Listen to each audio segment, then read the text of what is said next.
Tunaanza shindano letu la kwanza, shindano la heptathlon, na washiriki ni katika lini ya tatu ni Anchelengo,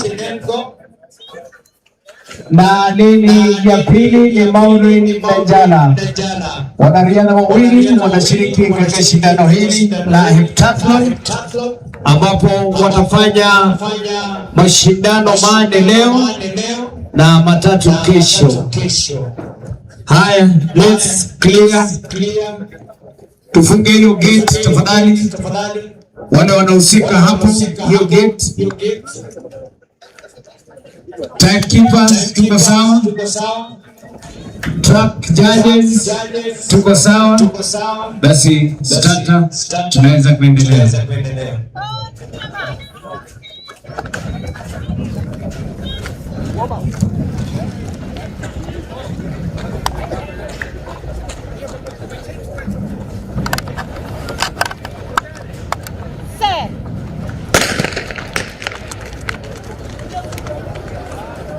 Haya, tumeanza ratiba yetu rasmi hapa Thika. Leo tarehe 15 kama sijakosea mwaka huu ama ukipenda mwezi huu wa kwanza mwaka 2026, shindano la heptathlon wamefanya event yao ya kwanza. Event yetu ya pili ni mita 100 kuruka viunzi kina dada. Karibu sana Riga. Uta stars. Naona lebo. Pia shafika hapa Samson Katam aka Sisemi.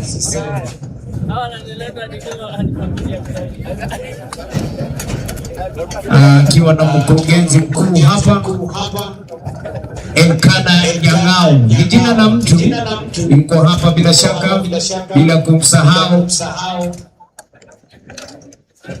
Mama Stata Kombai.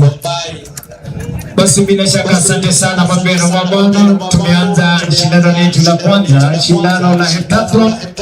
Sasa ni shindano la mita 100 kuruka viunzi.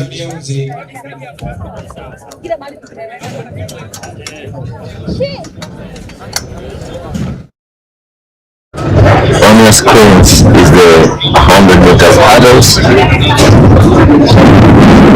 100 meters hurdles women semi-final, where we have 2 semi-finals of this event. The most experienced in this heat is Gladys Ngure from the Kenya Prisons, running in lane number 3, grid number 218, Gladys Ngure.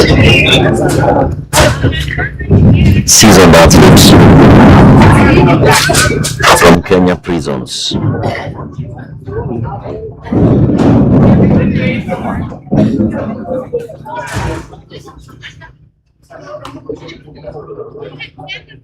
Na hiyo pesa nyingine ya chama na unali.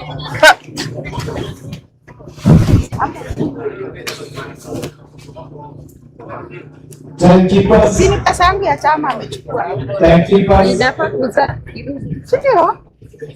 Ulikuwa unauza mke? Uko na deni yangu ya 2K, hebu pima hii. Gladys Ngure, defending national champion. Ni kuweka tu mkuu. From Kenya Prisons. Lane number 3. Remember, she also doubles in the 400 meters hurdles with a PB of 49.24 seconds in the 400 meters hurdles, and then in the 100 meters hurdles she has a personal best of 14.40 seconds.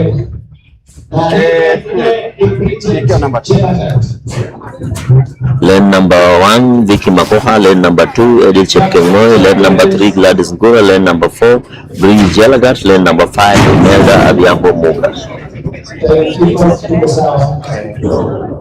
Now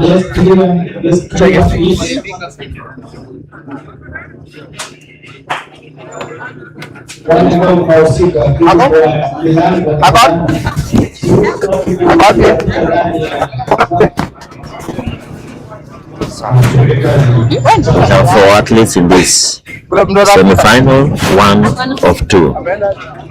Lane number 5 is missing. So the athlete to watch is Gladys Ngure, the defending champion over the same distance 100 meters hurdles, in lane number 3 from Kenya Prisons, 14.40 seconds personal best.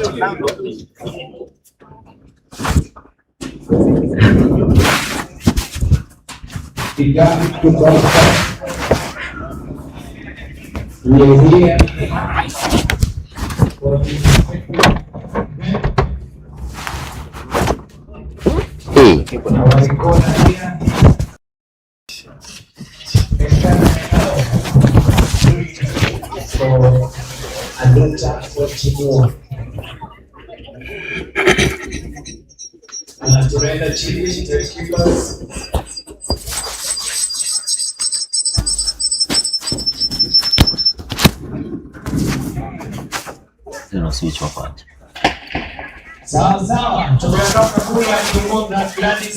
There's the start of the 100 meters hurdles. Gladys Ngure, as expected, is in the lead.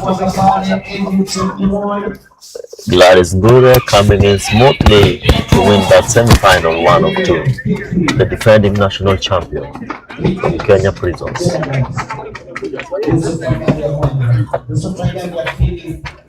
Remember,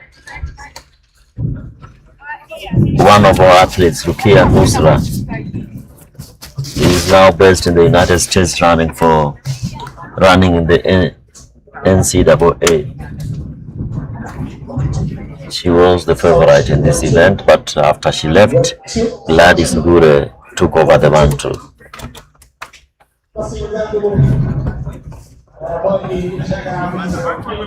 As we head to the second semi-final. In the second semi-final, we have Chebet Veronica, Obey Florence, Gloria Kilonzo, Ann Mohanda, and Filian Kerubo Nyandusi. Most experienced in this group is Filian from the KDF and Veronica from the Kenya Police. Hoping we have a full house in this one. Yes. Chebet Veronica from Kenya Police will be running in lane number 1, and Filian Kerubo of the KDF will be running in lane number 5. Those are the lanes to watch, lane number 1 and lane number 5.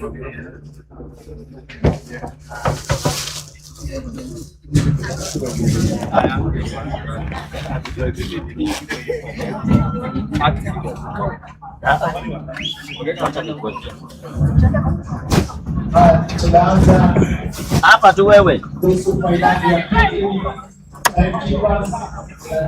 Hamjatufunza tunazima. Maiki lazima.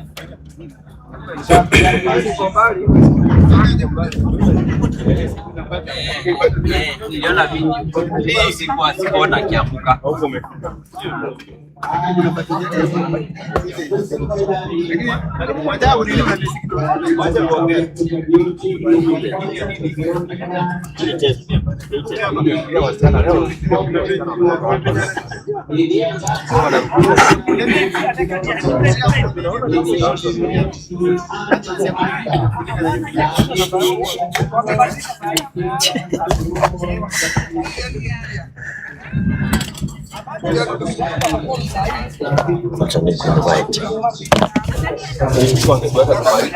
Welcome, Greg Muleme. How's your new year? Happy New Year, Hillary. How have you been? Yeah, I've been fine. You're in THIKA. We last met at the national trials. That was at the Ulinzi complex. Yes. That was quite a while. Yes. And we expected to be in Mumias, but it really rained down there. So the first Athletics Kenya BETIKA weekend meeting didn't happen. Yes. But right now we are here for this one, and this is the second semi-final of the 110 meters. We are in the first one, of course, we saw Gladys Ngure winning it. And right now, from lane number 1 is Veronica Chebet, who is just about edged by Obel Florence. And where is Ultimate? Ultimate Club, where is it based? I have no idea. Okay. But Obel Florence might have just edged Chebet Veronica to win the second semi-final of this one as we start the day. Remember earlier on we had the heptathlon, and right now is the one with the 3 semi-finals. Actually there are 4 in this 110 meters. We are live from the THIKA sub-county stadium just in the outskirts of Nairobi in Kiambu County, stadium that has huge history and so much to talk about when it comes to athletics and of course other sports.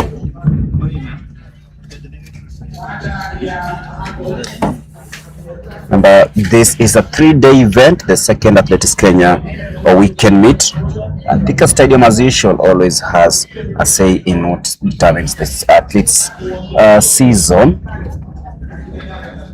In the men's semi-final, in semi-final number 1, we have Nyongesa Charles of Nairobi. He'll be running in lane number 1.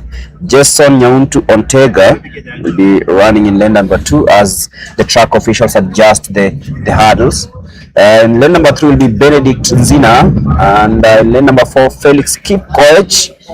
Emmanuel Nyabuto of Nairobi will be running in lane number 5. Godwin Ochieng Odhiambo in lane number 6, and Collins Kipchechi Langat in lane number 7.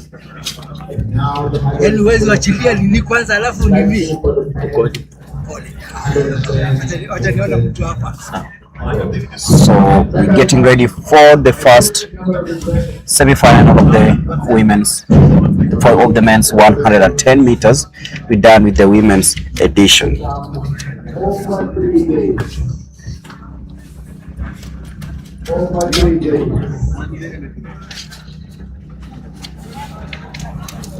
Couple of events lined up for today, being the first day of this 3-day Athletics Kenya track and field meet.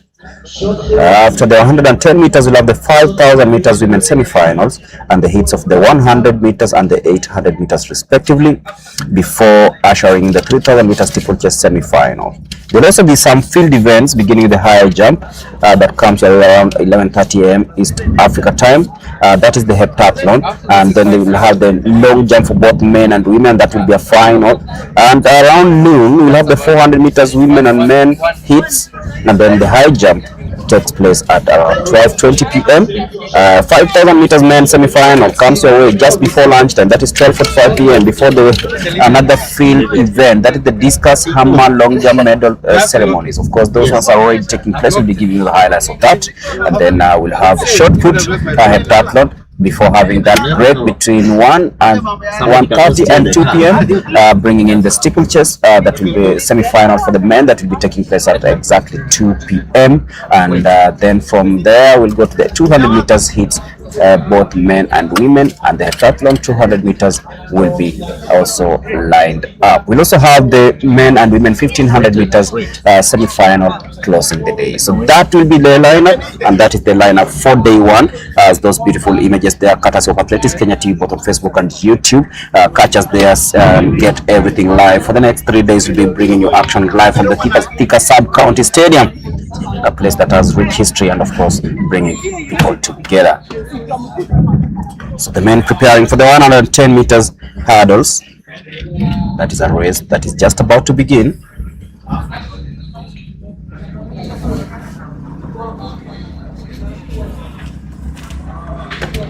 Adjusting the blocks just to see that everything is okay before the start of these races.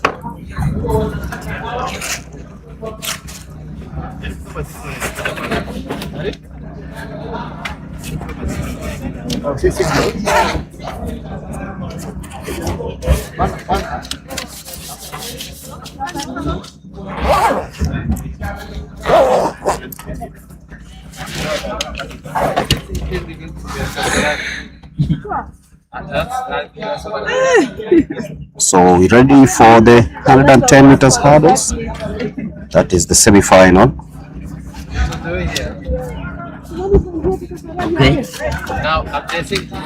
Oh, tomorrow. Yeah, because how can harm happen here?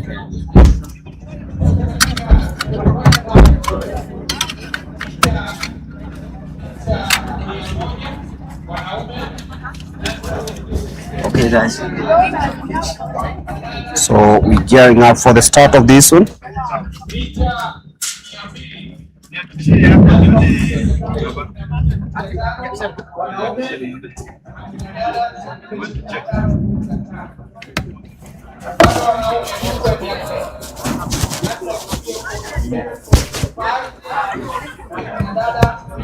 Adjusting the blocks taking a while, and rightfully so.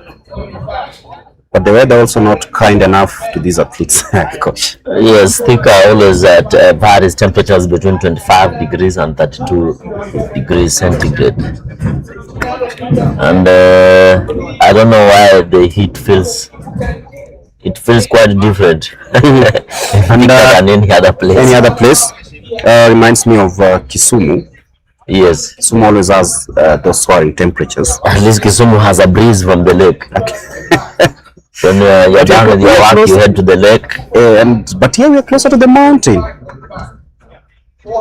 It's 42 kilometers from Nairobi town, and there is the next Chania River is just across. Yes,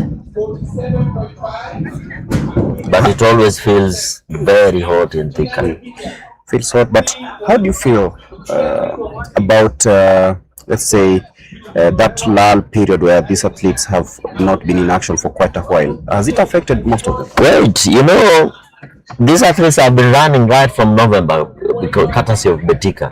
Because we had a BETIKA meet in Nairobi in November. Yeah. In December we were in Meru just before Christmas for the BETIKA series.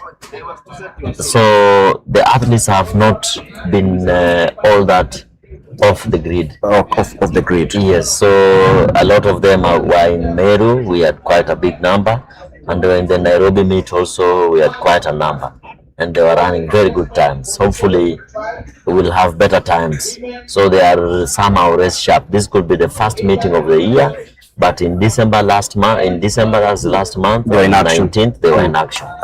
So a lot of them, as you can see, we have 22 hits of the 100 meters for the men, and we have for the women we have 7 hits. 7 hits. So THIKA has always attracted a big number, and hopefully we'll have quality, not just quantity. As I always say, I better go with quality than quantity. Yeah, you talk about quality. We've seen what we did at the World Cross Country Championship. Yes. What's your general assessment of, especially the men who did us proud, especially in the under 20? We had a good outing in the United States, and that's a commendable job from the from Kenya, Team Kenya. And to be more specific, talking about under 20, the youth director Barnaba Korir, who also doubles up as the vice, the NOC, National Olympic Committee of Kenya. That was quite a commendable job. And as we progress, at the moment we are looking at LA 2028. Yes. There are those athletes who will come to run will be in Team Kenya hopefully in 2028. So it's a good step in the right direction. And they're being shaped up. Yes. You can see the likes of Alamisi. They did really, really well. Yes, that was very good run from Alamisi. Exactly. And the women also did well, as they've always done. They tied the under 20. They got 29 points, same as Uganda, but Uganda nicked the gold, so we got the silver. Talk about Uganda. Jacob Kiplimo, still unbeatable. But he said this is the last cross country. He's moving up the scale to the marathon. So this is the last cross country, because the next world cross country will be in 2029. Yes. Without a host city at the moment, but THIKA can decide to be a host city if they want to. But it's so interesting, Kenya has hosted these ones. And Yes. it's a successful event. Remember when we hosted it in Mombasa, Yeah. and a lot of athletes could not finish. And we are having the THIKA run. We can host it. If we bid, I'm sure I will be given. Especially after what we saw during the THIKA run and the THIKA. We have good gold standard meetings. And on your screens right now, the starting lineup for the first semi-final. That is Bernard Nzina, Felix Kipkoech of the universities will be running in lane 4. This is the 110 meters hurdle semi-final number 1. 4 for that matter. Gorin Ochieng of police will be running in lane number 6. And Collins Kipchirchir Langat of Nairobi, the man on your screens, bid number 723, ready to rumble here at the THIKA Stadium.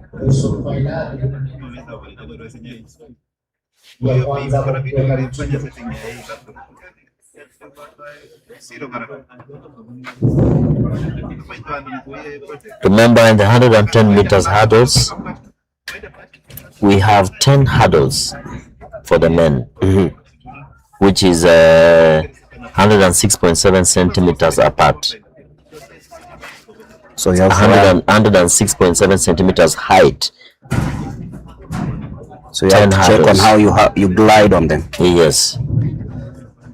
We'll have a restart of that race that is just about to begin.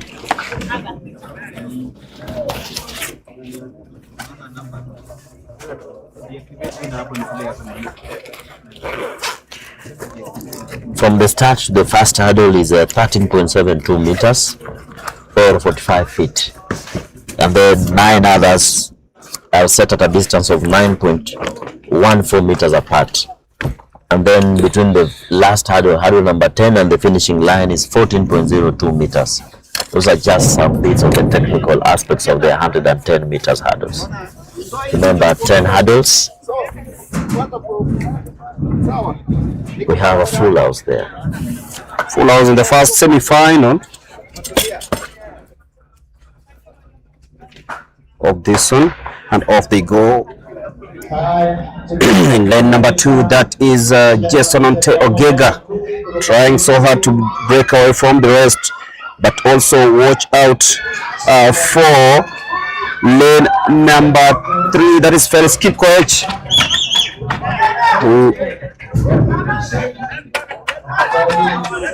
Gorin Ochieng of Diambo also in the mix. We'll be waiting to see who actually went just about to win that one. Gregory, I am laughing. It's interesting when in these races you start with somebody, but you finish at different times. It's all about how prepared you are. You know, you are a coach, you prepare these guys mentally, psychologically, and all that. So when you prepare them, how they come and do their stuff is now depends on their own mentality, and we've always seen that happen. Looking at this semi-final, not really fast. I don't know. We'll be looking at the times, and Kenya has not been a very good nation when it comes to the short sprints and the hurdles. No, just the hurdles. Yeah, just the hurdles. Just to be clear on that, the hurdles also become a problem sometimes when we produce one generational talent. It goes, then we're like, are we really in for the quality? But I believe we have the quality right now. You see the universities coming in really strongly. The Utawala Sprint Club is doing something great. I see them in the mountains and behind places trying to sharpen up. Coach Susie there, she's doing a great job, by the way. Always looking at what she does on the other side. Also will be confirming the timings of the first semi-final in a jiffy, but right now we are into the second semi-final where Simon Mbuva Makau will be running in lane number 1, and then we'll have Ben Wafula Wanyonyi, this man from Western last year had a very good season, and then we have Simon Kiprop Nguti Rugut, Gilbert Cheriot Oba Mikel Muhando of KDF and Hezron Kiego. So 3 KDF athletes in the second semi-final of the 110 meters semi-final. Number 2. Remember, the national record is being held by Wiseman of the Kenya Defence Forces in a time of 14.11 seconds. That is the Kenyan record. 14.11 seconds from Wiseman Mukubi Were. And Wiseman is not in the lineup. You know, he was up also in the 400 meters hurdles. Yes, and he was at the Olympics with the 400 meters hurdles. And Kenya has done well at the World Championship. Remember, we have the late, who was the world champion in the 400 meters hurdles. And then also, there was also Boniface Musheru, who was a silver medal in the 400 meters hurdles in the Olympics. And now we have Wiseman. So we've had quite a good outing in the 400 meters hurdles as opposed to the 110 meters hurdles.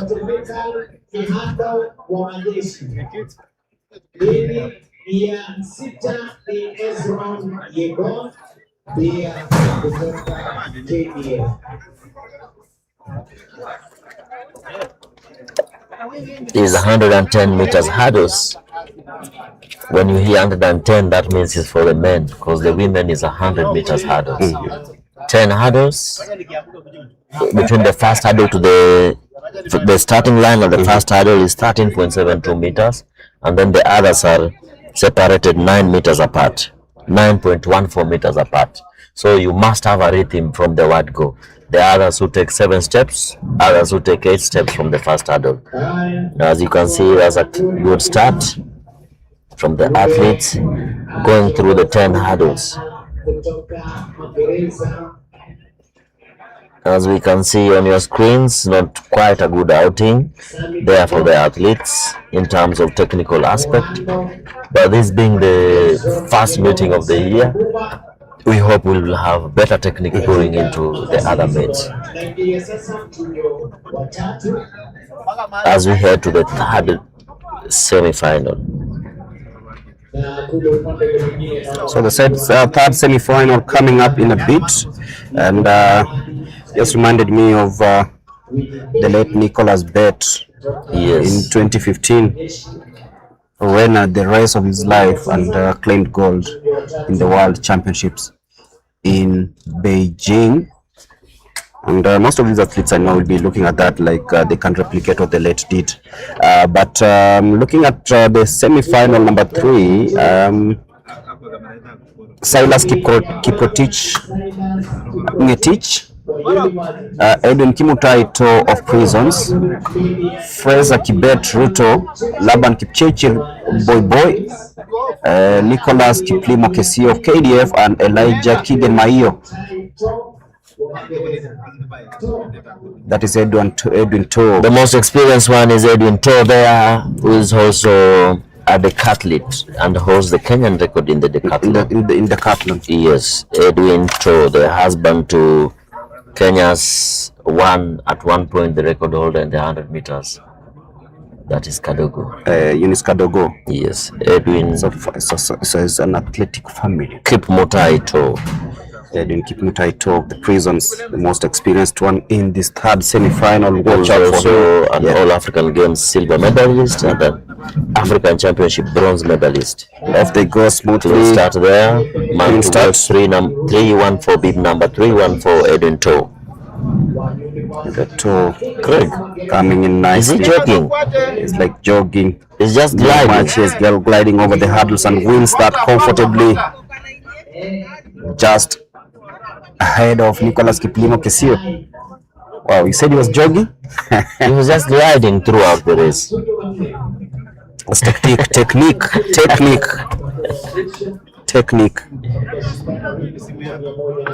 As a decathlete,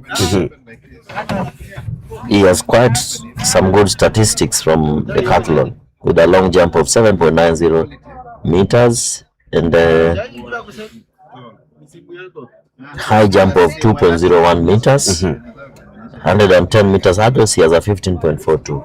As we head over to the last semi-final of the 110 meters hurdles. Hero Collins of Police, Vincent Kileo, and William Maranga Nyagaka, three at least there. There is also Robert Kiprotich of KATTI, there is Kipkorir Rotich of Police, and William Bevi Mutunga of KDF. That is Hero Collins. The most experienced in this field is William Bevi Mutunga. William Bevi Mutunga, who will be running in lane number 6. That's William Maranga of Prisons.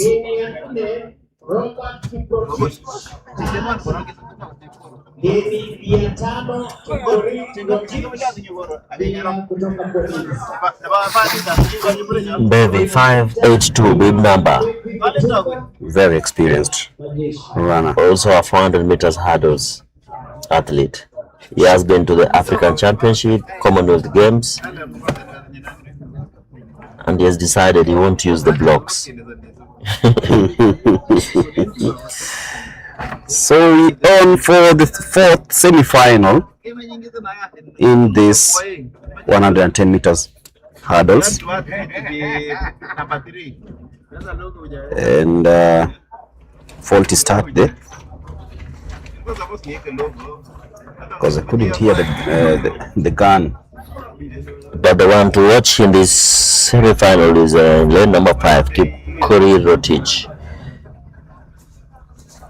Another good hurdler, Kipkorir Rotich from the Kenya Police, lane number 5.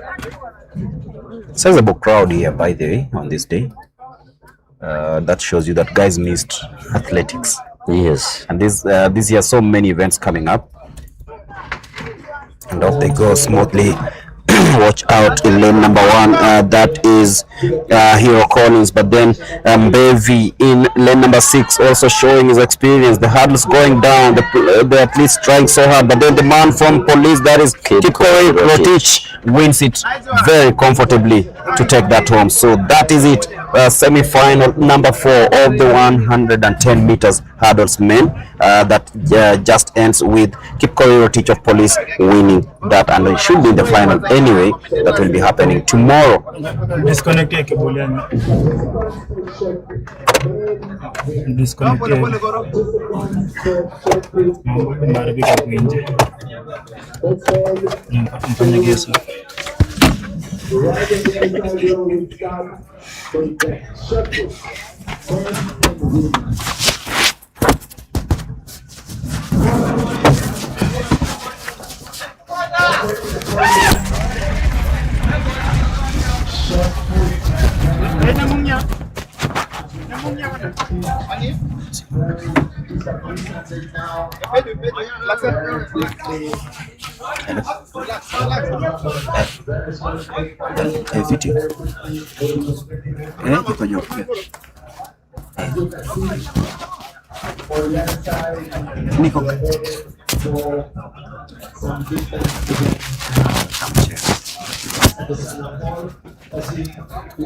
Niko kwa gari live commentary.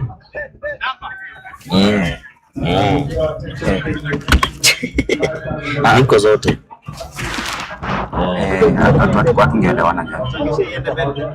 Yes. Sawa coach. Umetuzima. Inaweka wapi? Okay.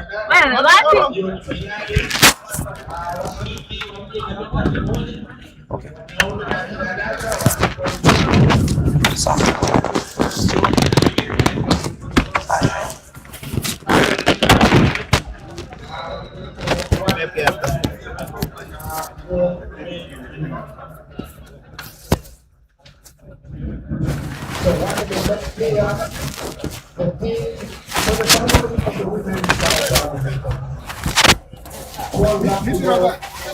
Kitu kurudi ni kazi tu tena. Is it on or off? I don't know. Wametuzima.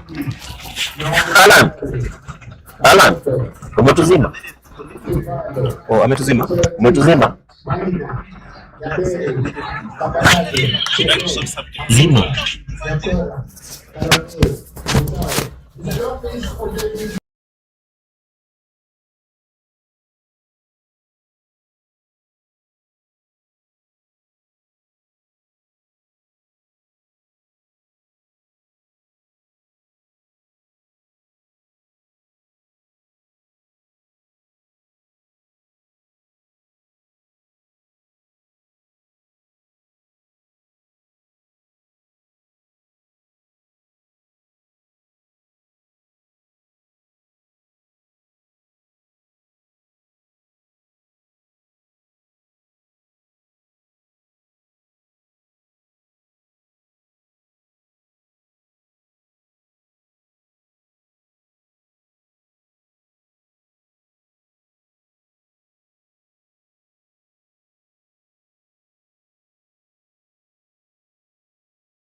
Jacqueline Rana, Lina Cheptum, Irene Mwongeli, Gladys Cherop, Martha Njeri, Ruth Mwihaki, Kamau Rose, Penina Waithira from Kenya Prisons, Yvonne Cherop, Rachel Wanjiku, June Wanjiku, Tabitha Wanjiru, Sylvia Nyakio, Frida Ndinda from Tatu City. Remember, she's sponsored from the Tatu City. And then Chepkoech Stella from Lesap Athletics Camp. 39 athletes in that final. 12 laps.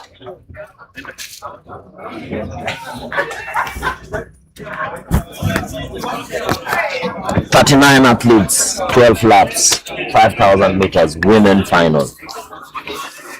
Live at the THIKA Stadium. This is a marathon track, or what we call it, a dash track. Very good for build-up, as it builds good stamina in preparation for the long athletic season. The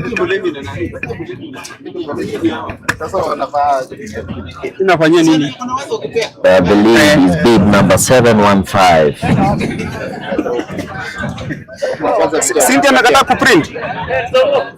It's already a single file. 8 laps to go. Single file. 5 athletes in the lead. The leading group has 5 athletes,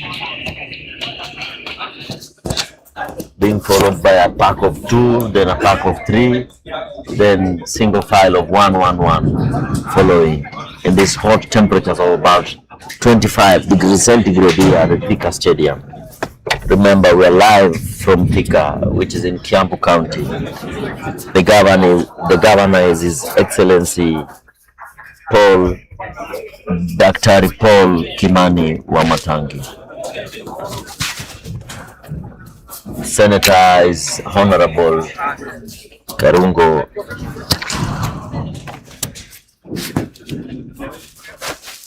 Karungo Tangwa, Senator Karungo Tangwa. Deputy Governor is Excellency Rosemary Njeri Kirika, live from THIKA, which is an industrial town. 5 athletes in the lead, just coming round at the 100 meters, and the lap scorers will be showing them 7 laps to go. Remember, this is the women final.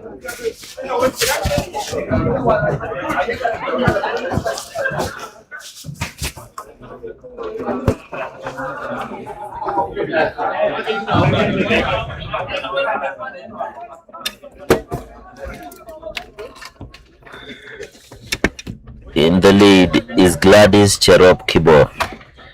Gladys Cherop Kibor in the lead from North Rift.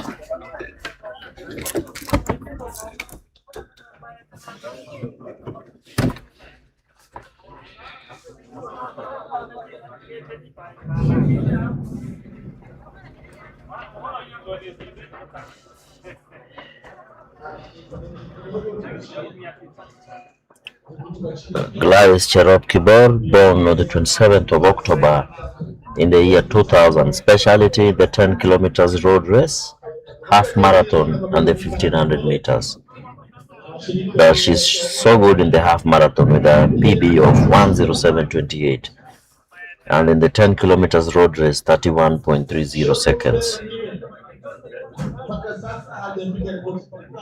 Remember, last year she ran a 1:09:22 half marathon in Roma, Italy. Just coming there with 6 laps to go.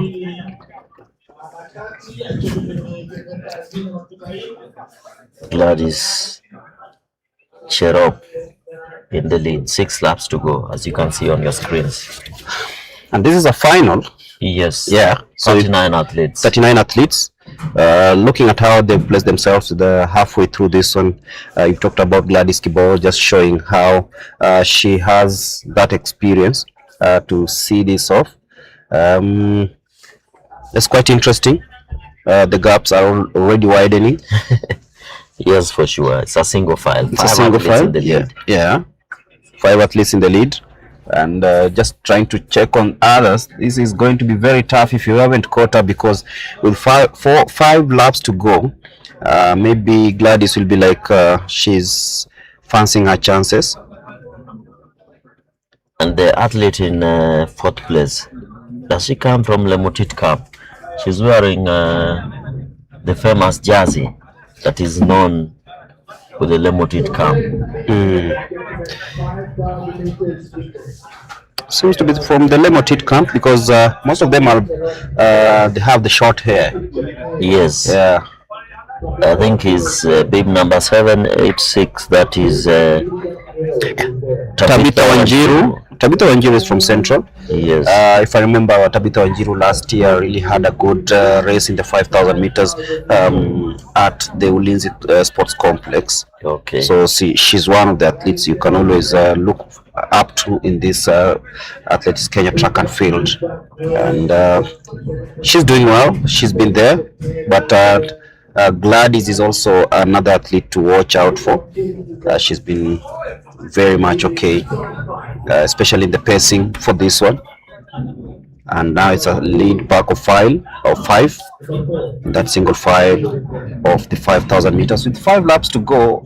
That's 2 kilometers to go. That's around 2 kilometers to go. And now it will become more tactical.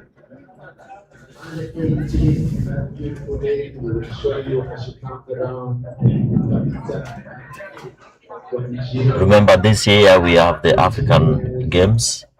Also, we have the Commonwealth Games. The Commonwealth Games, African Games. We also have our Youth Olympic Games. The World Relay is also coming up. Then the World Ultimate Championship. The World Ultimate Championship also.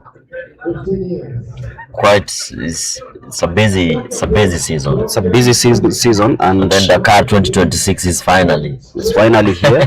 That is where the young athletes will be going to compete in the Olympic Games. Yes. 4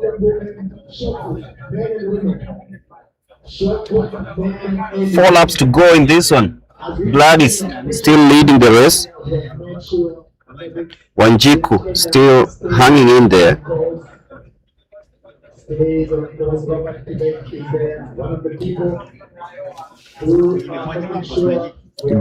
June Wanjiku, another athlete to watch out for, running for Central.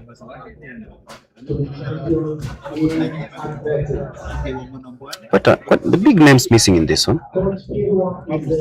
Is the first race of the year and the, let's say, first race of the season for most of them. Remember, this is the second AK meeting where the first meeting did not happen. That was supposed to be in Mumias. It wasn't supposed to be in Mumias. Yeah. It rained heavily, and the president had a presidential function. So the surface was not usable. 3 laps to go in this 5,000 meters. Interesting scenes because now it's shaping up. Gladys Cherop, the half marathoner, still in the lead. And Betty Chapingeno is currently in second. The one in all black. And can see the athlete from Tatu City, Frida Ndinda, is also there in the mix. Frida Ndinda also there in bib number 838. She is now third from the front. And they have dropped the 5th athlete. Now it's a pack of 4. Now that's when it's getting. Remember, the winner here gets 20,000 Kenya shillings. Quite a good incentive. That's a good incentive. So there's everything to run for because this is a final. And Gladys Cherop still leading. She knows she has all the apparatus to take it all the way, but she's facing competition from Betty Chapingeno, who's currently in second. Tabitha Wanjiru still in 4th.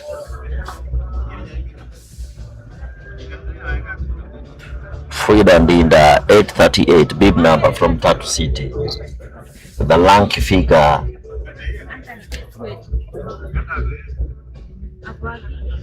Just coming there, pushing it for second position now is Frida Ndinda.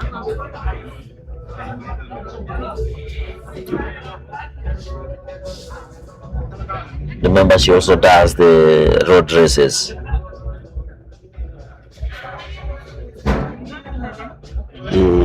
You can see a few bloggers there trying to get every bit of what's happening here.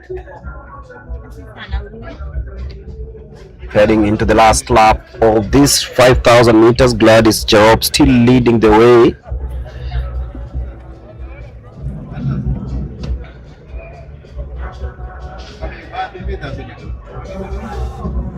Frida Ndinda, also half marathon major, having a 1:09:49 personal best, which she ran last year in UAE in second position. Number 1, that is also half marathon major.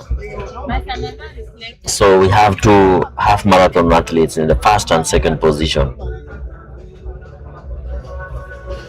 Will we have a kick from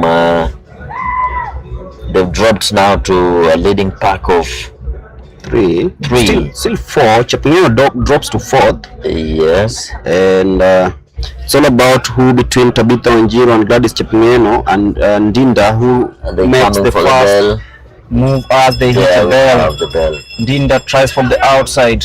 Gladys still in control.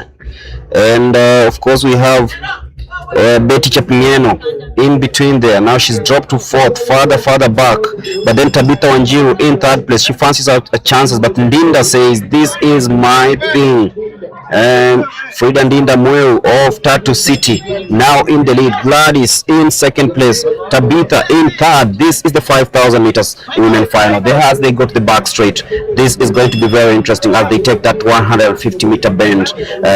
Ndinda still in the lead. Gladys in second place. She's been leading a chunk of this race. Frida knows there is something at stake. Coach says 20,000. This is it. It's the 5,000 meters women final as they come now to the last place. That is the last 100 meters. It is the home stretch. It is Tabitha Ndinda. It is Gladys in second. Tabitha Wanjiru in third. Who's gonna see this to the wire? It's getting hot. It's getting faster. But then the lady from Tatu City wins it spectacularly. That is Frida Ndinda Mweru wins the first final of the day in this second Athletic Kenya track and field with Tabitha Wanjiru coming in second, and of course in third place was the lady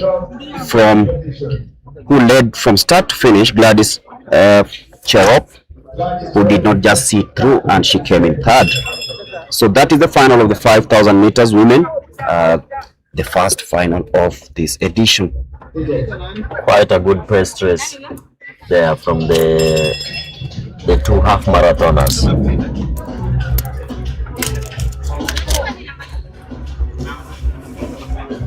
People don't know the difference between half marathon and a marathon. Half marathon is 21.2 kilometers and the full marathon is 42.1 kilometers. We have also to note that this year we're gonna miss the 5,000 meter queen Beatrice Chebet. Beatrice Chebet is on maternity break, so she'll not be in action for the better parts of this she year. was in the US supporting Team Kenya. That's unique. She loves the sport. She loves the sport. She was the defending champion of the women's cross country. Yes. And she opted not to defend her title. With Agnes Ngetich almost winning that one, but she did well too. Yes. Yeah.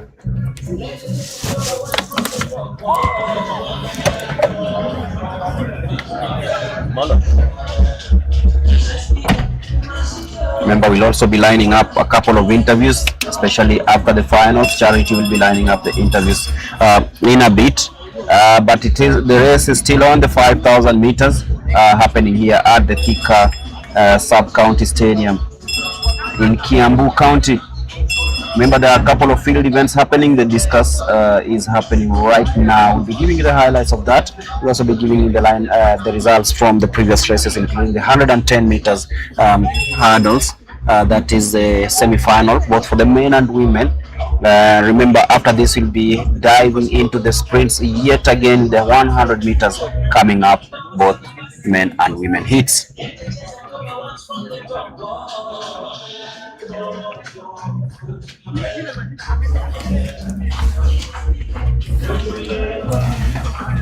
Final call, long jump women.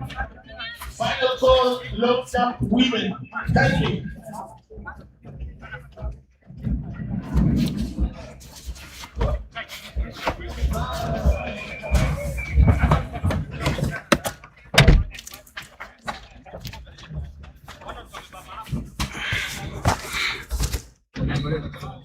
The 100 meters, the race you like, comes up in a bit. 100 meters is up next. We have 22 hits for the men, and women we have 7 hits of the 100 meters with an average of six athletes per race. 7 athletes per race. That means we have about 150 athletes. 150 athletes for the men, and women we have 56 athletes. That's quite a huge number.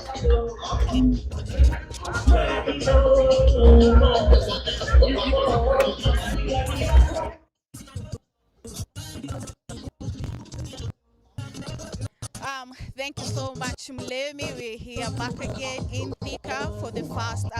It's actually supposed to be the second track and field. Remember, we missed out in Mias due to the weather. And I'm joined here by Frida Ndinda. Last season she was competing in the 1500, and now she's won the 5000. Frida, nini imekumotivate ukiweza kukimbia kwa 5000? Kwanza nataka kushukuru coach wangu na the support from Tatu City.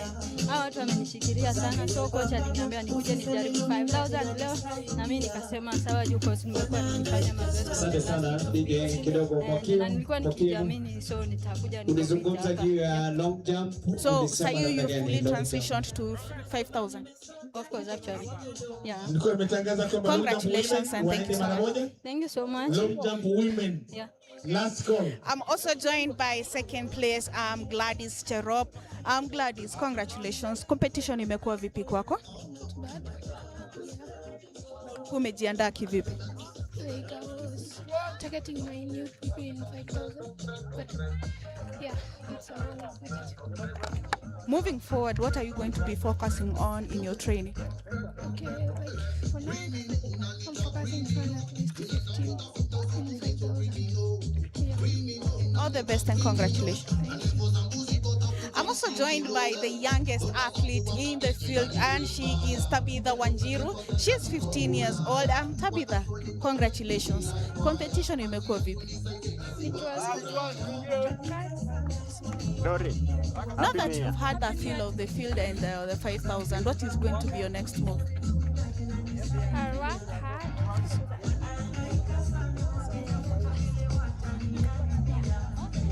All the best. I'm hoping that I'll be able to see you either during the Youth Olympics Games that will be coming up in November. That was our youngest athlete. We'll be hoping to see her for the Youth Olympics that will be held in later this year. She's Tabitha Wanjiru, and we had our winner who was Frida Ndinda, and Gladys Cherop taking second place, and Tabitha Wanjiru being the third. Over to you, Mlemi, as we continue with the next event.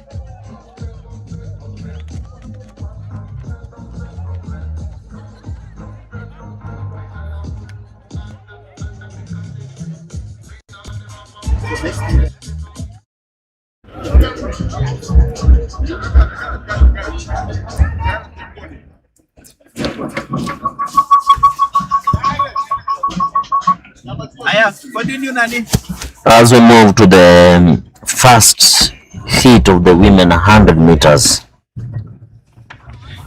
it's fully packed with Kenya Prisons athletes, where we have in lane number 1 Purity Nduku, lane number 2 Doreen Waka, lane number 3 Yvonne Namuma Mwangale from Prisons, Esther Mbagari from Prisons, Damaris Barongo Kombo from Prisons, Ogendi Nyaboke Edna, Kenya Prisons, Vivian Awino Ogola from Kenya Prisons. So out of the 7 athletes, 5 are from the Kenya Prisons. So I'm not sure if we'll call it a Kenya Prisons derby or... No, Wiru is just here.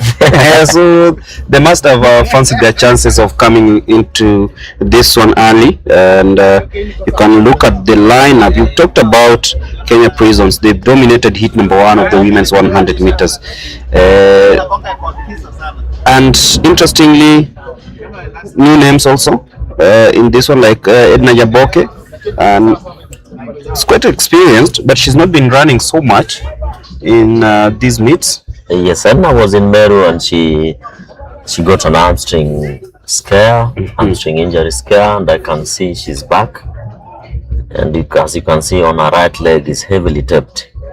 Oh, in lane number 6, Edna. Is she up to task? Because I saw you give her 1 or 2 tips.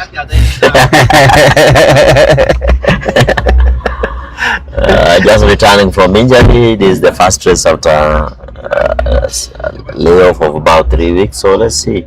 But the lane to watch is lane number 4, where we have the national record the national record holder, and also not national record holder but the national champion, Estambagari Okanga. And she's just she lost her only sister last month, and we came as athletes, held her hand, and she managed to bury the sister.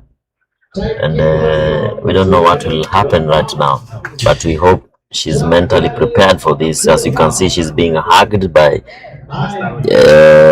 Vivian Awino from Prisons. So this is quite special from her.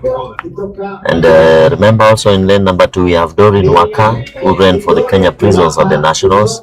She's the national champion right now? No, she was beaten to the title by Bagari. She was the favorite, but she did not. Oh yeah, she won the trials, yes, but did not win the national championship. Yes. Yeah. So interesting. Bagari won a double in the 100 and the 200. That is Edna Nyaboke.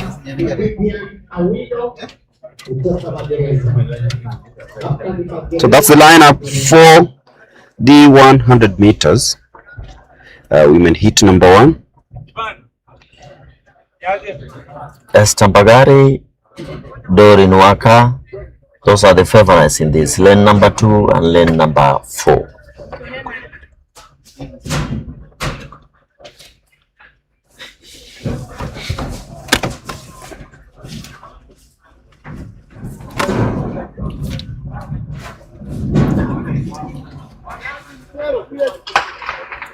Clean start there. Clean start. Estambagari off the blocks very nicely, and look at her together with Doreen Waka, and it's Doreen Waka who will be coming in to steam to victory.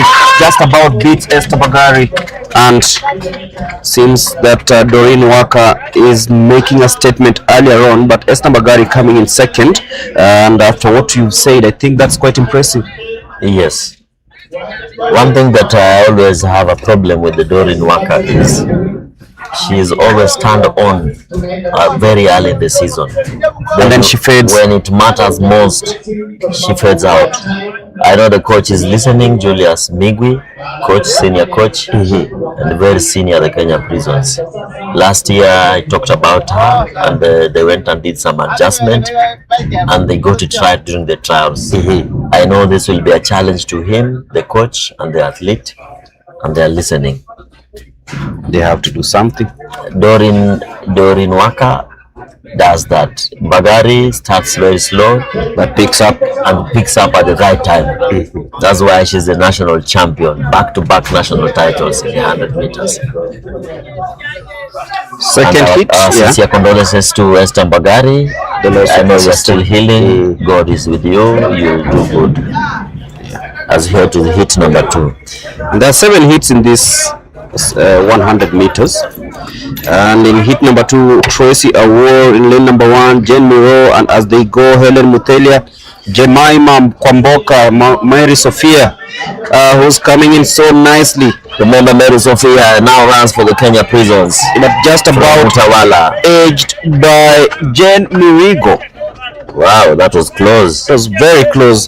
Jen Mirigo and Mary Sophia in hit number 2 of that one.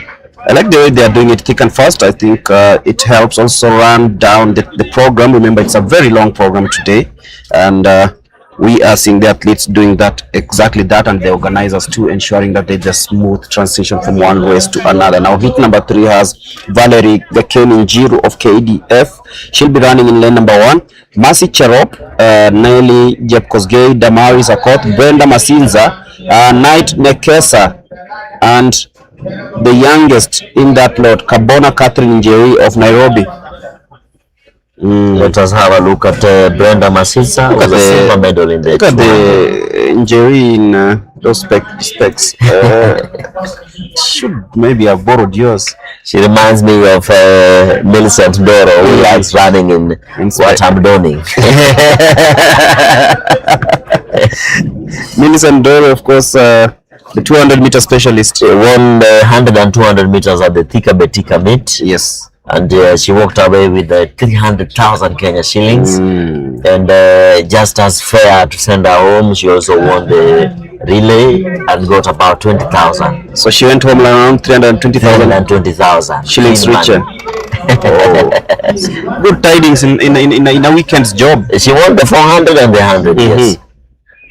That's the weekend job getting 300,000. It's quite telling. Good God. See some of us. But all thanks to the BETIKA, who are the title sponsors, who are the sponsors even for this meet. As you can see, a couple of names missing. Valeria Gakenijiru from KDF in lane number 1, and Matsitsa. Those are the lanes to watch, lane number 1 and lane number 5. There's a false start from the athlete in lane number 8, Kabonanjeri. Lane number 7. Let's wait and see. Is it a false start or a faulty start? Remember, a false start is a straight red. A faulty start is a green card. So it seems it's a faulty start. And we have a restart to that. Some athletes not using blocks on this one, or all of them are not using. All of them have opted not to use the starting blocks. Quite strange.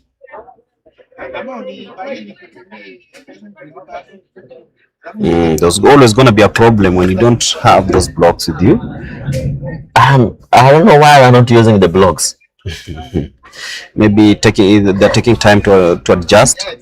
But you have all the time before the race. The athlete is the king or the queen before the race. You command everything. Every detail. Yes. Them not using the starting blocks gives me a red flag for me.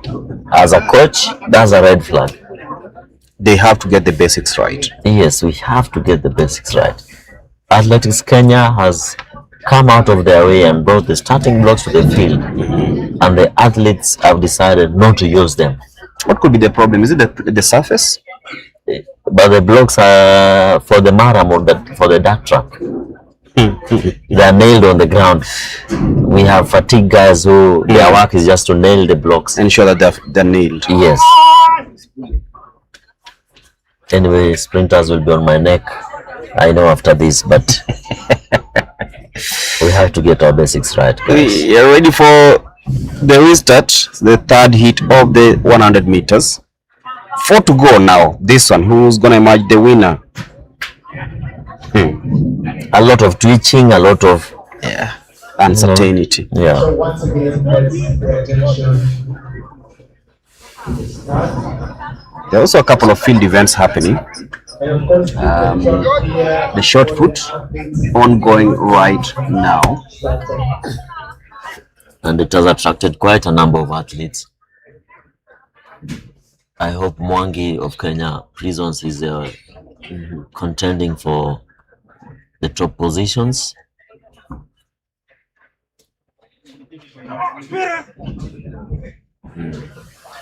Be giving the results of that. And Clean start now. Gakeni fast out of the blocks in quotes. Masitsa pushing it. Masitsa just about wins that one.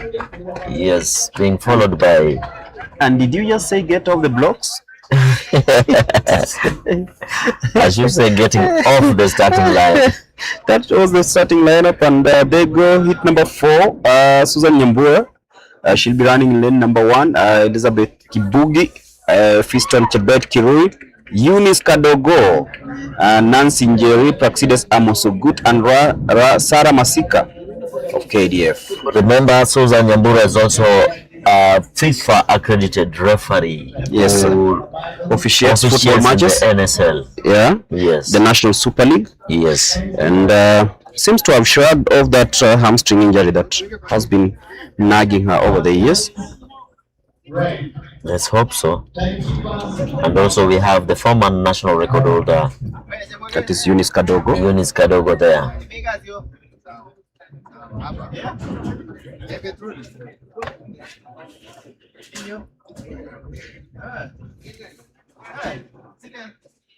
As they prepare to start the 4th heat of these 100 meters.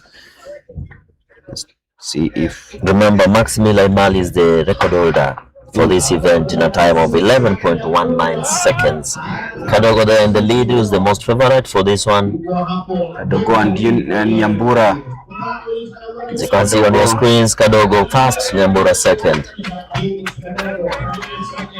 Remember, proceeding to the semi-final is not just about number 1 and 2. It's also about the time. There is a cut-off. The cut-off. Yes. So not every winner will be in the semi-final. There is a cut-off that has been set by the federation. Interestingly, now we have the 5th heat using the blocks.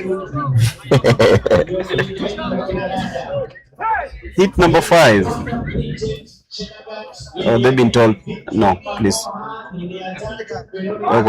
Now I understand. It's the officials who are opting not to have the athletes use. They are discouraging the athletes from using the starting blocks, as seen on our screens. What could be the reason? Saving time, but I know men will really want to use the starting blocks. For me as a coach, I really want my athletes to get off the blocks. Yes, to get off the blocks. Not to get off the dirt. So heat number 5 has Jacqueline Mikayo, Lea Chemutai. There is Gloria Mbula Kilonzo, Lillian Aoko, Brivian Nelima, and Laventa Amutavi. You need to do a proper introduction of Laventa. You say the South African based Lavenda Amutavi. Who is also the partner to Ferdinand Omanyala. Yes. And off they go cleanly. Amutavi in lane number 6, trying so hard. This one is a close one. But then it is Aoko who will see that through. Amutavi comes in second. Remember, Aoko won the medal heats of the BETIKA, but she couldn't proceed to the final because she was a winner in the previous meet. Remember, at the BETIKA, once so if you win 1, 2, 3. You don't leave feature it in the for next. The others. Interesting.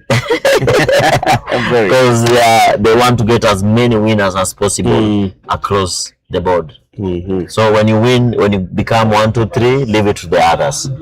As we move to the heat number 6, where we have the Millicent Doro, most experienced in the field, running in lane number 1. Then Mercy Chebet, lane number 2. Vicky Makoha, lane number 3. Irene, lane number 4. Faith Muteki, lane number 5.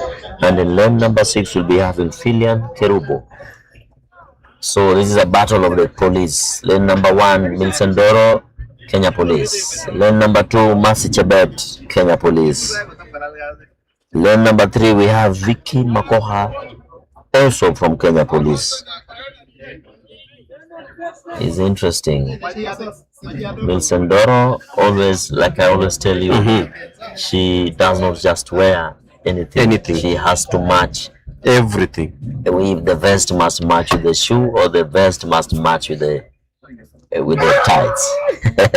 So the 40-year-old, most experienced, she knows the buttons to press, and we are ready for battle as they start off cleanly. Millicent Doro running from lane number 1, and she's jogging home. As you say, she knows which buttons to press. Yeah, and she checked over her shoulder to see where her closest challenger was, Mercy Chebet. And that was it. She wins heat number 6, and which was the penultimate heat of this 100 meters women. And now into the last one, where Caroline Mwende will be running in lane number 1. Jacqueline Adoyo, Nancy Wairimu, Caroline Mwende, and Imari Ikari Ondino and Harriet Acheng of Magnolia Athletics Camp. Where's Magnolia? I have no idea, man. This is the penultimate because we have hit number 8. We have number 8? Yes, where we'll have Fresia Mwangi, the experience, one of the, how do I call her? She used to make the Kenya team. Fresia Mwangi. Yeah, went on a maternity break. So, now she's back. And I get it because initially, according to what I have, it was hit number 7, but now this is the penultimate heat of this race. I can see Caroline Mwende from the KDF. She was once former KDF champion. Then she took a break. Then now she's back. So once again, ladies and gentlemen, we started on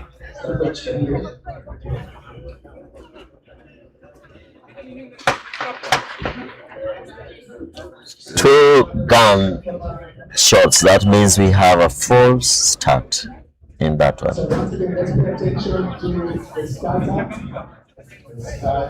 On the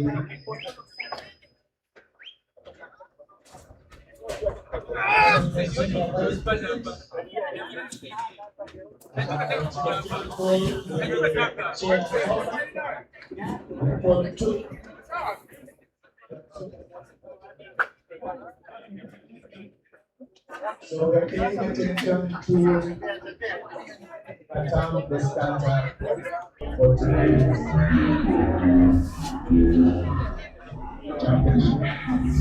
Heat number 7 of the 100 meters women heats.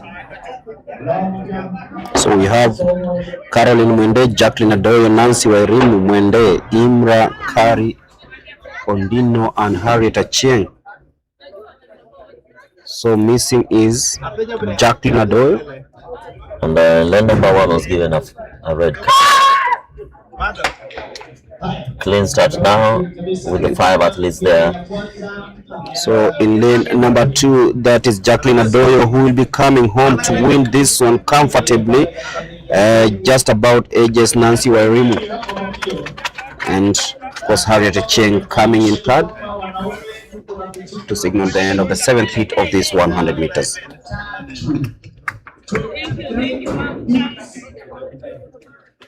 As we move to the last heat of the women 100 meters. This is the last heat. These junior athletes on our screen, they look very young. Yeah, they look very young. But today is a Thursday. They should be in school. This is also school. This is also school.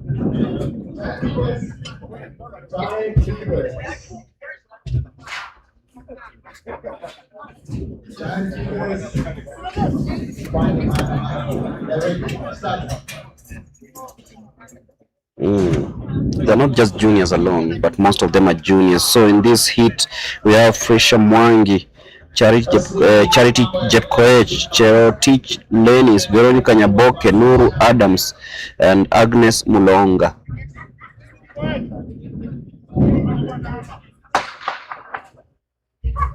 And hope they go smoothly. And this is quite a slow one. As lane number 8 is Imelda Muga from the KDF winning that one. At least I know her from the many meets. Imelda Muga. Not listed here, but that is Imelda winning that one. As we move to heat number 1 of 23 of the men 100 meters. Heat number 1 of 23. Where we have Bernard Njuguna, Kelosio Isigi James, Isaac Kimani, Bernard Ogweno, Shadrack Mutuku, Frederick Kyoko, and Geoffrey Ngigi Muiruri in heat number 1. I'm just hoping we won't have false starts in the men's. They are so notorious with that. Are they using blocks? They have opted not to use the starting blocks. Is Ferdinand here? Omanyala will not run on a dirt track, my friend. He did so last season. Where? Here. In THIKA? Yes. That's some madness. I think it was after the wave of guys asking where he was, so he opted to come and run. He opted to come. You know, he changed coaches. Yeah. He was with Coach Duncan. Then he went to Kimani. Yes. Then now back to the coach who to the previous coach. The previous coach, Duncan. Yes. He was at the Meru BETIKA meet, running the relay. And they came third in the relay.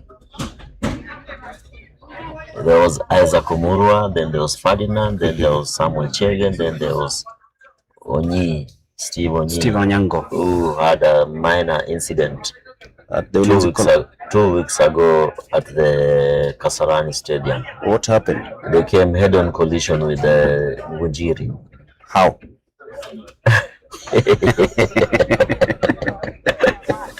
Trying to imagine. There was a head-on collision in a race. As we see the star of this one, the first heat of the men's 100 meters, and it's been recalled.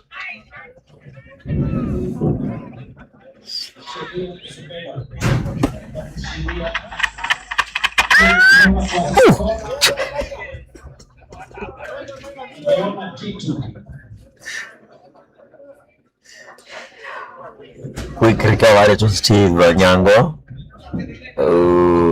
after the head-on collision. What was Ngunjiri doing? Ngunjiri was running the 150 and Onyango, they were pulling the sled from the other side, so they came in two different directions. It's interesting. It's not funny anymore. So, whoever was planning that needs to be whipped. No, Kasarani is really packed. It's packed, yes. Yes. Yeah. Ngunjiri now had to undergo stitches on his face, but that is a clean start. Another clean start from the 100 meters men, heat number 1. Remember, to proceed to the semi-final, you have to run. There is a cutoff. That race has been.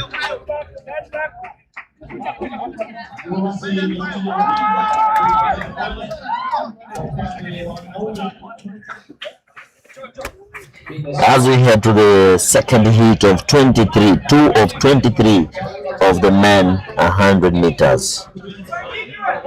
In heat number 2, we have John Munguti Kino, Omurwa Isaac Kundu.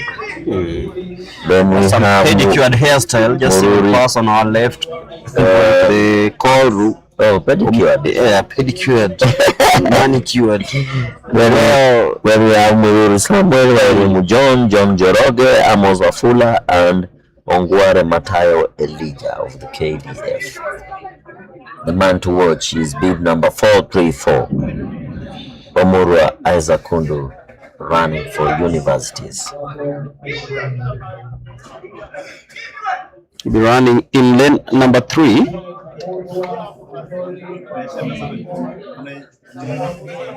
Is it lane number 2? Lane number 2. That's the brother to Ferdinand Omanyala and also was at the World Championship. Yes. He should be also. He was part of the reserve team in the World Relays last season. Yes. Yeah. I think he should be coming off it right now. Now that he's now grown into a man, this should be his year. Isaac Omurwa.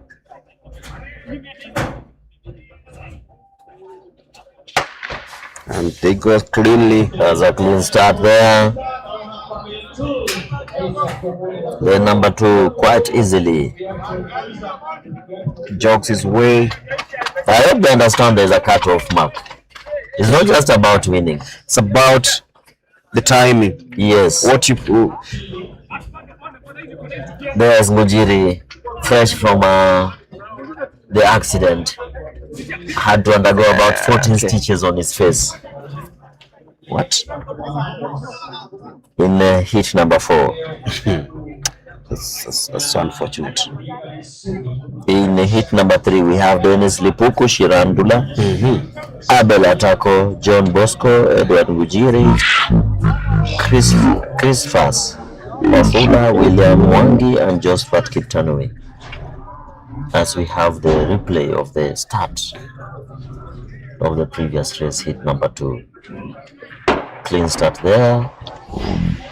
Good low drive from Isaac Omurwa and very good progression transition. He was just gliding through. No pressure. Very good ground contact. The way the arms are moving in lane number 6 and of course Omurwa, you tell the difference clearly. Yes, well trained. Coached by Coach Duncan Ayemba of the KDF. And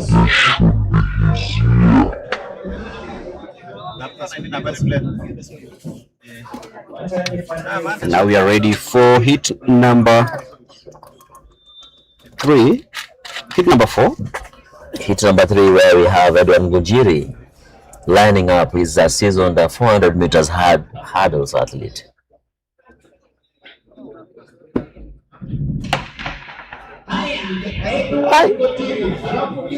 What is happening? I just saw 4 step, but Ngujiri now in the lead. Winning that hit was Edward Ngujiri, who is a 400 meters hurdle specialist. Seems to have shrugged off that injury. Yes, of course. It was a face injury. As we head to hit number 4. Number 4. You can guess, my friend. You have been told you have a face injury in athletics. Hit number 4, we have Daniel Njoki, Brown Joker, John Kamau, Kennedy Oko, Ryan Muhoho, Moses Kimoto, Musa Oluoch. So that is hit number 4. Musa Oluoch running as an individual. He'll be running in lane number 6. But the man to watch in this one is Jordan Dumbi. I don't know, we have mixed up Yeah. lane allocation or what? Because big number 5, Brown Joker. Look at Brown Joker. That's the most experienced with a cape on his head. Lane number 2. Yes. Brown Joker, of course, running for Central.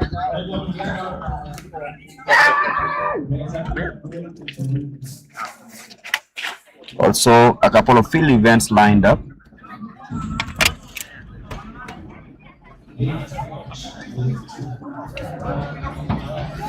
As the track official signal for a halt before the start of this 4th hit. And now we are ready for hit number 4. Brown Joker, that's the man to watch in lane number 2. Brown Joker. It's quite a stylish guy running with a cape on his head.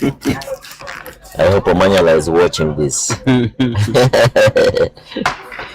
Clean start there from the hits. Brown Joker running in lane 2, 576 big number. Just cruising and winning that one as expected. I hope he goes to the next round. That is the semi-final. No, the track officials telling them imeisha because they can run and run and run full length of the pitch. But that's hit number 4. So scale it down.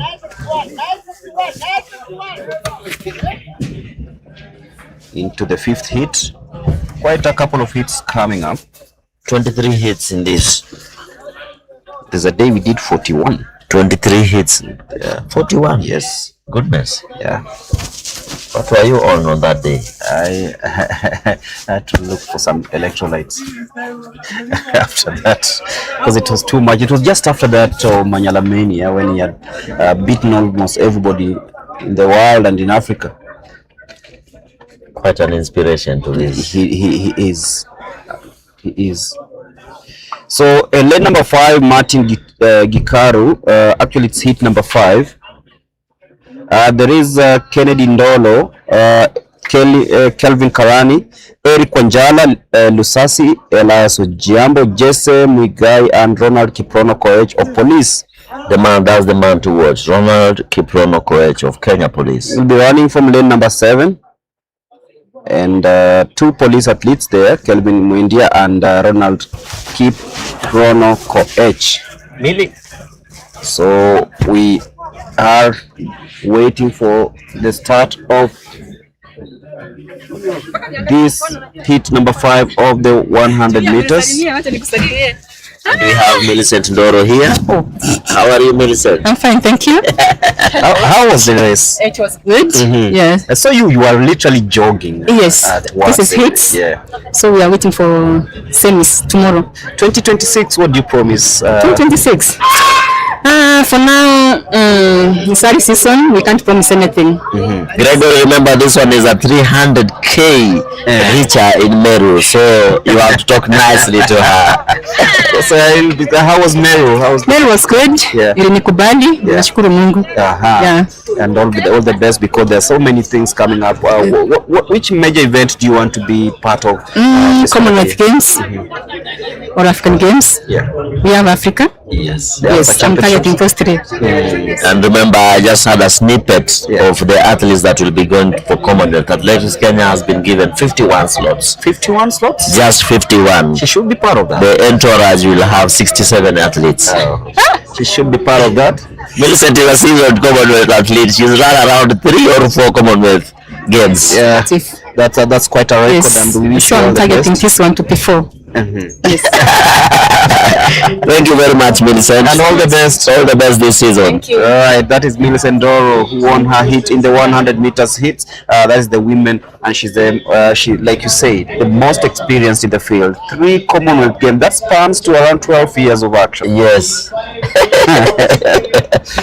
This will be her 4th. This means 4 times 4. Who's even done that before? Who's even done that before? Maybe Mike Mokamba. You know, Mike has been to 3 Olympics. 3 Olympics? Yes, Mike Mokamba has been to 3 Olympics. Ooh. And also Boniface Moresa. Moresa has been to 3 Olympics? 3 Olympics. Those are 12 years of running? He went, the first one was in 2012. That was in London? Yes. Went to Rio? Yes. Went to Tokyo? Yes. And he's still running? As we move to the 6th heat of the men 100 meters. There goes Kelvin Kipkorir. And we running have from lane Tyrus number Ogeta also in this. Yes, Ogeta also trying so hard, but then Kelvin Kipkorir of Prison just about wins that one. And they've been told that don't run. I also see Malel in this, was also in this. Malel from the KDF. So Kelvin Kipkorir winning that one. Man born on the 1st of August 1994. As we move to hit number 7, where we have Titus Onyango, William Kanyi, Nyongesa Emmanuel, George Kimani, Simani Abuyu Regao, Hezron Okwemba, Abraham Kemba, Wachia Isimani Abuyu Regao. Has he completely healed from the injury that disrupted his season last time? Yes, fully recovered, was in Meru, won his hit, then he ran the semis because it was third so as the rules, you cannot run after being top 3. You cannot run to compete. So unakimbia, unaachia wengine pia wapate pesa 150,000. Yes, the beauty of athletics.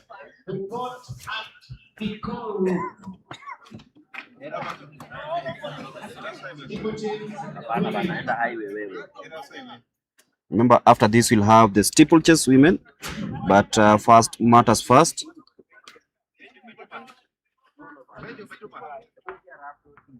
This is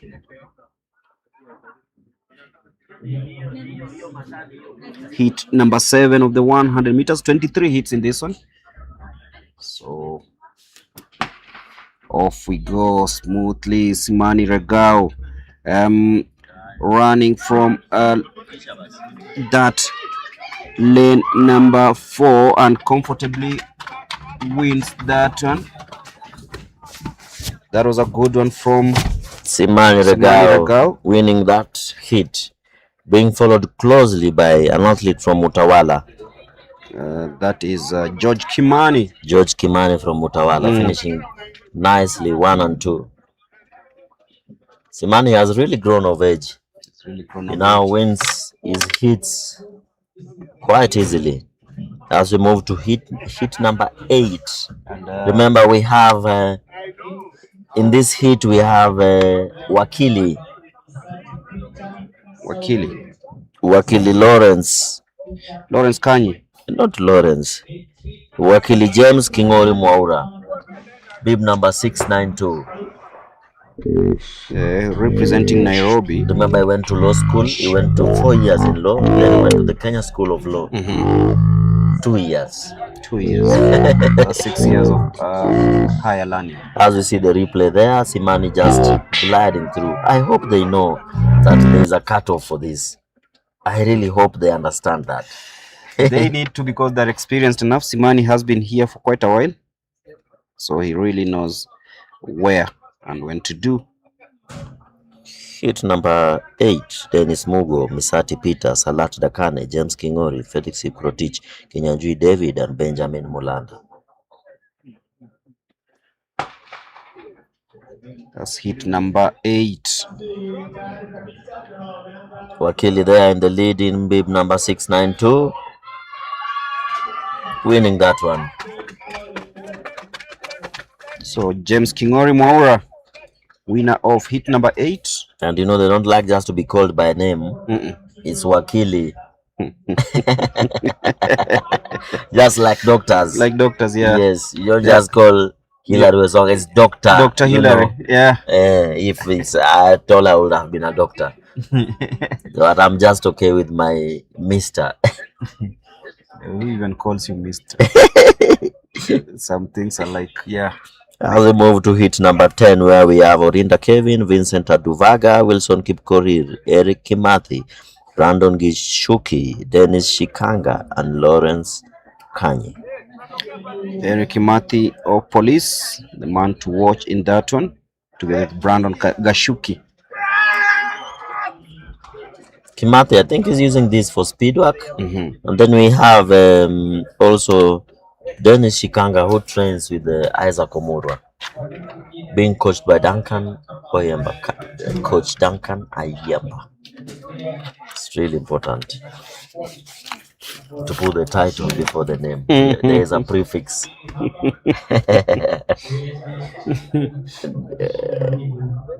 So it's Kimathi and Gishuki, the guys to watch in this hit number 9. After this, we'll have the steeplechase, of course, coming up later on, and the 800 meters. Some of the races to watch, to look forward to this morning.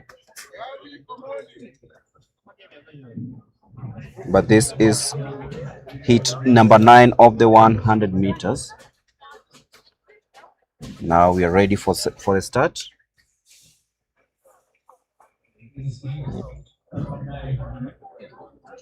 Dennis Shikanga, Eric Kimathi, those are the men to watch in this.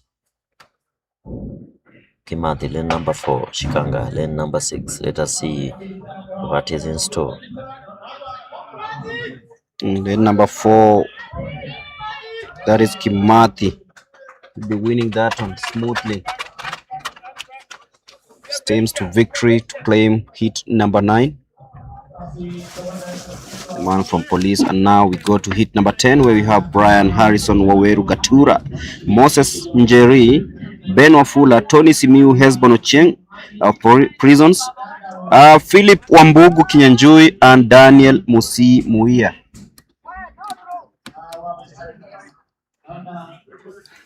As we see how Kimathi easily won that hit number 9.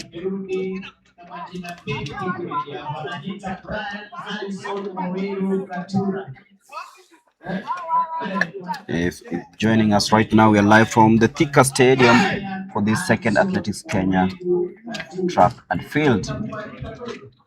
3 days of action here, starting today through Saturday.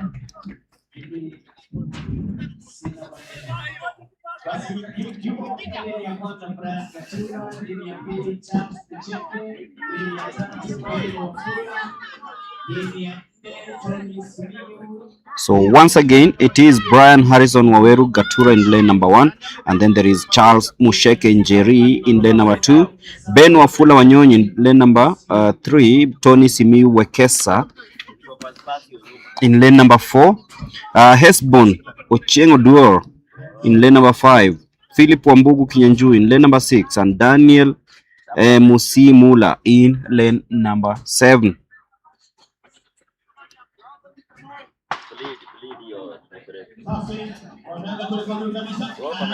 And there you go smoothly, and watch out for George Karanganja Njenga, but then Hesbono Cheng will be winning this one. Comes from the outside to claim victory in hit number 10. So Hesbono Cheng of Prisons claims victory in that hit. And straight away we go to hit number 11, where we have George Karanja, Fidel, Griffin Libune, Wilson Muga, Shikuku Amulavi Olwatinya, Cheriot Elvis, Kerry Wilson, and Kipkoech Emmanuel. But watch out for lane number 4, Shikuku Clinton Aluvi.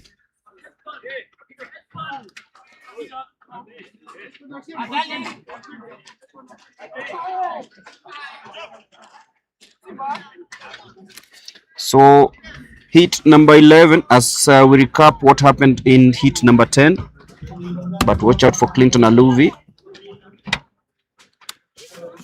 You can see there Hesbono Cheng, who beat quite experienced athletes in that semi-final, beating Gatura from Kenya Police in lane number 1. Hesbono Cheng from Kenya Prisons winning that, as you can see from the replays.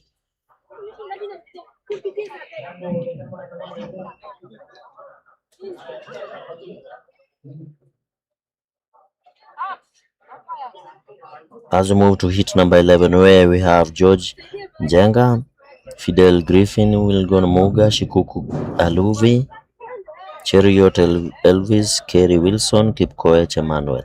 Hit number 11. The men to watch here, Kimathi or George Njenga and Aluvi from Utawala Springs. Lane number 4 and lane number 1.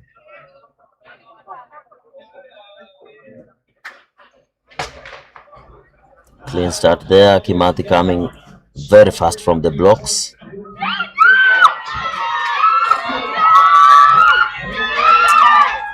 That's Clinton Aluvi. Clinton Aluvi winning that one. Sorry about the mix-up from the camera persons, but Aluvi won that one.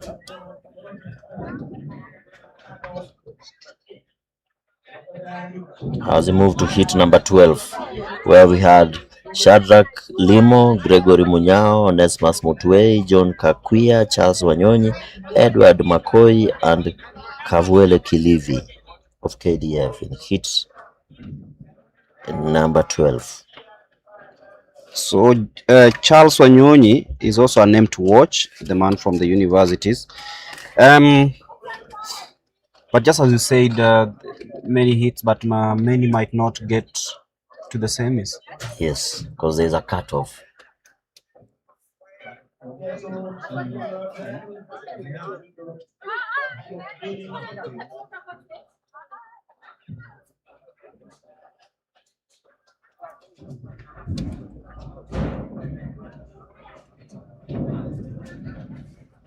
Let's wait for the start of this hit. Number 12.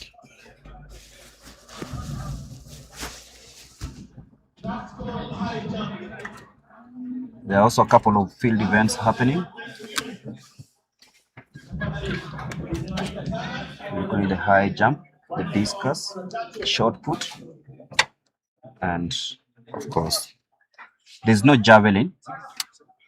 So an off day for javelin throwers this morning, but hit number 12 of the 100 meters.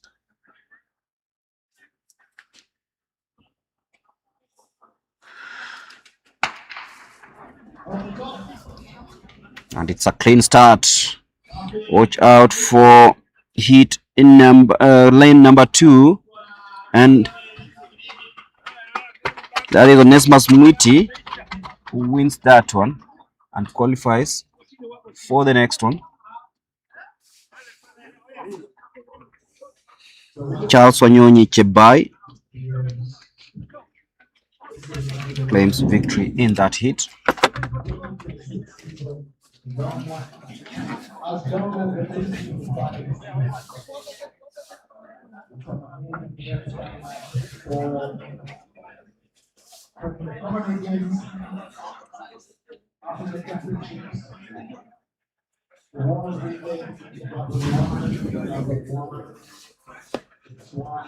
So we into the 13th heat. 10 to go.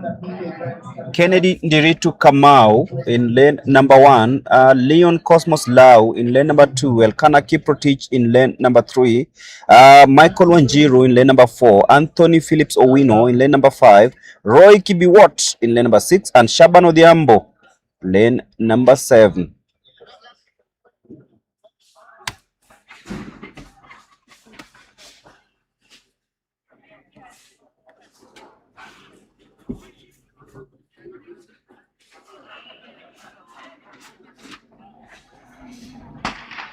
There you go. Watch out for Kennedy Ndiritu. But then in lane number 3, Elkana Kiprotich will be claiming victory. He just steams away and beats the rest of the field. And the man from police will be claiming second place. That is Roy Kibiwot.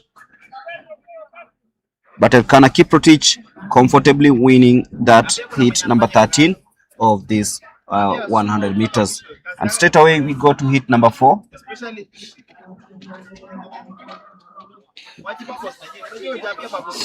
Heat number 14 of this race.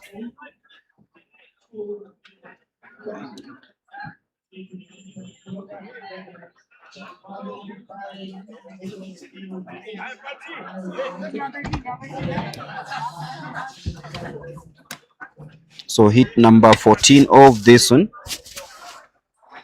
Rogers Nyambu, Gilbert Kamau, Onesmus Nzioka, Richard Mwathe. There is Benjamin Simiu, Emmanuel Nyabuto, and Martin Otieno. I can see 2 Utawala athletes, Rogers Mbogo and Richard Mwathe. When you talk about Utawala Springs Club, already on the picture you already see Richie Mzandu. I don't know if he's registered for this meet, but I hope he's here. And in the background you also see Coach Pape. Yes. Of course, not forgetting Officer mwenyewe, the man behind the cameras. Who is that? You don't want to say him on air. No, it's ataki kujulikana. Lane number 3 now running so nicely on Onesmus Nzioka, but Richard Mwathe also trying so hard. But then this will be won by Rogers Mbogo. Wait, was the athlete in from Utawala even seeing where he was going? He came second. Yeah, he came in second. Richard Mwathe. Richard Mwathe was just beaten to at the line. Yeah, by Mbogo. Yes.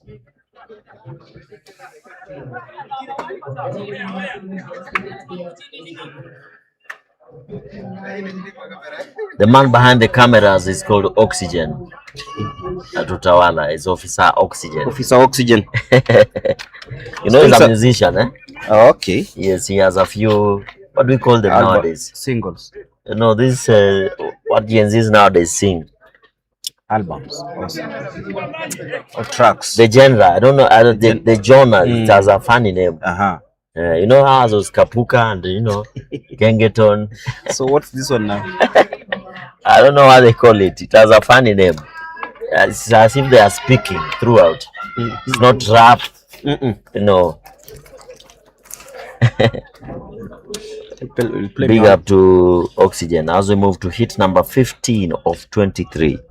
Boniface Mwiti, Joseph Wanjiku, Kevin Joktan, Wiseman Were, Shadrack Wasilwa, Moses Muga, and Emmanuel Rugut. We have quite a number absent. We have 4 athletes. Were not in that one. So we'll have Boniface Mwiti, Wanjiku, Joseph. But why would you register and not show up? Now, that's a very difficult one. It's a very difficult one. Now reduced to 3. Another false start, I know. Interesting.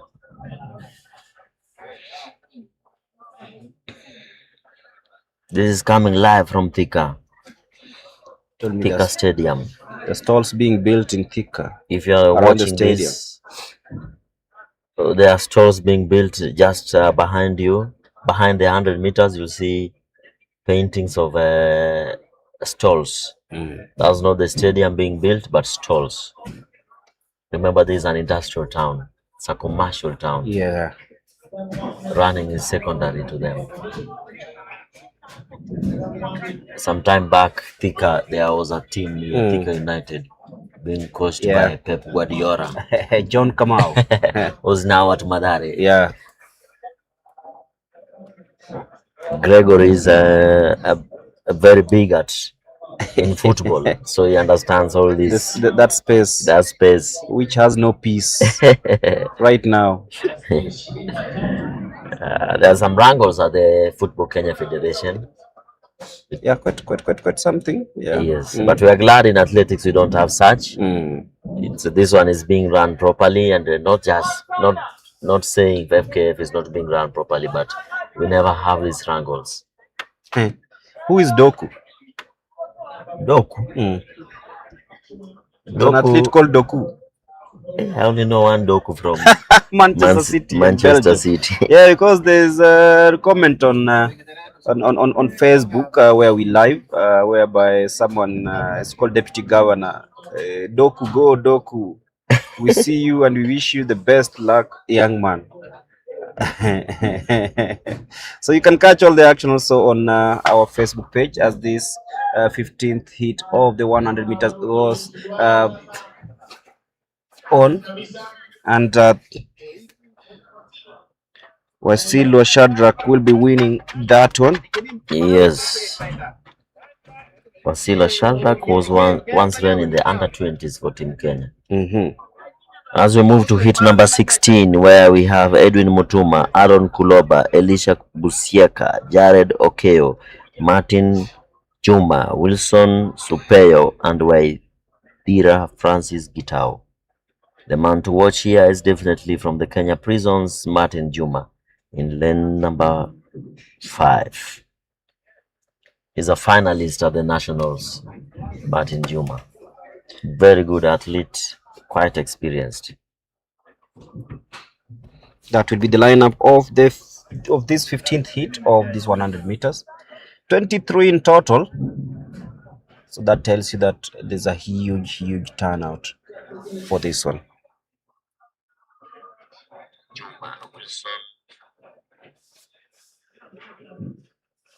You can watch this live on our Facebook page, Athletics Kenya, and you can see all your comments. Thank you, all of you, for tuning in.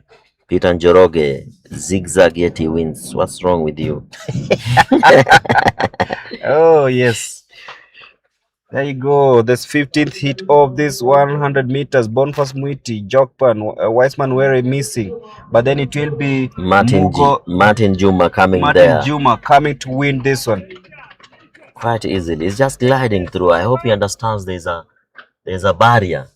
There's a cut-off mark. So you have to ensure that you are safe first. There's a comment here on Facebook. Rosie Waflora saying, huyu Kevin bado anakimbia zigzag na lens. Oye, balance ya mwili ndio hana.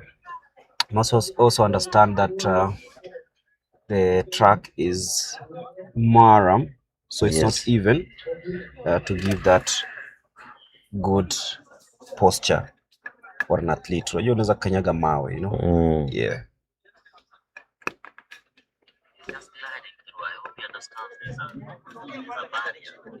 So hit number 17. They've been quite a lot. 17 of 23. 17 of 23.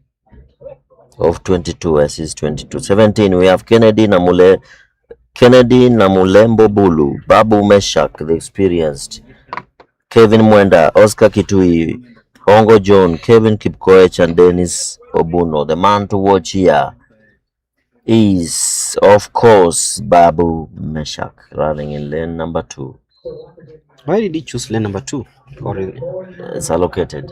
It's allocated. Lanes are allocated. Then we have also the experienced Kennedy Bulu. On your screen there is Meshak Babu.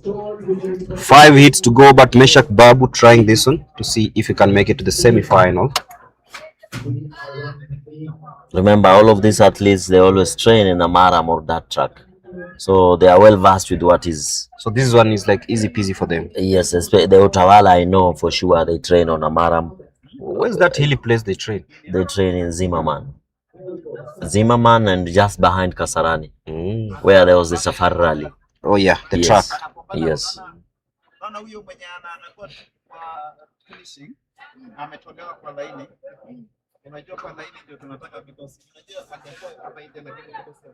So we are ready for the 17th hit of the 100 meters.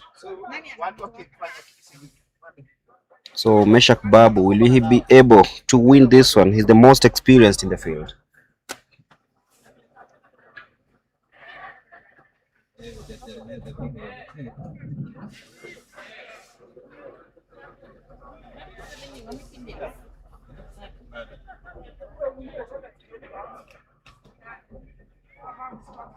Man to watch, Meshak Babu of KDF, running in an Utawala Springs Club jersey in lane number 2.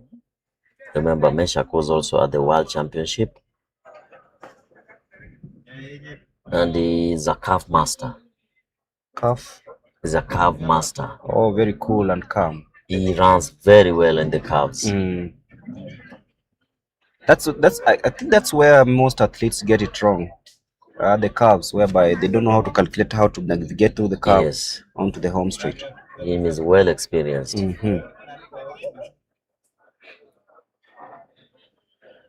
As you can see on the replay, he was so calm. As others were leaving, he was still stuck on the ground, just waiting for the gun. That is how experienced he is. Perhaps he was just looking at the field like, I think I have no match here. You know, with all due respect to the rest, he has no match here. Yeah.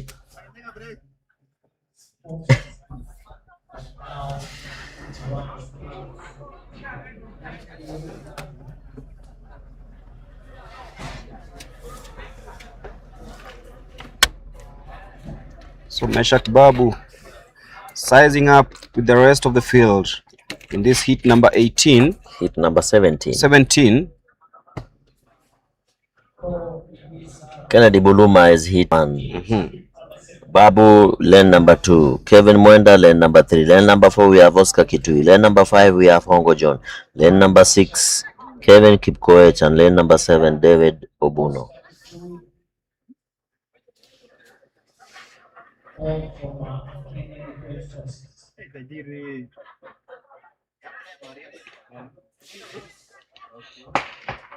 And off they go. Meshak Babu gets off the blocks nicely. It's a battle between Babu and Malumbo, and Babu just about wins that one, with Kevin Mwenda coming in third. Very tactical race from Meshak Babu. As you can see the bounce from Kevin Babu on your screens.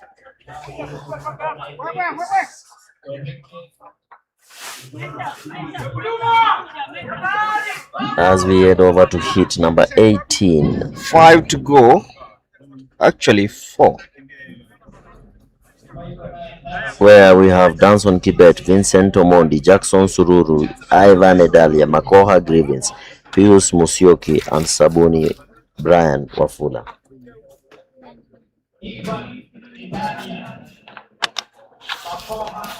There's this boy who rode to Nairobi the bicycle and won the BETIKA.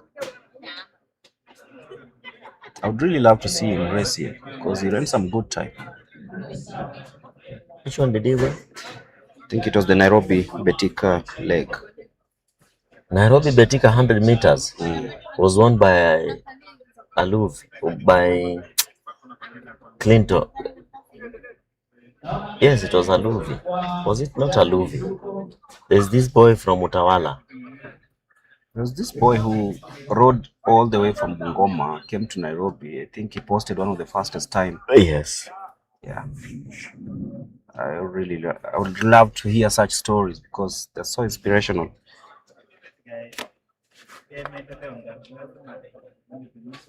Coming live from THIKA Stadium. A couple This of is journalists the following 100 meters heat number 18. the likes of Angwenyi Gishana, a very experienced athletic journalist who's traversed the world just to spread the gospel of athletics.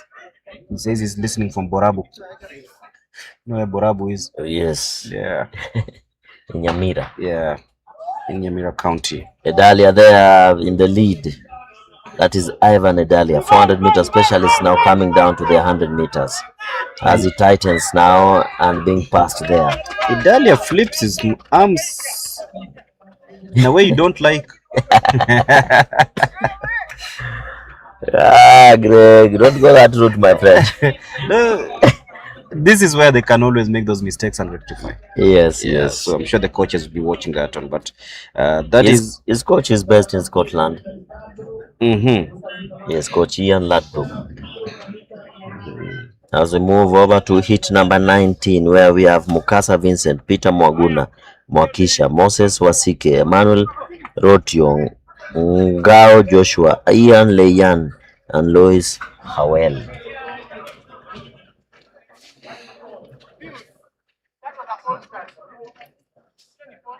So 3 laps to go with the 19th one just about to begin. I can hear Ivan Edalia complaining. That was a false start, and he was in the lead. So I don't know what he's complaining They about. always say that when you are in there is when you know what's really happening. Yes. Yeah. And now we are ready for start in the 19th heat. The man to watch here is Moses Wasike, who was at the World Relays. The previous edition of the World Relays. Remember, we have it this year. On the 1st and 2nd of May Yes. in Gaborone, Botswana. Will you be there? I hope so. Heat number The 19 winner of the underway. Nairobi BETIKA meet is in heat in lane number 7. That is Louis Harwell. Yes, Louis. Well, it depends with which school you went to. Some call it Louis. Yeah, some call it Louis. As we won by Wasike, then Louis was second. Then as we move to heat number 20. 20. So heat number 20, where we have Wangui Dennis, Justin Saboke, Eugene Wangeshi, Michael Njuguna, Stephen Nganga, Lewis Opio, and Gideon Otieno. Let's have the men to watch: Dennis Mwai and Justin Isaboke, lane number 1 and lane number 2. Dennis Mwai, recruited in the Kenya Police Service. Yes. But as you can see, he has a durag on his head. Do they call it a durag or? Yeah, it's a durag. Yes, I don't know if they provide such. Maybe for the dust. Dust, my friend, is been shaved clean. When you join the police, prisons, and KDF, they shave you clean. Even Omanyala had to go through that before. Yes. Yeah. But it will be a battle between lane number 1 and lane number 2. Justin Saboke and Dennis Mwai in lane number 1 and 2 of this 20th heat of the 100 meters. Coming live from THIKA National Stadium. This is not a national stadium. Oh, THIKA Stadium. Let me remove the national. It's a good facility though, because it's helping us at least have the second Athletics Kenya track and field. And they will always produce fast times here. Let us wait and see. Coming from the heats. And they go nicely. Will it be Dennis Mwai or Isaboke? Both of them are off the blocks nicely, and it is Dennis Mwai trying to shrug off Isaboke. Looks to be struggling a little bit, but it will be a close one. Just about won by Dennis Mwai. Oh, Isaboke won that one. That's a photo finish. Moi, just let it. I hope you can see the replay. Isaboke just sneaking it at the finishing line ahead of the Durag Dennis Moy.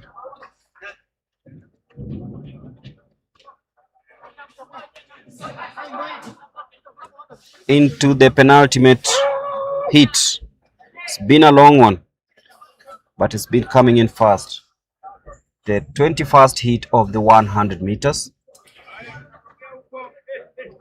where we'll have Mr. Stanley Serem, Simon Mburud, Stephen Otieno Oluoch, Gilbert Cheruiyot, and Mwikamba Ryan Mwakisha.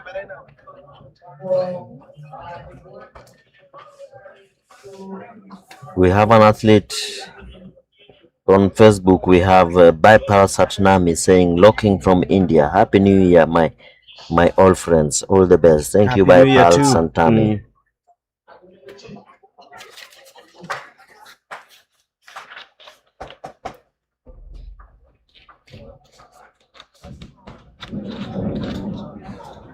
And we are ready for the 21st hit of this 100 meters. Everything clear, and now it's all about the athletes as we 21, we have Stanley Serem, Simon Buru, Stephen Oluoch, Gilbert Cheruiyot, and Ryan Mwakisha. The experienced one is Ryan Mwakisha. I hope he wins this one. Mwakisha in lane number 5. Tense moments in hit number 21. Mwakisha has a very good running form. Being coached by Coach Perpetual, Mbutu, and Coach Msani. Born in 2002, Mwakisha seems to be the one to beat in this one. That should have been a false start. That should have been a false start, but the judges let it go, and it will be an easy win for Stephen Otieno.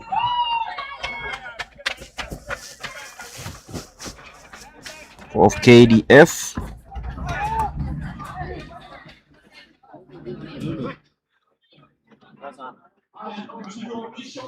And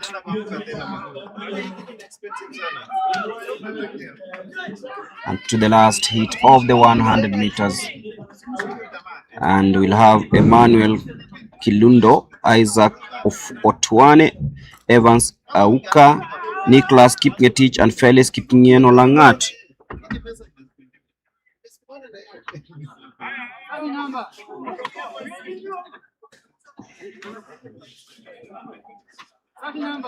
That's in lane number 1, Emmanuel Kilundo of Eastern.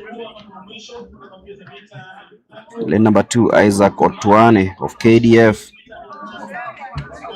In lane number 3, Evans Auka. Then there is Nicholas Kipngetich and Felix Kipyegon Langat.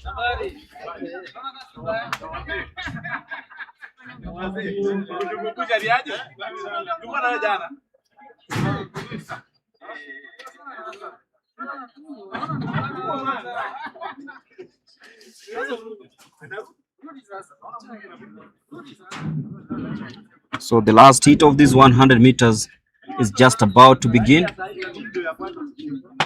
And there goes smoothly, and the man from Prisons, that is Felix Kipyegon, gets off the block nicely, is leading the pack. Will he see this off? And he just about does that smoothly.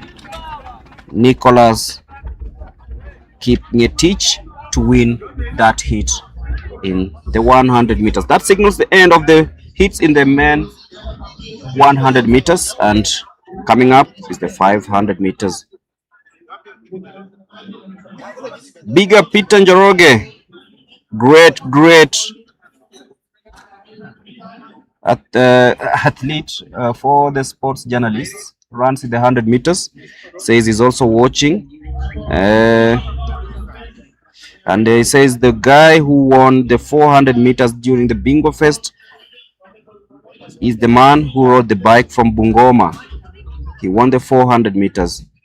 Thank you, Peter Njoroge.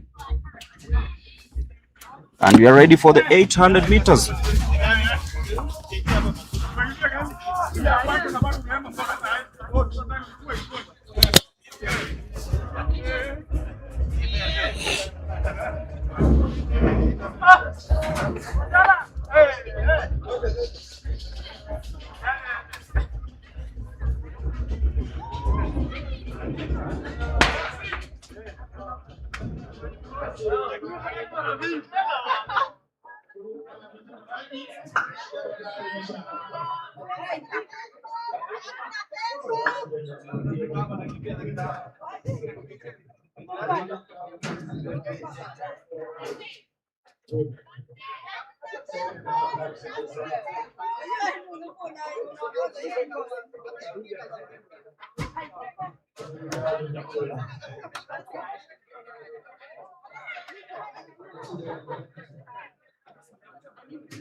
So the 3,000 meter steeplechase is underway. This is the women's event.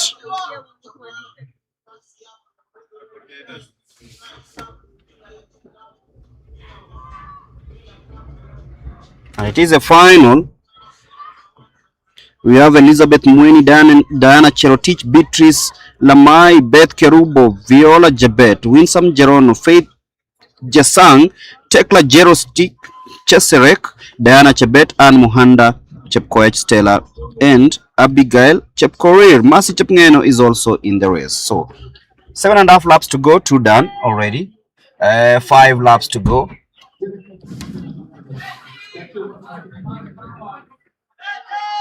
It is the steeplechase that is ongoing right here at the THIKA Stadium.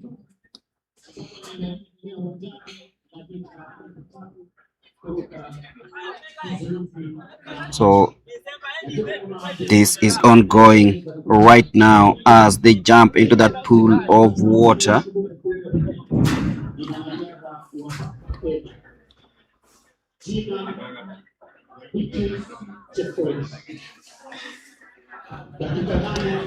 And that is Mercy Chepngeno Kosgei having that unassailable lead in this one with 4 laps to go.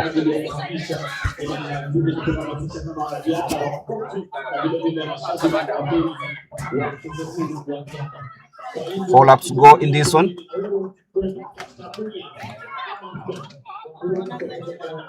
Abigail Chepkorir in second place.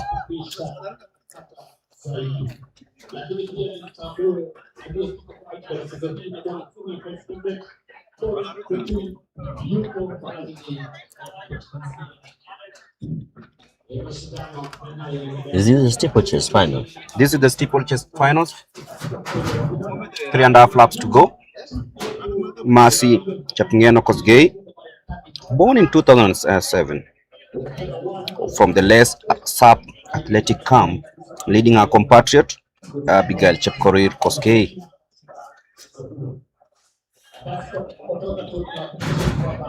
The conditions here are not friendly, so it will be very, very, very tactical. And Mercy Chepngeno knows that she's enjoying that healthy lead. Remember, this is a final. Checks over her clock with 3 laps to go. So Mercy Chepngeno enjoying that huge gap. She knows she has what it takes to see this off.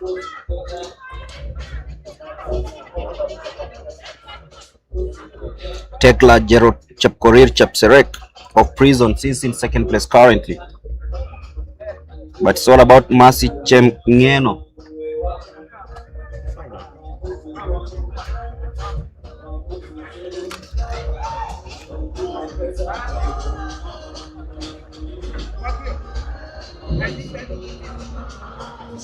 Gregor, she's running, she's front running, just knowing 20,000 is in the bag. Kenya shillings. Mercy Chepngeno Kosgei knows that she's gonna bag something at the end of the day here at the THIKA Stadium in Kiambu. This is a race that has been dominated by Kenyans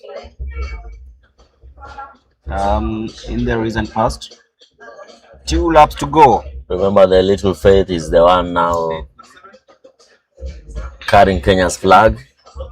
There was also Beatrice Chepkoech, who's the world record holder over the distance. Yes, then we have the Bahrainian, but from Ukambani. I saw you train with her at Kasarani. Very good friend of ours. Yeah, Winfred Yavi. Yes. Mutile. So 2.5 laps to go in this 3,000 meter steeplechase. Can also see on my right side there is the this is the short put ongoing, very heavily built guys.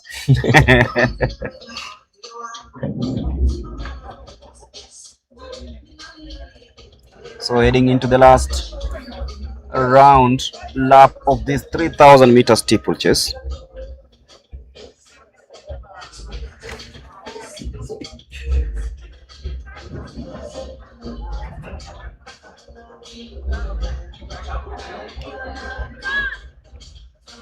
So this will be Mercy Chepngeno Kosgei's race to win, born on 16th of September 2007. There she is. She knows that she has less than a lap and a half to win this race and claim victory in the steeplechase and be crowned the winner of this Kiambu series as she comes around, and she will be hitting the bell. This is Mercy Chepngeno Kosgei. First ran her race as an Athletics Kenya registered athlete in 2024. In second place, of course, is Dekla Chepkorir.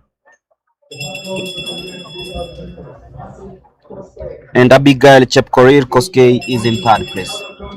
Is this the young Mercy Chepngeno or this is a different Mercy Chepngeno? This is the young Mercy Chepngeno, born in 2007. Okay.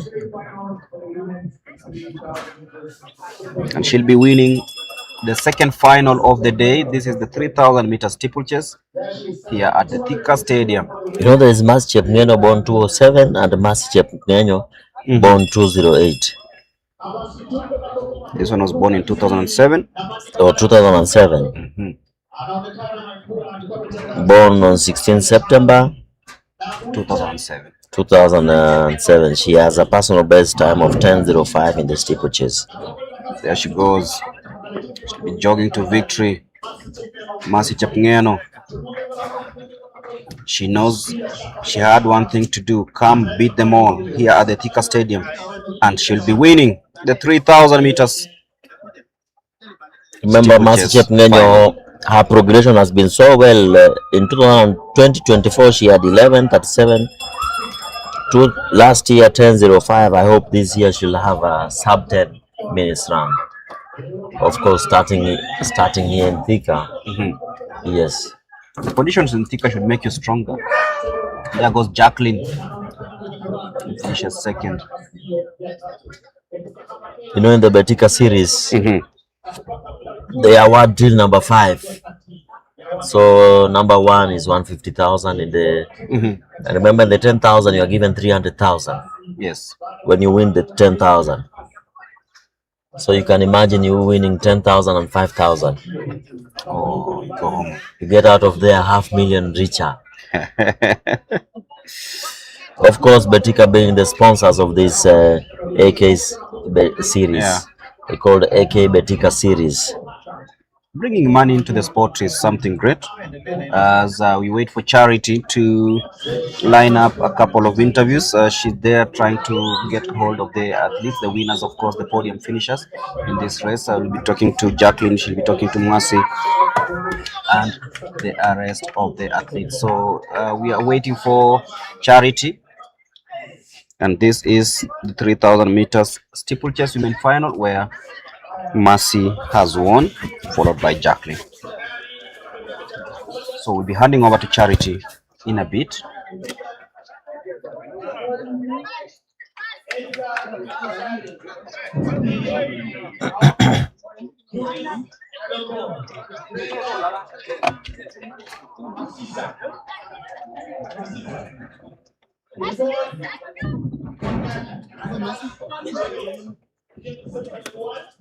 So the second final of the day has just ended.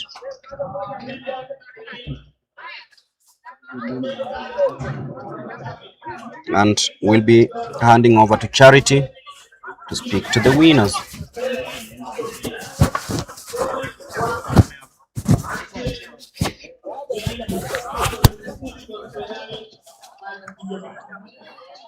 Over to you, Charity. So once again, we are lining up the women 3,000 meters steeplechase.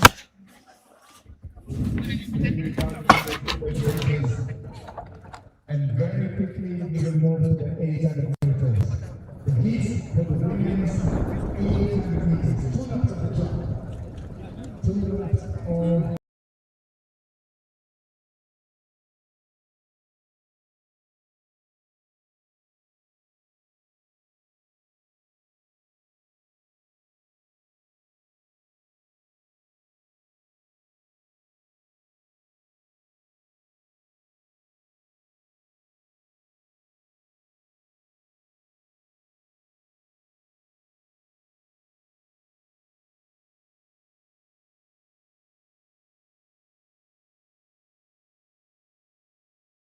What an exciting 3,000 meters steeplechase we've just had here. Despite the scorching sun, the athletes have been able to bear it all and also managed to post good performances. First of all, we are joined here by the 19-year-old Mercy Chepngeno. She's taken the first place position.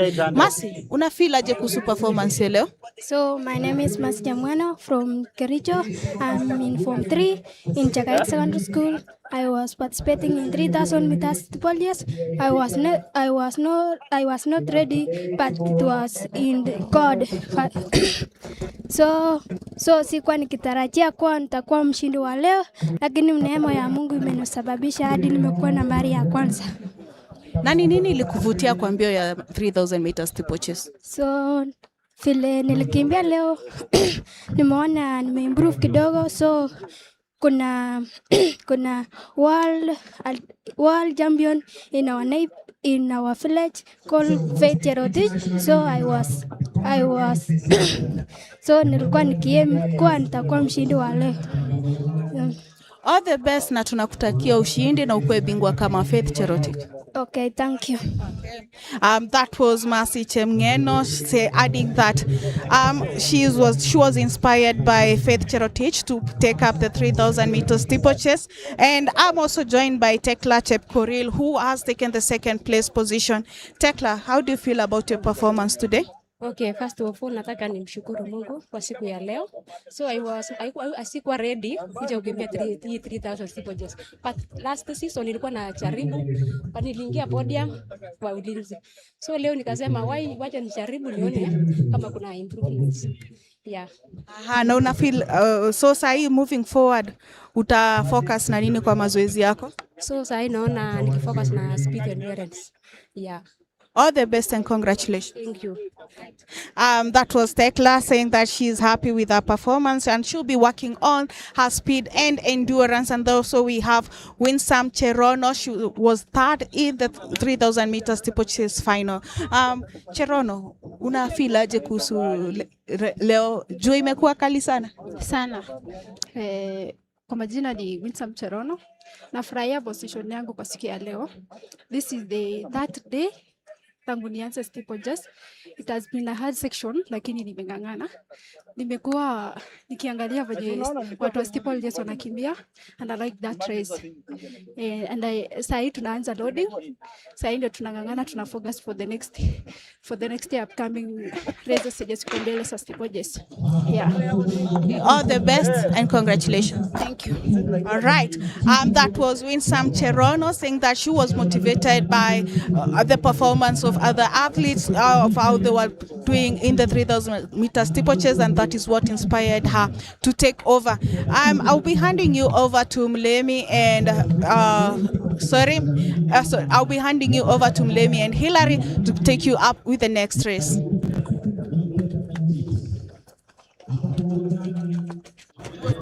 Other athletes, how they were doing in the 3,000 meters steeplechase, and that is what inspired her to take over.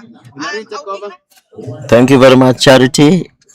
As we move over to the 800 meters women heat number 1, where we have Alexina Boera, Beatrice Jemeli, Emily Jerop, Anna Fula, Abigail Chepkemoi, Rose Mideva, Gitao Masi, Alice Ekiru. 2-lap race, 800 meters heat number 1. Coming for the second lap, second and final lap there.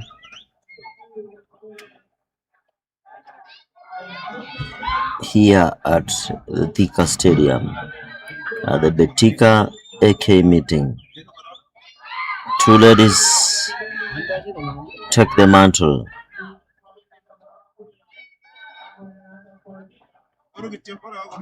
The final lap, 800 meters women, heat number 1. Heat number 1 of 3. Ekiru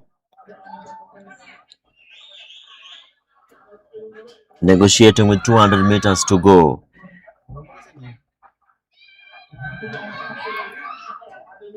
$150 meters to go.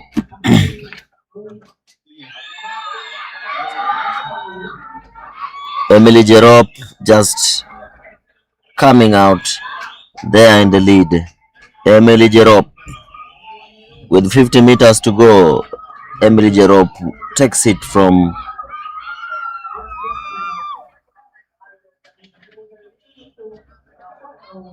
Emily Jerop comes out top, beating the likes of Alice Ekiru, Gitao Masi, and Anna Fula. Remember, this is the 800 meters heat number 1. In heat number 2, we'll be having Purity Joy, Jacinta Abese, Winnie Makori, Lucy Njeri, Brivia Nelima, Faith Muteki, Faith Mukonyo, and Josephine Sembenyo. 2-lap race. Kenya has been a dominant figure in this one. Of course, the world champion, the current world champion, Lillian Odira from the Kenya Prisons, being coached by Coach Jacinta. Kenya, we've dominated this. Before Lillian Odira, we had the dancing queen, Kisii Express, Mary Mora. So we've had a good outing. Previously, we had Eunice Sum taking over from from Eldoret Express. So Kenya has been a constant winner of the World Championship in this particular race, 800 meters women. Hoping that we'll be able to see Lillian Odira in action this season locally, having beaten a strong field at the World Championship. She was the unexpected winner from Kenya Prisons. Timing her run so well and just coming out of the last 100 meters, beating the likes of Mary Mora to the title. As we move to the two-lap race in heat number 2 of 3 in the 800 meters women's semi-final here at THIKA Stadium.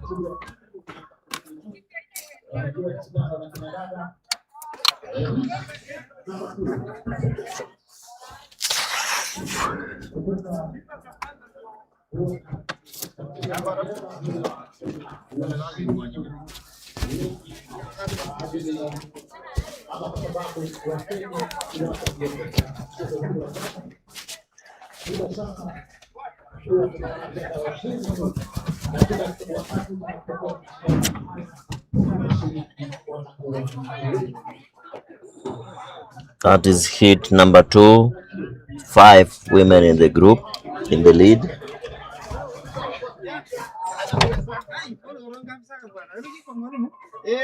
Josephine Sembenyo Mancha coming there in the lead, born in 2007.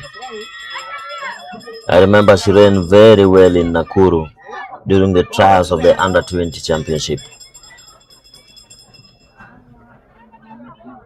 Josephine Sembenyo, and I remember during that race she was tripped and fell.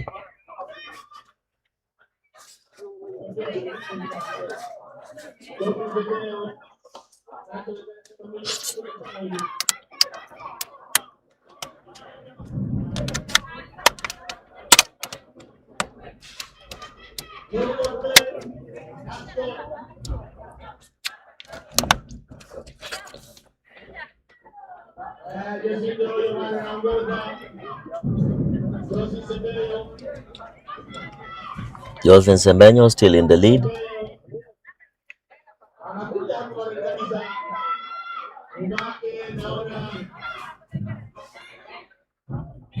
Josephine Sembenyo winning that semi-final quite easily. Decided to take it right from the word go, from gun to tape.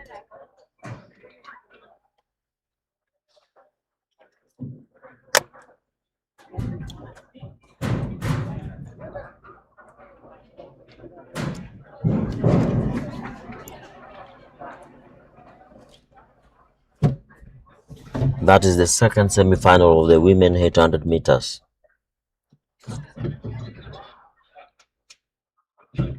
As we move over to the third and final heat, or third and final semi-final.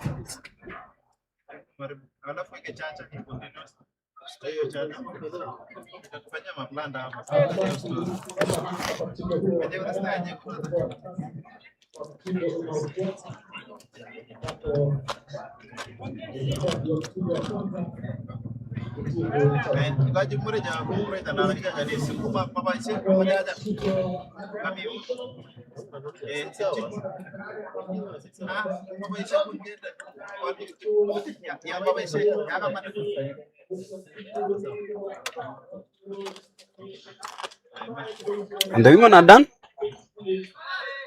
Pardon? The women are done? Oh, those are only 2 semi-finals. From the start, we were to have 3. But as we can see from our screens, now we move to the men. Yeah. Heat number 1, where we'll have Charles Ndirangu, Lawrence Nganga, Alan Kipiego, Juma Timothy, David Roby, Freedom Mutanu, Kelvin Loti, Eric Kibetiego, Melcha Kipruto, and Solomon Kimutai.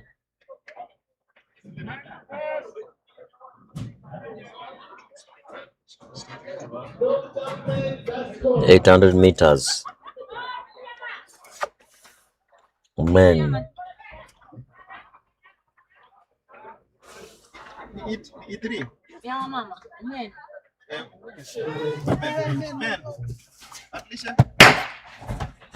So off we go, the first heat of this semi 800 meters happening here at the THIKA Stadium. And for the women, we're expecting 3, yeah, but yeah, we got 4. For the men right now, for the men it's actually 10. Hopefully we'll see that happen. And this is heat number 1, where we have Charles Ndirangu, Lawrence Nganga, Alan Kipiego, Juma Wanjala, David Muridi Robi, Frida Mutanu, Frida Mutanu is Kelvin Kimutai, Eric Kibet, Mesha Kipruto, and Solomon Kimutai. 2 laps on track as they glide through the track, the dusty track at the THIKA Stadium, into the final lap of this one. Alan Kipiego, the tall figure. Alan is absent. I can see him standing on my left.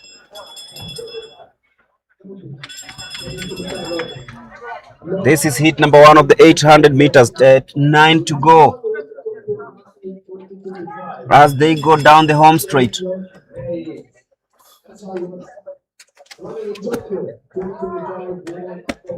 It is a very tactical race, this one. Going to that curve. I think the tactic here is just go in front and yeah, all out. Do the Rudisha way. It was at the World Championship. Yes.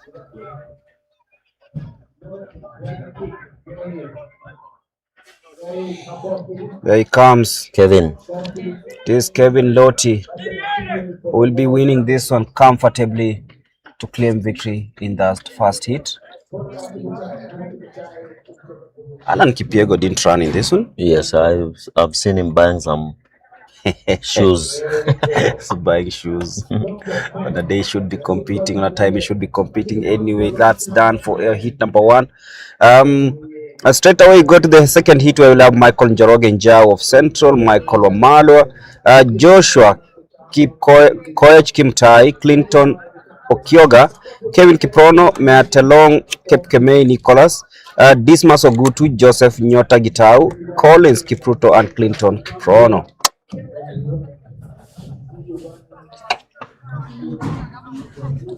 So if you're joining us, we done with the 800 meters. That is hit number 1, and all the way to hit number 2, which begins almost now.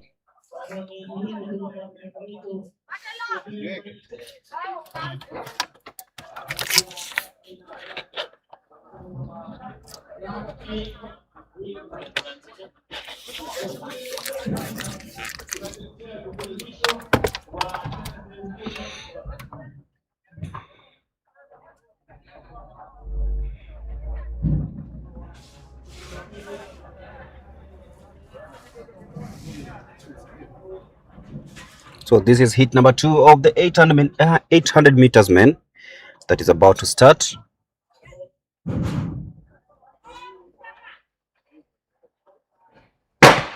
And there you go, the start of this one.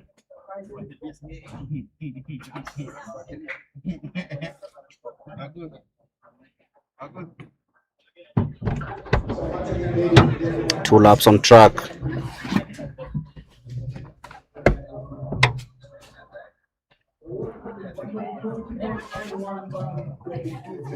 Started with a slow pace.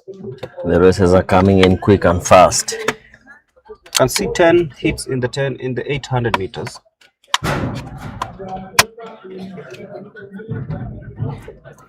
And also a sizable crowd, capacity crowd here at the THIKA Stadium, which is under construction. I can see a couple of guys doing the painting work.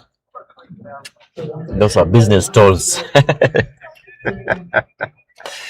Yeah, hopefully that will translate into this one as they hit the last hit, the last lap of this race. And John Koech Kimtai, the tall figure, leading this second hit as they head to the home straight. John Kimutai trying to get away from the rest. It's getting very, very tight towards the end of this one. John Kimutai in the white bib, down the home straight into the curve to the home stretch. John Kimutai seems to have just found the right gear for this one. Will he use that to claim victory in this 800 meters? Hit number 2 of the 10. Like I told you, the secret here is go all out in front and control the rest. There. Yeah. So he's really controlled that race nicely, and John Kimutai will be claiming victory in this second hit of the 800 meters.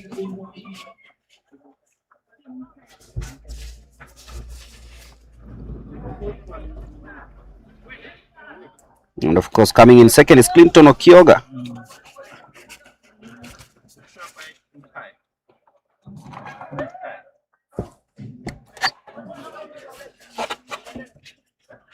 It's really hot here.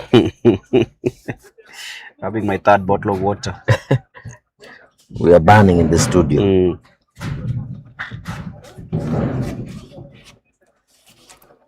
So coming up is hit number 3.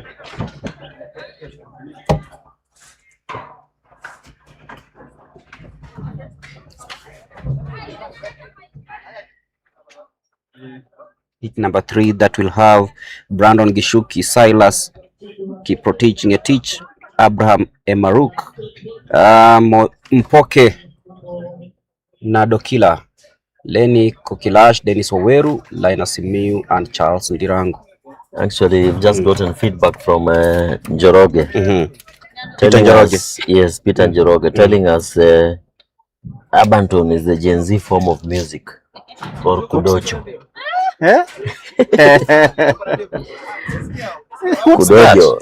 Kudojo. During our time it was Kapuka. Gengeton. No, but this one, theirs is called Kudojo. In lower dialect, that means we getting in. It is Kudonjo. This one is Kudojo. Kudojo. Quite interesting. As we move to the 800 meters, hit number 3, men 800 meters, where we have Brandon Gichuki, Silas Kiprotich, Abraham Emruk, Moitalel Mpoke, Lenny Kotisha, Dennis Waweri, Linus Simiu, Charles Ndirango, Victor Kibichi, and Justus Sokoro.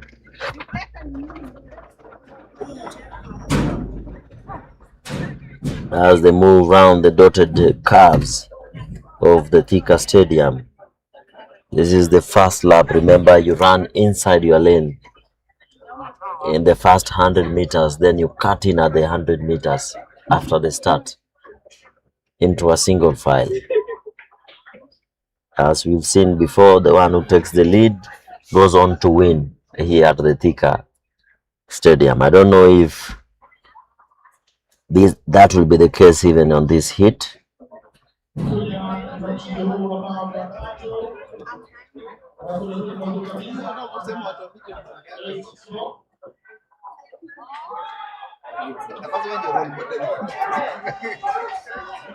Bid number 864.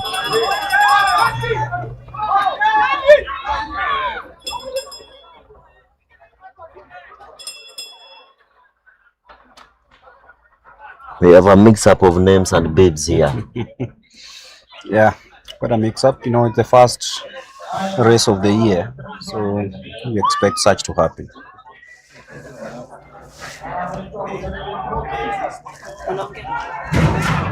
It's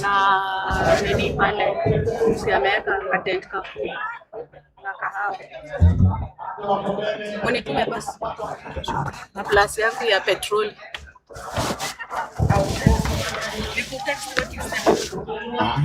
Mimi hiyo kahawa tu na nini? Sijajua snacks hapo nazo.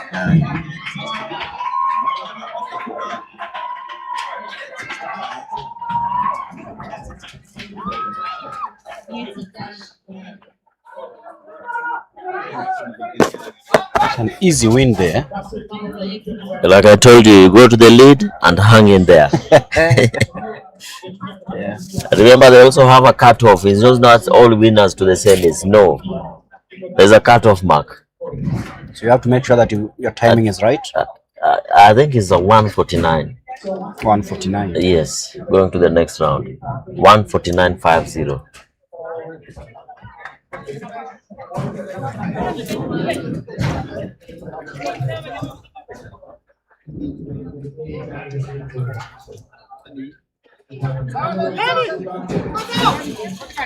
As we move over to the fifth heat of the 800 meters.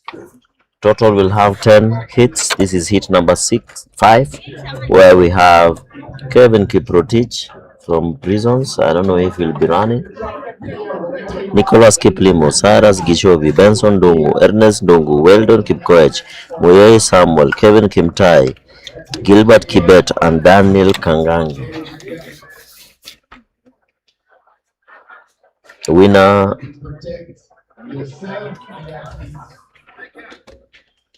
hit number 4, hit number 5, we have Kevin Kiprotich.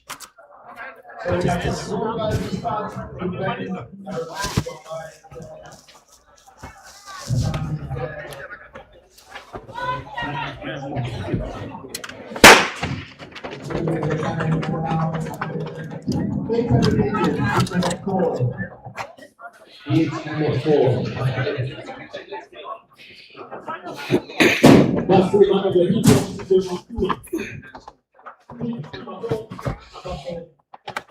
But one thing I love about today is how fast the athletes are reporting from the call rooms to their respective areas. And just shows you that we are coming off edge. There's a time you could really hear the stadium announcers do it mention not once or twice for athletes to go to the call room, thereby wasting some time. But this one, it's prompt. It's prompt and very, very accurate, and that's what you want to see as we take on the fourth heat of this 800 meters. Brian Kipngetich in the lead. Brian Kipngetich from Nairobi leading the way right now. Just opened a wide gap. Down the home straight. He knows he has what it takes to do this one. He's seen what his compatriots have done in the previous heats, and Brian is leading. In second place, Kenneth Kipkorir of KDF. So this is going to be very interesting. Brian grimacing a little bit, but he's widening the gap there as they take that curve. Brian and Kenneth Kipkorir. It is almost a toe-to-toe race, but Brian seems to have just found the extra gear and should be winning this one unless Kenneth tries something spectacular in the last 100 meters. So there comes Kenneth. Brian grimacing. He wants to see this off. Kenneth is closing by. The man from KDF, does he have enough in his tank to see that through? Not really, because Brian just held off his competition and won the race. This has been the most competitive of the last 4 we've had. And we're down to the last 4. And in heat number 5, we'll have Kelvin Kiprotich of Prisons, Nicholas Kiplimo, Cyrus Gichovu, Benson Mukuria, Ernest Ngugi, Weldon Kipkoech, Muyen Samuel Samiko, Neville Kimtai, Gilbert Kibet, and Daniel Ngigi.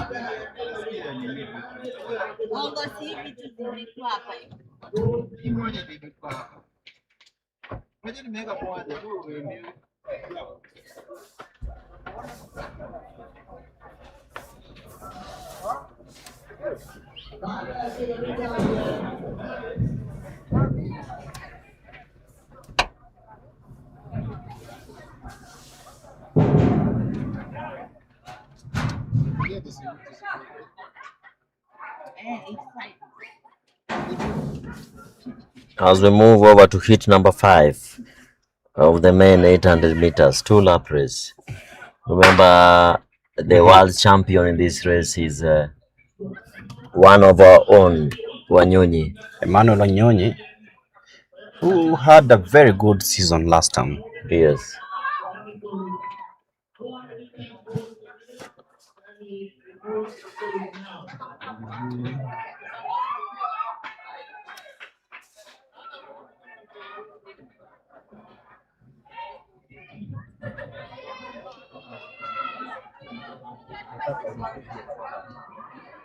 I think this will be one of those races where the leader will not be the winner from the look of things. Yeah, so packed up front. The leading pack,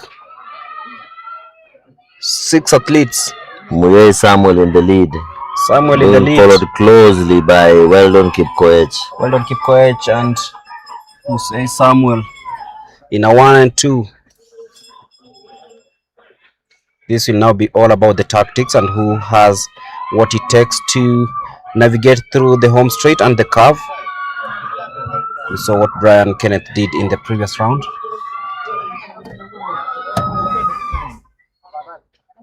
Muyei Samuel Samikwo, grimacing a little bit but still in the lead with 200 meters to go. This is still very close. This is still very close. I hope we've not jinxed it.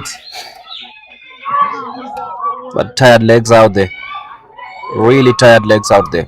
But as the previous 4, it will be still go to the lead and win it. But it remains so. Who wins it? It is Samuel who wins it with Weldon in 2nd place. As we move to the 6th, races coming in quick and fast.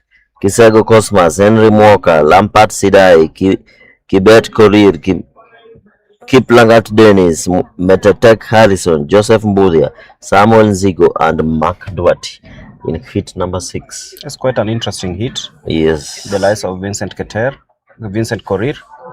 Kibet, there is Henry Mwoka, and Mark Duarte, experienced names. Is Kibet really in this race? Joseph Mbudia in black. I can't see Kibet in this race. I was hoping to see him.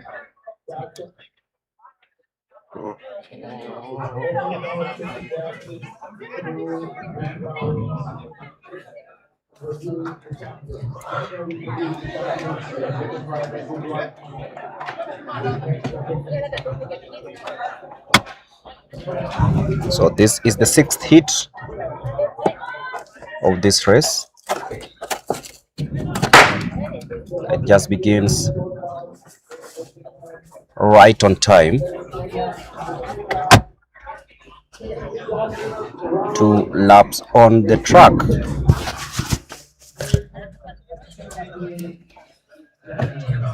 We'll also have the white. We'll also have the 400 meters coming up, the heats. Quite a long event this one. And then we'll have also some field events and the 5,000 meters semi-final. We'll also have the 3,000 meters men's steeplechase 2 semi-finals for that matter, before the 200 meters. And the 1,500 meters complete the day. So a couple of events still ongoing as Mbuthia tries to shrug off his compatriot as they head down to the home straight. Remember, this is heat number 6 of the 800 meters.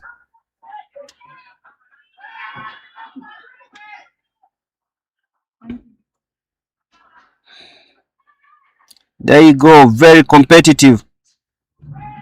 Mbuthia in 2nd place. Dennis Kiplangat B in 1st place. B now deciding to take matters into his own hands, and now he goes to the 100. He's having a very healthy lead over Mbuthia.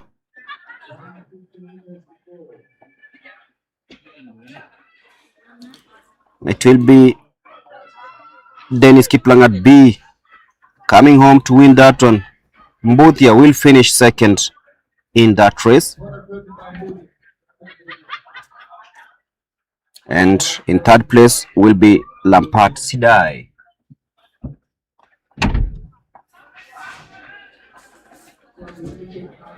So that's the sixth heat of the 800 meters.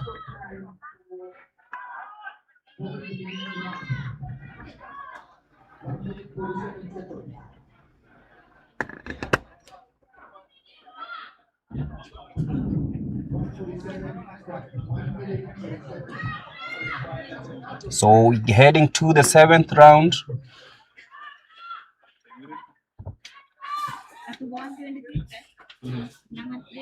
Dennis Kitui, David, Kevin Bera, Cheminingwa Aaron, Mbaka Cyrus,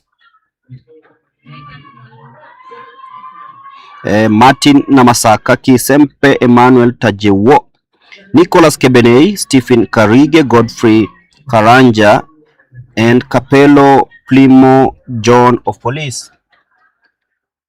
Cheminingwa, the tall figure, is in this one, ready to rumble here at the THIKA Stadium. That headband on Cheminingwa.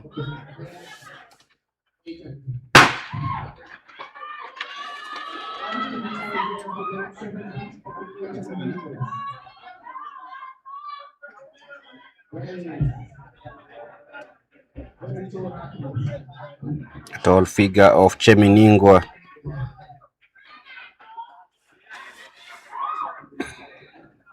Born on the 21st of June 1998, is leading the way. Also runs in the 400 meters, gold medalist during the 2023 African Games. Remember, the African Games returned this year.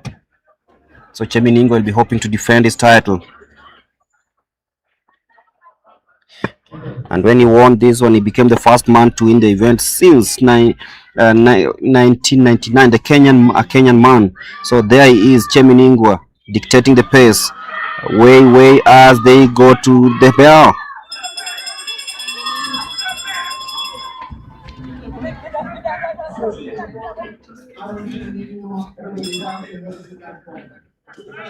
Has a personal best of 1 minute 42.08 seconds in the 800 meters, which is one of the fastest globally. There he is. He is running on the dusty THIKA Stadium, but he knows that he has what it takes. Checks over his shoulder. That is Cheminingwa coming in, and he will be coming down the curve. Still ahead in this seventh semi-final of this 800 meters, and it's going to be a very tight race, but Cheminingwa using his experience just to shrug off that stiff competition from Keberei, and Cheminingwa wins heat number 7 of the 10 in the 800 meters. So 3 to go.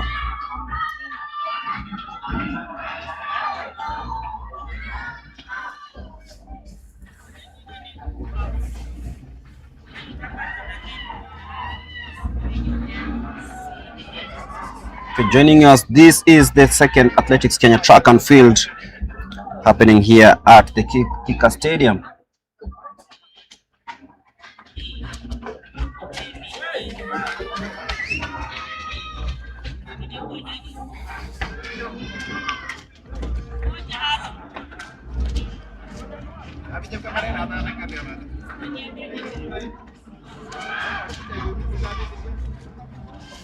And now the 8th heat.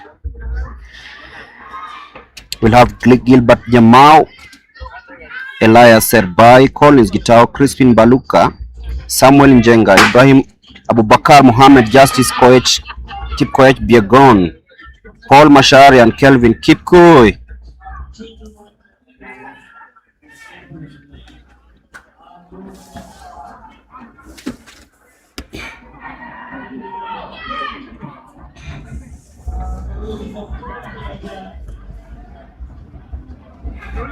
So it is heat number 8 of of the 800 meters. 2 laps on track.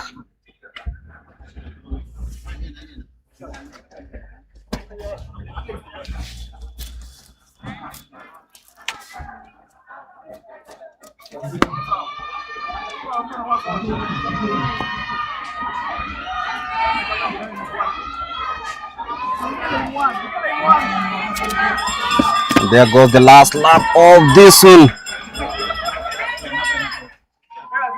Remember, we've had 8 hits in this 800 meters.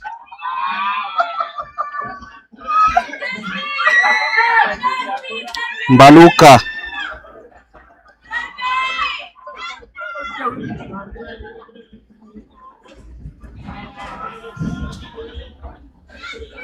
Justice Kipkoech. Just ensuring that he maintains that lead. So it is Justice Koech who will be controlling this race.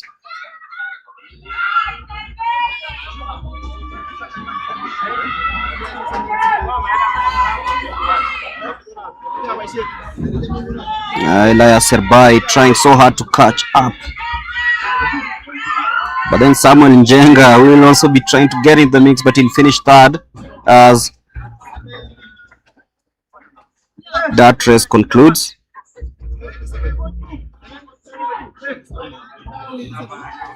So Justice Biegon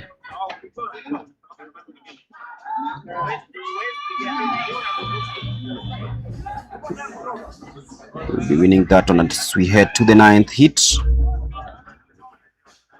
Straight away.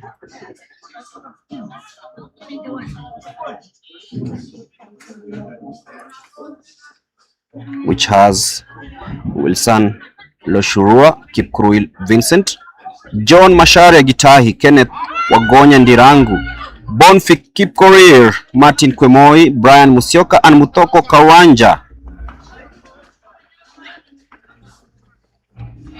Kenneth Ndirangu.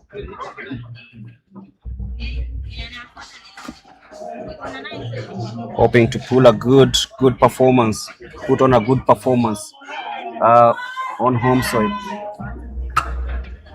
So we are ready for the 9th heat, and there we go.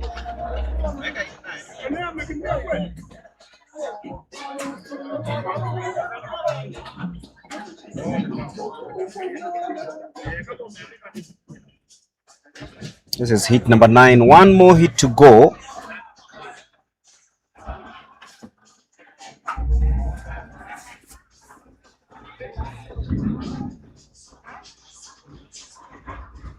Martin Kemoi currently in second.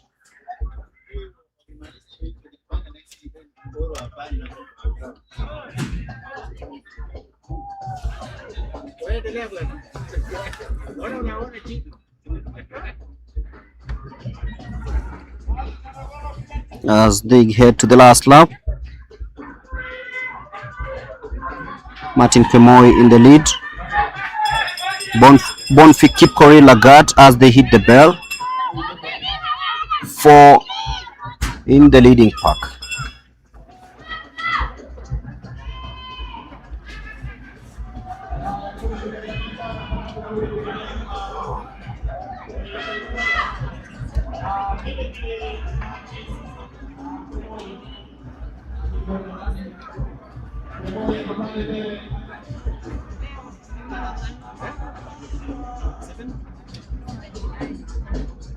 Wilson Loshonua on the curve, leading the way. Will he be able to hold on to that lead? William Loshorua, one-on-one with Bonfik Kipkorir Lagat. Bonfik just teams away from Loshorua. Martin Kwemoi from the other side tried to come in between them, but wasn't successful.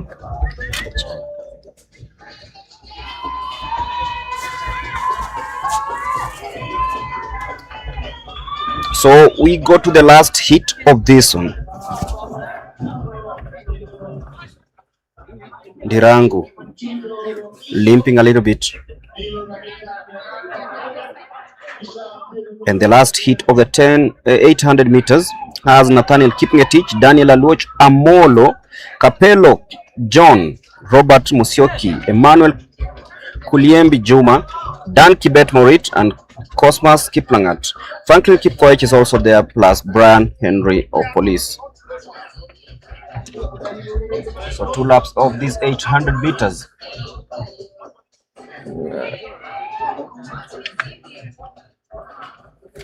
Can see someone who's not in a proper kit, but maybe wants to try out.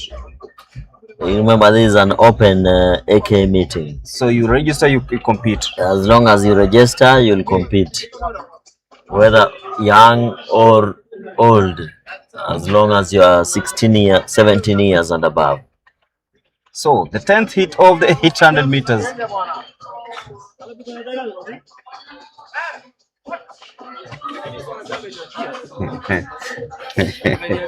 Selling fear.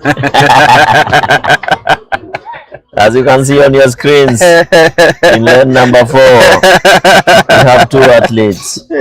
Yeah, this one must be a para. Yes, that's a para. Yeah,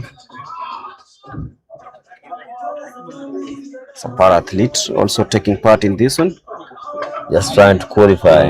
Yeah, and I can see someone pulling a Noah Lyles kind of posture. Just trying to keep warm in this very hot weather. It's Dan Kibet Morit. I hope we'll win it with all this, whatever is selling. Actually, it's Brian Henry, the man from Police.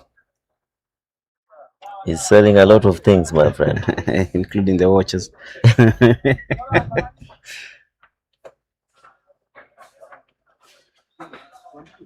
The young man aiming to see if he can actually leave or run the talk as we gear up for this last heat of the 800 meters.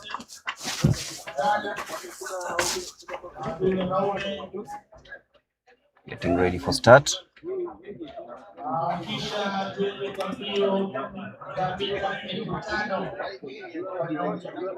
Remember, after this, we'll be going to the 5,000 meters men. Those are semi-finals. Yes.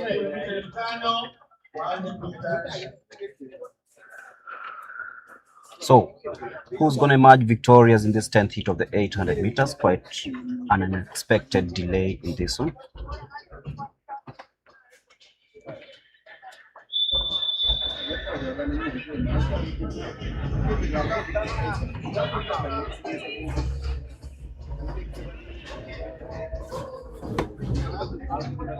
Field events also ongoing, including the long jump women final and of course the shot put.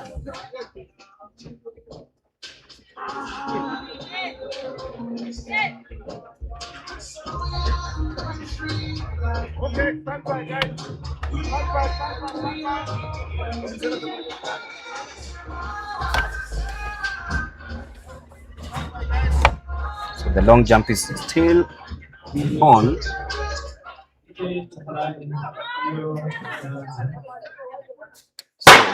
It's number 10 of the 800 meters men. And off they go. This should be the last one of the day, the 800 meters. After this, we have the 5,000 meters. 5,000 meters, both men and women. So we had the women final, remember? Yeah, we had the women final. So it will be 3 semi-finals of the 5,000. We're talking about 3. No, there are 6 semi-finals. 6 heats of the semi-final. So coming up, 6 heats of the men's 5,000 meters semi-final. As we check out on who is leading, Emmanuel Kulembi Juma of KDF leading that 10th heat of the 800 meters, ahead of the man who had a lot to talk about, Brian Henry of Police. So it is Brian Henry now in the lead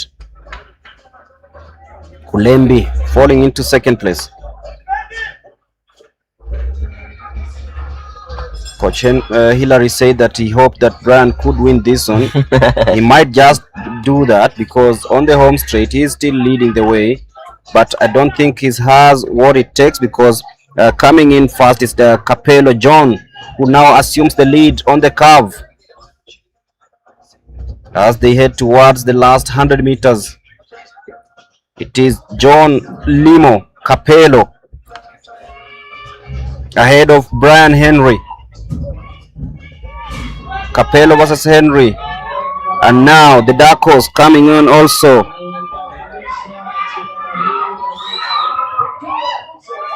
But then it will be Capello winning this one. Brian Henry will claim second place in this last heat of the 800 meters. Remember, coming up is the 5,000 meters, 6 of the semi-final. It's the 400 meters women. I can see them lining up.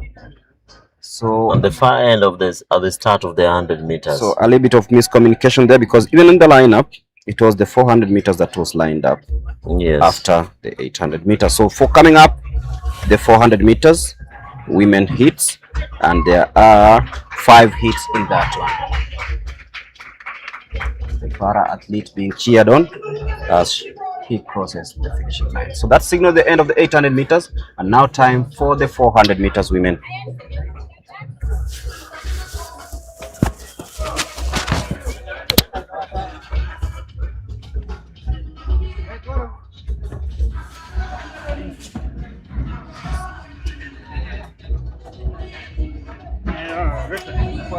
Salama. Na keys nilikuwa funga ndani tu.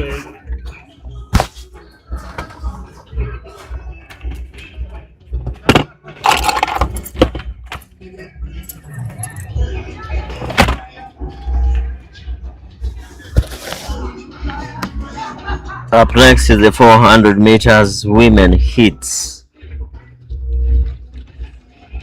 On your screens there is the 400 meters women hits.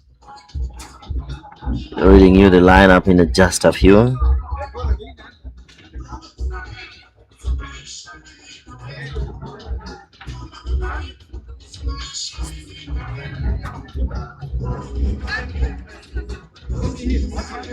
Hit number 1, we have Nevi and Mishira on your screen.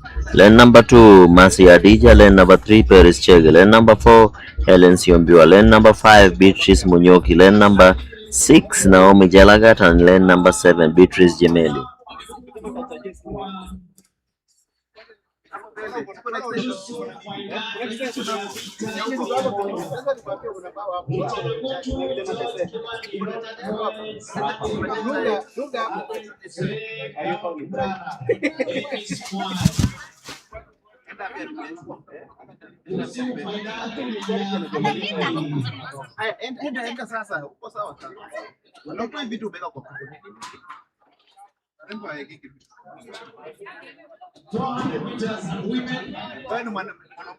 On your screens is 400 meters women. Nivian Mishira, lane number 1. Masi Adija, lane number 2. Paris Chege, lane number 3. Lane number 4, Helen Siombua.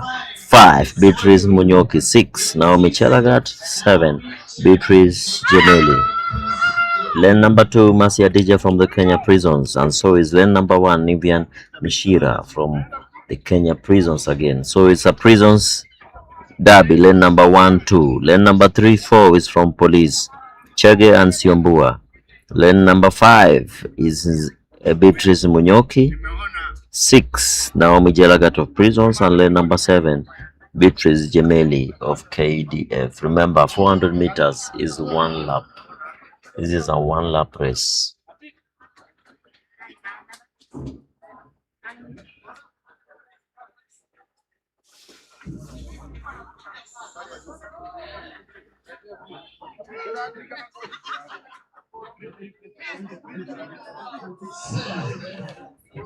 Clean start there in the first heat of the 400 meters. 1 lap race. Mishira lane number 1, Masi Adija lane number 2, as they negotiate through the first curve. This is just a battle of who will maintain their form better in the last 100 meters because of lactic acid accumulation. Helen Siombua, former national champion, there in the lead. Mishira and Mercy Adija closing with 150 meters to go. Siombua in the lead, swinging her arms quite efficiently as she comes through the last 100 meters. Helen Siombua of the Kenya Police, former national champion, coming in very fast, winning that heat is Helen Siombua of Kenya Police. That was quite a good run from the former national champion from Kenya Police.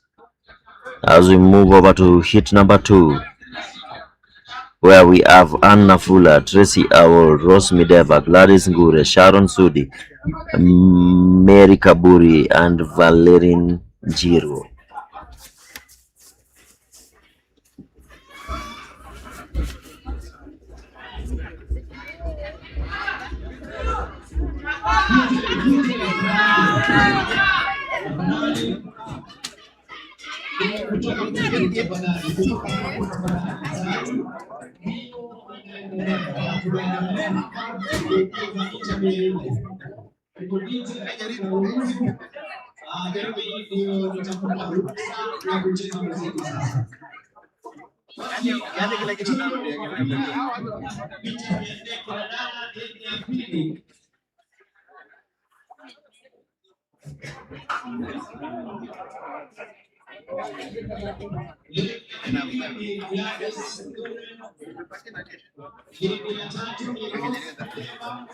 One lap race, 400 meters women, heat number 2.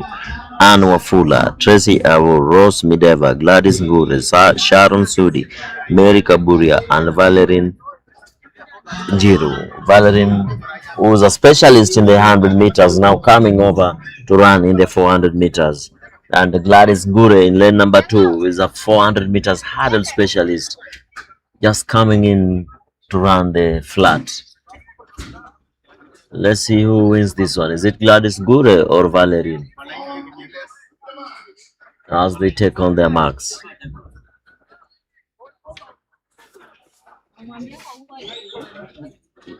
Remember, the national champion in these 400 meters is Maureen from the KDF. Good start, clean start there as Gladys Ngure, the winner of the 110 hurdles, just negotiates the first curve, passing there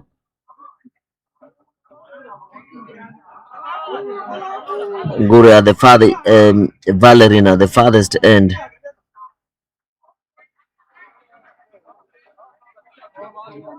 With arms off her body, just negotiating the 200 meters as she comes over to the 300, and Ngure, sensing danger, just swings her arms faster to the 300 meters, coming to the front.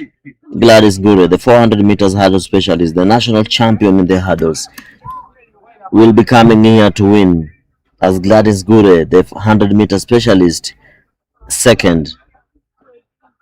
Easy run from Ngure, relaxed run from Jiru, as she wins that second heat of the 400 meters. Gladys Ngure, national champion in the 400 meters hurdles, wins it. As we move over to the third heat of the women 400 meters, where we have Purity Chepko H, Mercy Cherop, Nancy Mwangi, Nelly Chepkogei, Knight Nekesa, Obel Florence, and Susan Nyambura.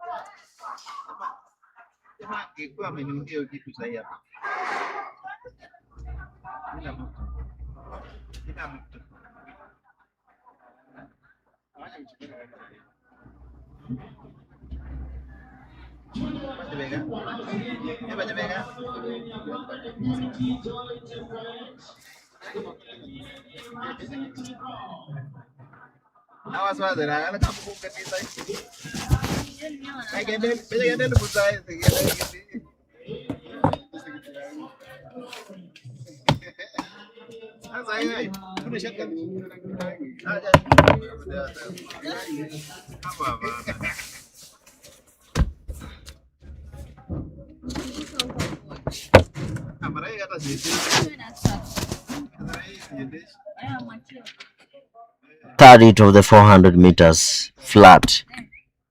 Purity Chepkoech, Mercy Cherop, Nancy Mwangi, Nelly Chepkoge, Knight Nekesa, Obel Florence, and Susan Nyambura. Third heat of the 400 meters women, one lap race.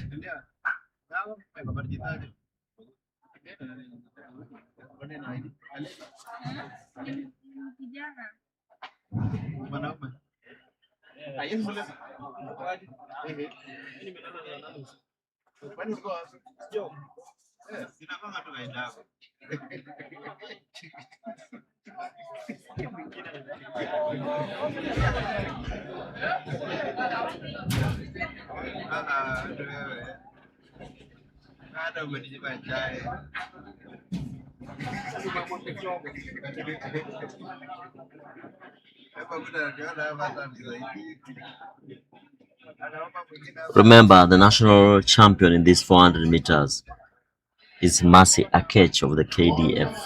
Remember, she ran at the World Championship last year. I hope she is registered in this particular meet, because we saw her in Meru winning the 100 meters.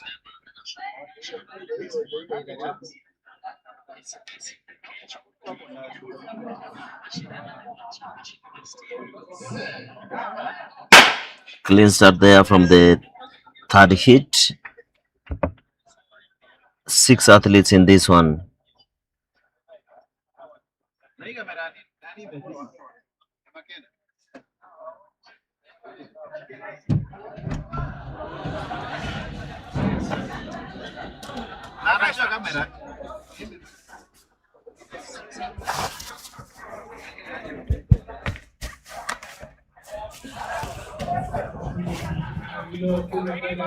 $150 meters to go. Aoko in the lead. Lillian Aoko from Achievers. Lillian Aoko from Achievers Sprint Club.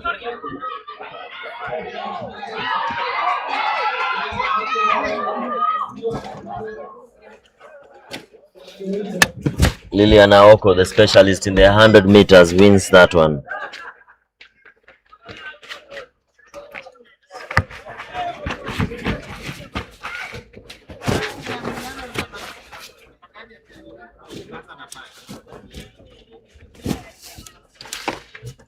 As they usher in heat number 4, we'll have Joan Cherono. So in lane number 1 in this particular heat, we'll have Margaret Ajeu, Mwangi Naomi, Mercy Kinya, Joan Cherono, Lea Chemtai, Chepngechit Sheila, and in lane number 7 we'll have Lillian Diana Aoko.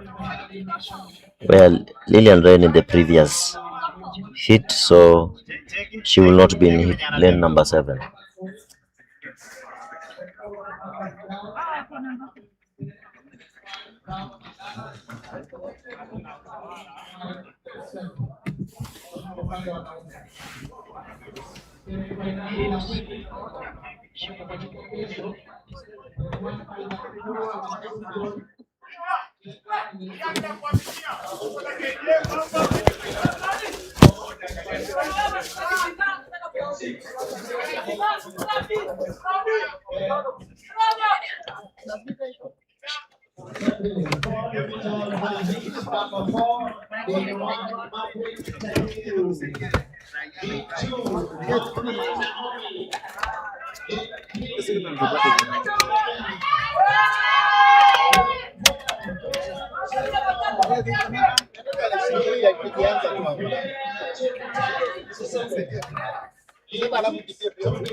Heat number 4 of the 400 meters flat.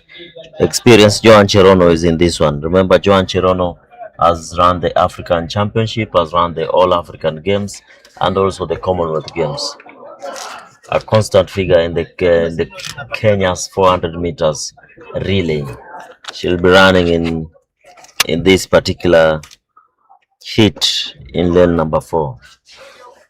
And she's so experienced too. Yes.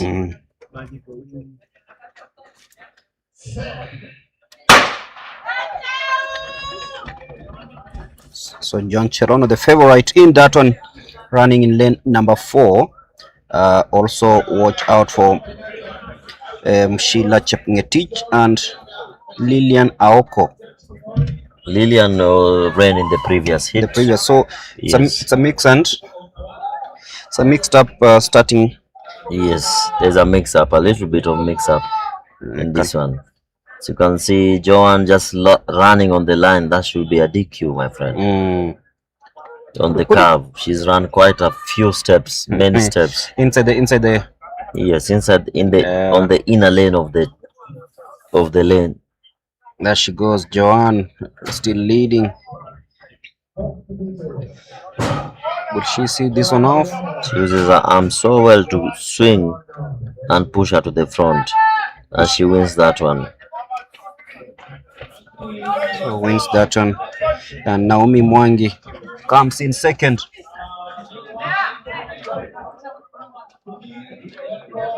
So down to the last heat of the 400 meters. Waiting to see if Mercy Chebet is in this one together with Fasha Mwangi, who earlier on ran in the 100 meters. Veronica Nyabok is also here, so this will be an interesting one. I can see Mercy already in lane number 2. Yeah, did well in the world relays last year. This is the final heat. Has she relocated to Nairobi? Who? Mercy? Yes, she's at the police training college. Finally. Yes. Because the last time she was in Nakuru, she was like, I don't want to come to Nairobi. Quite a small figure, but very dangerous. Yes. Very little when it comes to the 400 meters. They were the World Championship last year. Representing Kenya in the mixed relays and in the flat. But she's lost a lot of weight from her stature. As you can see her in lane number 2. Very shy girl. Maybe the training at police is as brutal as it comes. Yes, of course. She is the favorite in this one. Mercy Chebet. The girl from Kericho.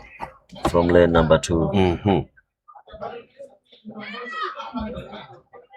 THIKA is too hot, yeah? Aye, my friend. I'm even just in vest. Because the temperatures here, it's written 27, but it feels like 42.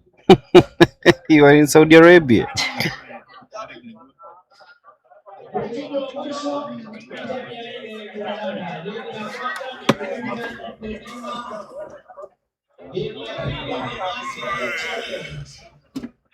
Actually, I think we should be doing more than 26 degrees Celsius now. Yes.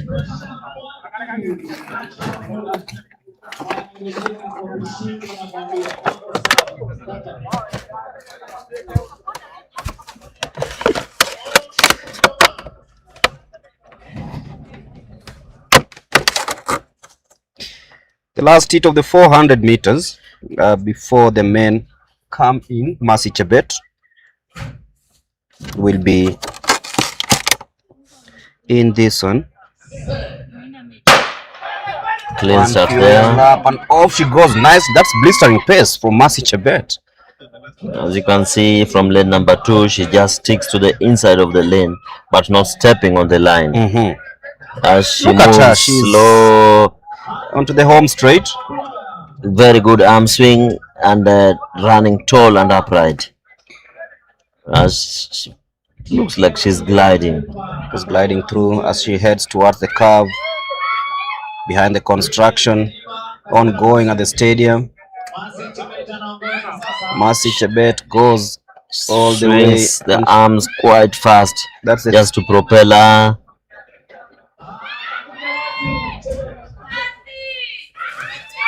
She really means business, this one. She means business. Maybe this is a year. Who knows?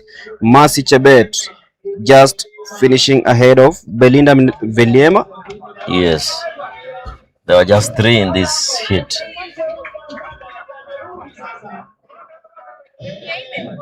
Fresh Amwangi there. Finishing that one. I say the best thing is to finish Yes. what you already started. So the men coming up, and for the men, we're talking about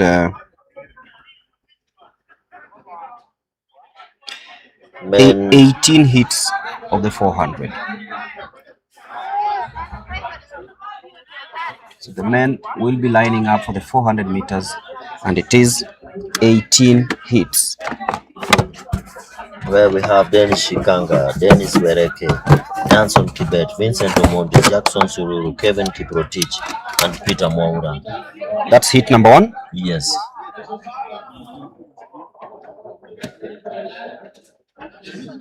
And there they come.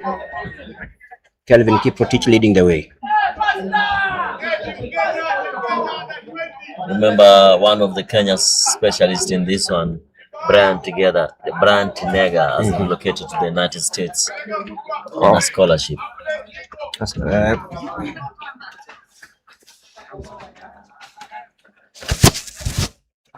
They say you must have a fallback plan. Brian Tinega from the Kenya Police, a specialist in this event. He's no longer a police official? No, he's a police officer. So he took a leave? Just taken a study leave. Just like Rukia Nusra.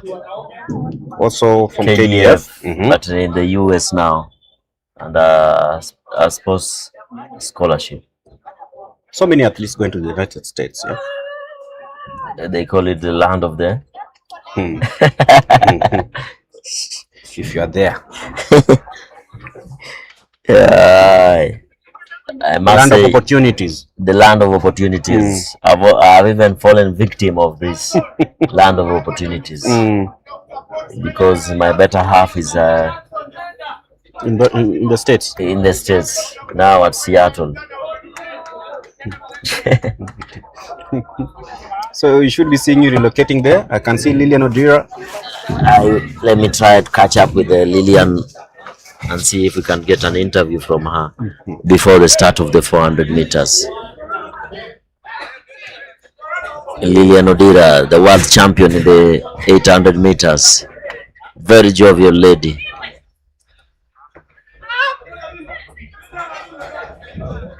The surprise winner in the 800 meters world championship. Actually, to me, it wasn't a surprise. Perhaps we saw it coming because we saw her season. Yes, we know how her season had been progressing, and we could tell that she was on her way to the world championship. This was her first world championship, and she made a mark after missing out the previous time. Yes, of course. Very jovial lady from Siaya, Migori. From Migori. Yes. Yes. And Migori is constructing a very nice stadium. Lillian.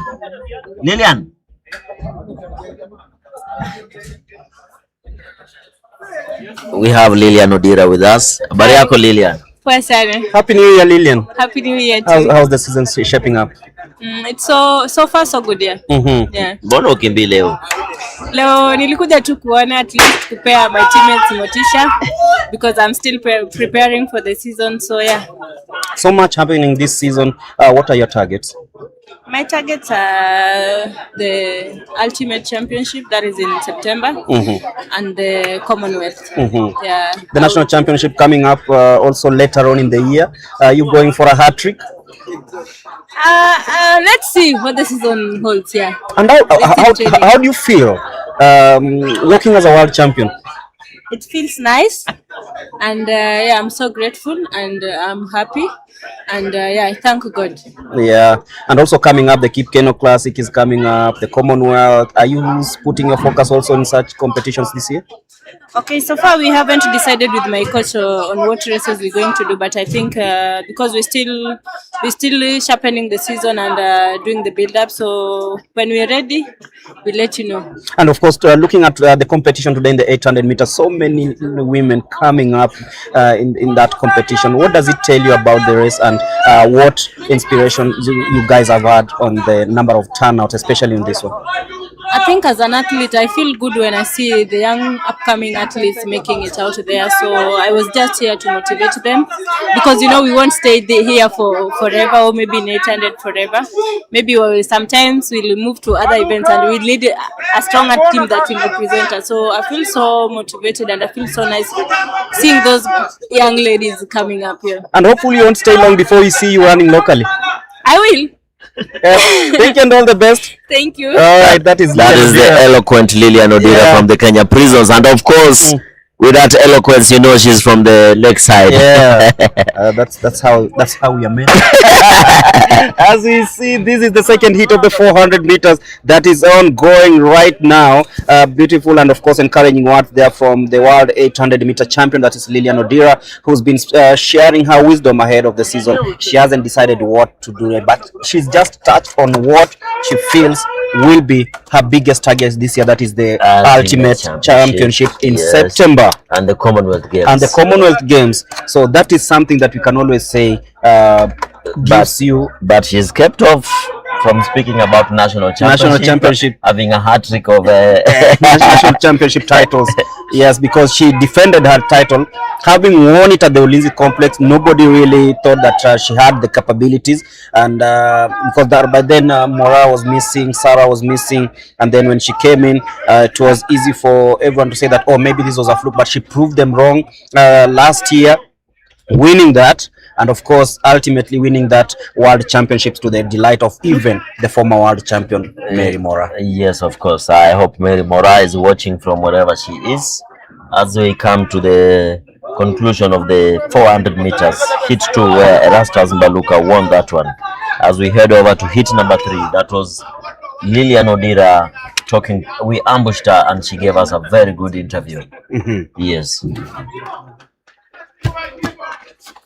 Also coming up, hit number 3 of the 400 meters, Brian Chemase, Kavwele Kilivi, Gideon Otieno, Stanley Kimutai Sarem, Simon Mburu, Mandu Kevin Kisaka, and Elijah Gitonga. Remember, there are 18 hits in this one. Yes, of course. And then remember, Lillian Odira was a 100-meter athlete, moved to 200, then progressed to the 400 meters. When she saw it was not working, changed coaches and went to Jacinta, where she was training in the 800 meters, and in less than 4 years, she's a world champion. And that's how life changes. It's all about knowing the buttons to press. Yes. And when she saw that she can do that, she can have that endurance, that it was easy for her to say, like, let me do the 800 meters. Like what we saw Esther Mbagari do in the 400 meters last season. Yeah, it wasn't. Good athlete. Yeah, very good athlete. That was a transition period. I know this year, if she decides to go for the 400 meters, she might even do better than she did last year. Yes, of course, because of the progression we can see coming from her. That is the hit number 3 of men 400 meters. It's a very clean start there from the athletes. On your screen are just 3 athletes. Remember, in this event, it's not an all-out event. You just don't go full blast from start to finish. You must know where to relax, where to take in your breath, and where to press and push. 3 athletes.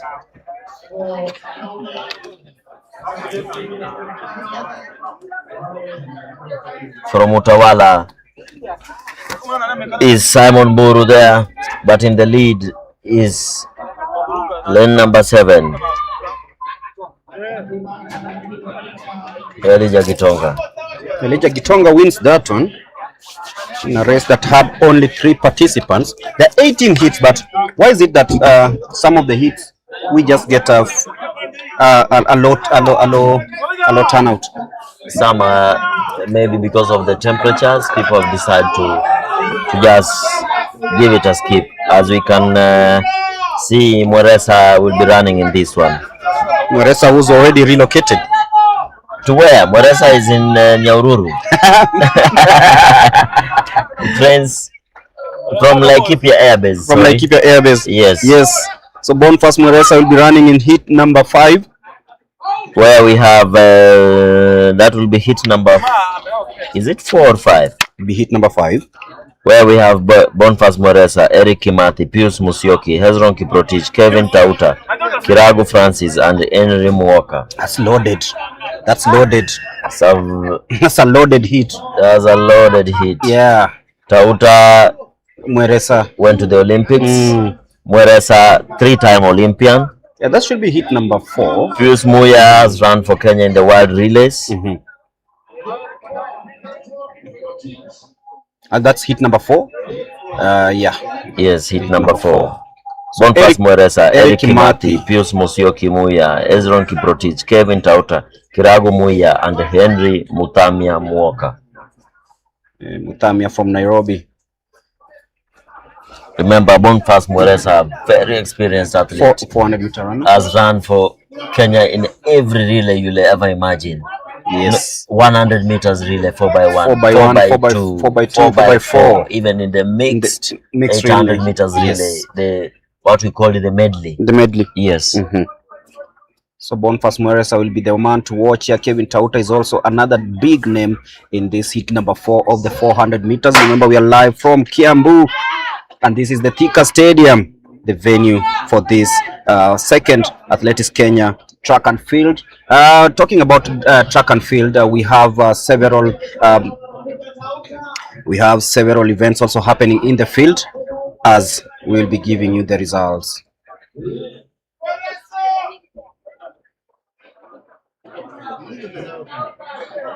Mweresa in the lead there with 150 meters to go, just gliding in from lane number 2. Tauta coming in second as they negotiate the last 100 meters. Mweresa, quite experienced, will be saying, this is my race today, Tauta. Yako tafuta baadaye. But then Mweresa just decides to take this one, and look at the resilience he had just to shrug off that competition from Tauta. Finishing, and he seems like he's not even competed. We are complaining about the heat. He's like, nah, I don't feel anything. As he's being celebrated there from the stands.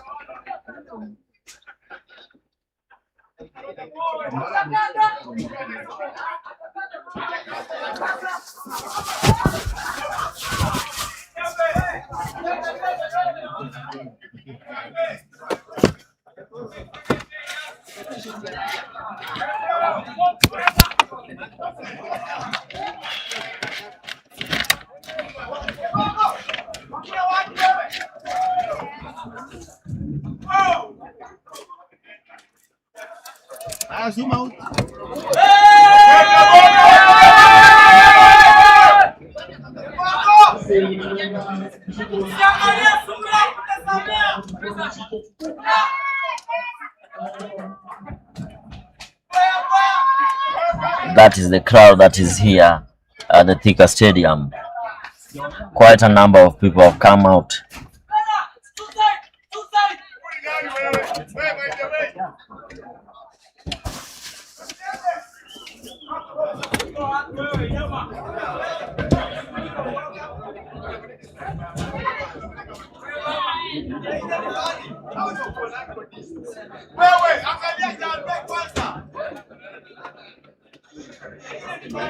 Yes, wakili. Topoa. Kuna watu wanatafuta kwa simu.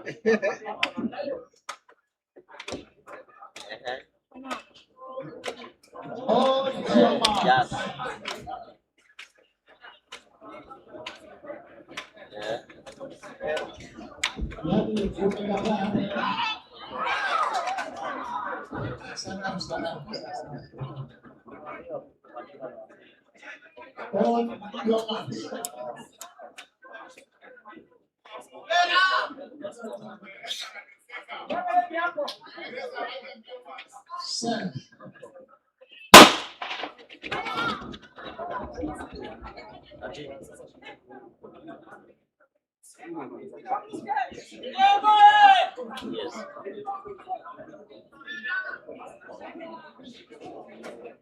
So what are they saying? The one on the text. Give it for it.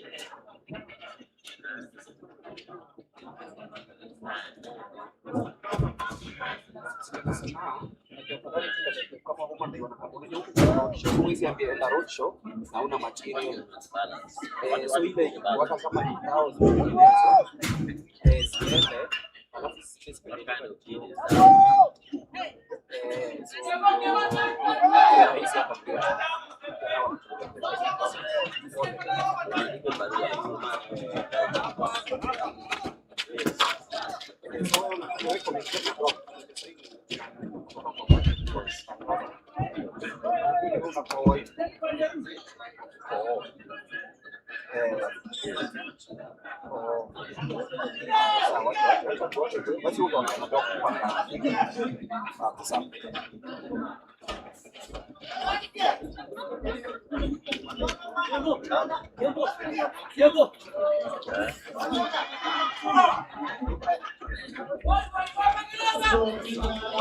Parliament, inanga na mtuma parliament. Wasikie. Walola.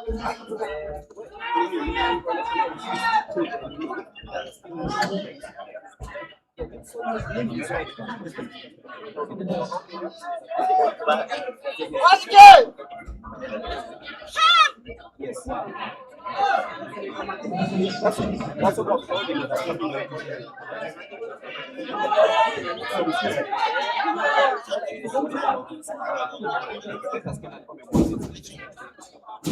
What we've been negotiating with them on phone and on email.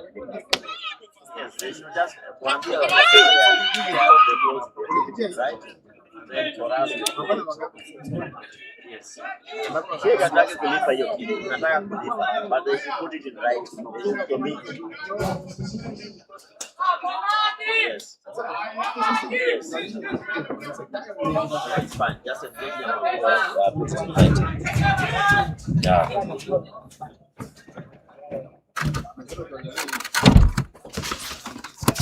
Hit number 6 of the 400 meters. One lap race. This is the men's version of the 400 meters. Hit number 6, where we have the experienced Alphas Kishoyan, Lillian Odira, John Makite, Emmanuel Peter, Samuel Wasike, George Litarapua, and Collins Powell.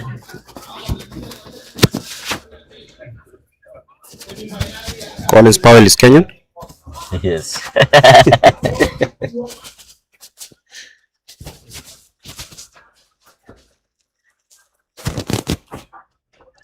So that's hit number 6? Hit number 6 of the 400 meters. Wow. Such a huge turnout.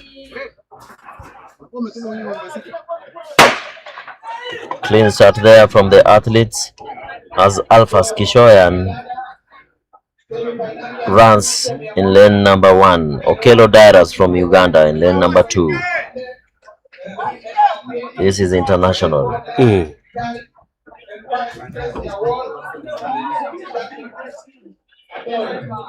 Then we have Mr. George Litaparua of KDF.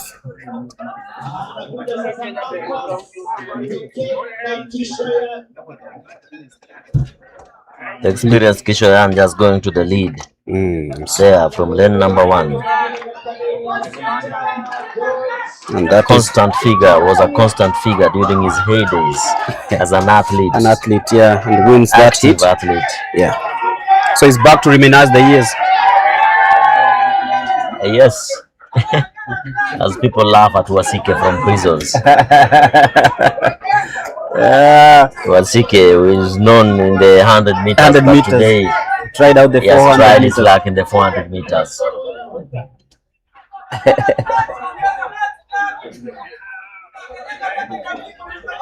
It's not easy in the 400 meters. It's lactic acid accumulation. Accumulation, yes. And on your screens, as you can see, is the 7th heat where we'll have Kevin Bera, Kenneth Kipkorir, Nicholas Abuao, Ronald Kiprono Koech, Kelvin Kipkorir, Joseph Sanare, and Evans Kibet Rono. That's hit number 7 of the 400 meters. They have seen Momanyi in hit number 6. Momanyi will be running in this one. There's a mix-up somewhere. Yeah. But the beauty is as we proceed, we'll now be getting everything right. because of the huge turnout, so you expect a little bit of the mix-up.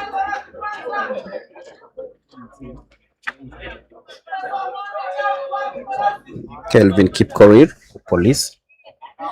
And I can see in lane number 4, that is Ronald Kipkrono Koech. So windy, dusty, and hot. Hot, windy, and dusty.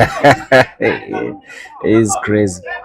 Whoever is competing in this kind of conditions, I think they deserve every flower.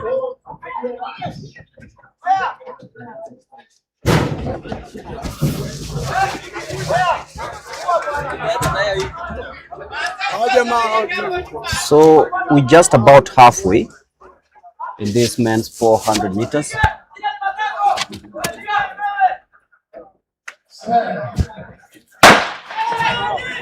And off they go.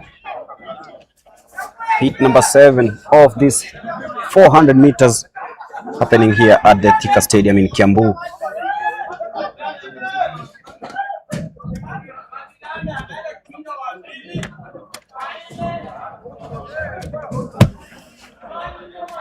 There they come down. Yes. Into the 150. Look at that. Nicely done. That is Jared. It is Kelvin Kipkorir. Then in lane number 1 is Kevin Berra, who just about wins that one ahead of Kenneth Kipkorir. That is the end of that hit, and we are halfway in this 400 meters, and this will be a very interesting hit that has David Sayanek, Singet Salonka, Gabriel Kisoya, Wiseman Were. Hopefully we'll be seeing him running in this one. There is Jared Kipchirchir.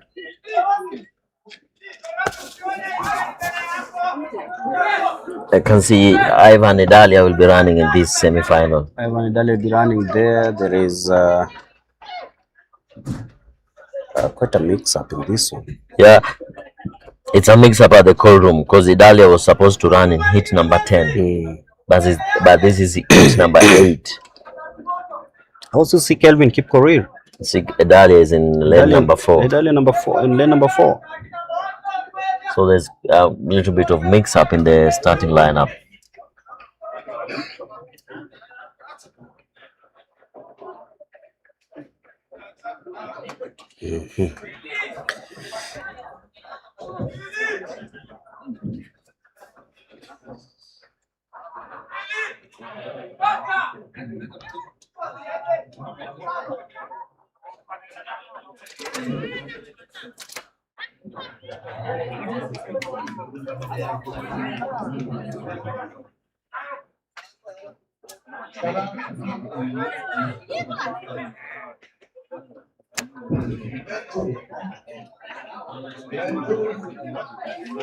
So we wait for the start of this one.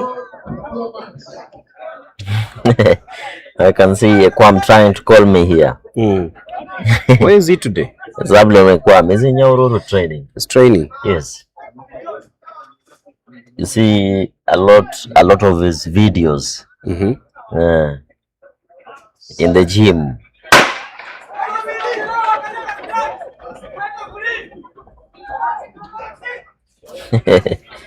He's sending his greetings. Greetings, Kwam. I know we should be seeing you in one of the legs of this Athletics Kenya track and field. Idalia trying so hard to move from the inside. Wilson Kipkorir, who was supposed to be in hit number 10, is the one leading here. Mix up there, but having a surge there into the last 100 meters of this one. Kipkorir, Wilson still leading. He's flying away. Idalia trying to run from the 4th lane, but then it is Wilson Kipkorir who will be winning this one, the 8th hit of the 400 meters.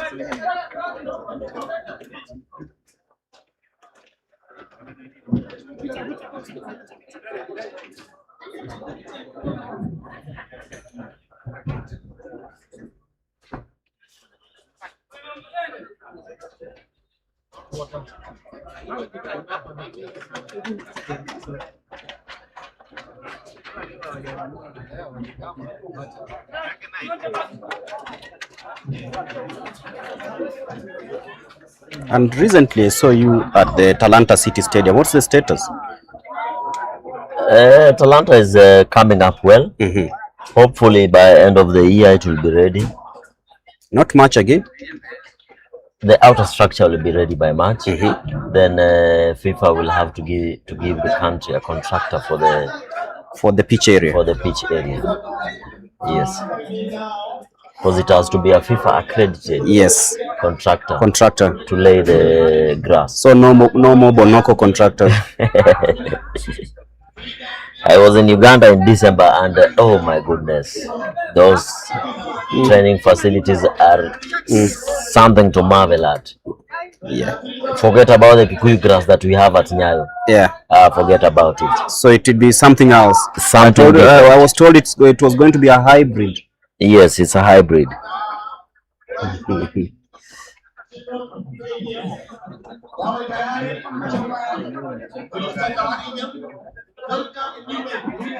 There's also a couple of field events happening.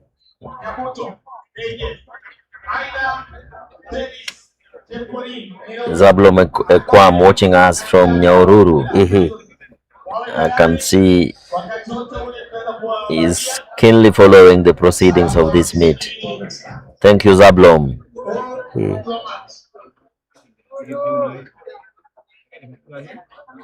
The first man in many years to run under 45. In the 400 meters. The 400 meters at the Kipkeino Classic. So that was a blistering race. It was a blistering race, and he set the pace for what we have currently in the country. Many 44s.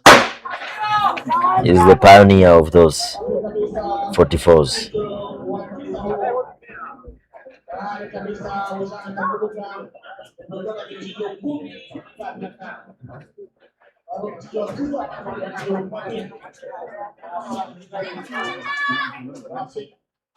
Rotich from Kenya Police, seasoned 400 meters hurdles guide, coming in there from the screens.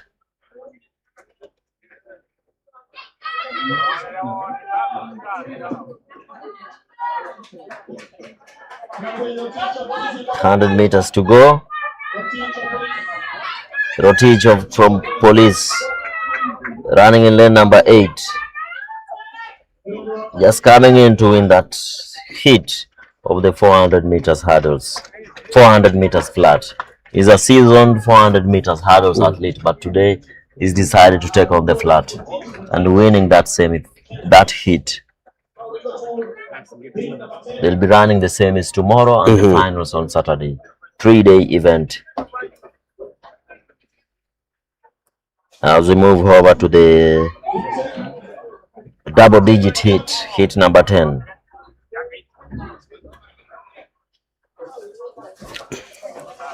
So 5 to go, and in heat number 10, Wilson Kipkorir will not be running in this one. So we have Jonathan Wambua, Elijah Kutili, Ivan Edalia. He's also run in heat number 8.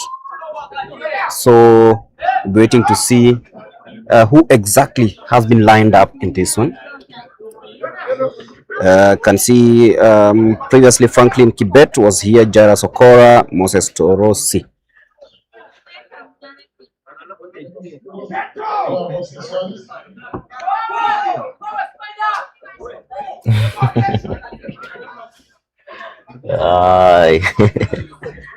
Zablon Ekwam is still giving me some insights, telling me I should tell our viewers that is the reigning 200 meters national champion. Yeah, I did that at the Ulinzi Sports Complex. And sub-20 loading. He should the best, Zablon. And tell him next time not to run with the with the tracksuit. Of course, also Mike Mokamba is watching from Ulinzi. Yeah, he's not part of the team, this competition here? No, Mike picked up a very serious injury last season of the groin. Oh. And he's still recuperating. Quick recovery to Mike Mukamba. Yes.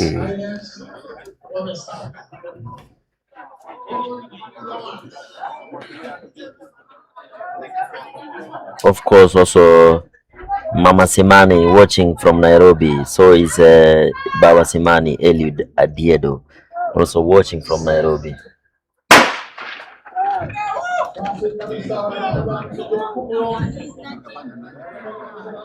.400 meters, hit number 10. 5 more to go. Remember, in this particular event, you cannot run full blast. You have to make sure that in automobile industry they'll say utachoma gasket. Yes. So you have to know how to pace yourself.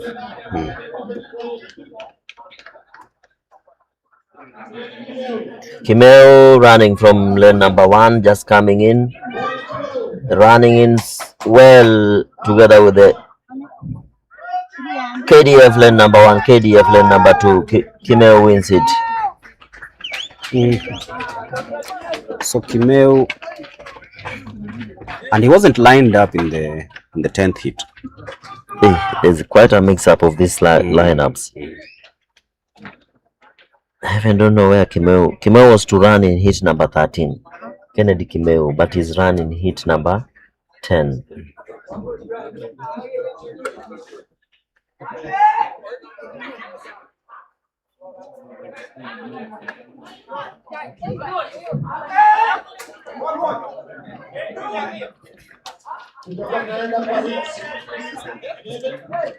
As we proceed to hit number 11. You know, so cautious, like we can name the lineup and then you find that they're not running in the race. So you have to look out and see who you know. Like right now, you can see there's bib number 694 in hit number 11. That is Samuel Tingisha. He'll be running in lane number 2.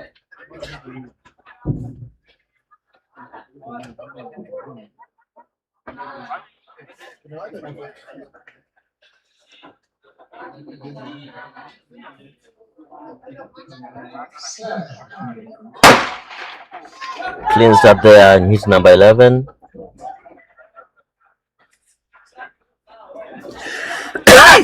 Hit number 11 of 15. Of 15.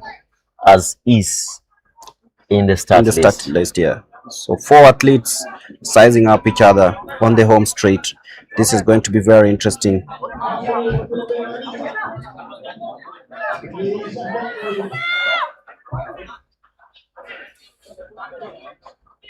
So 400 meters, hit number 11 of the 15.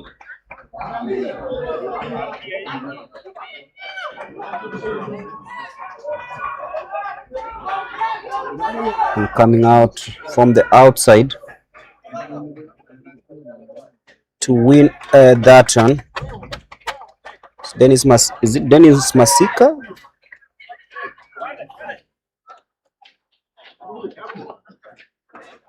But that signals the end of that hit. Into hit number 12. Very hot here at THIKA Stadium.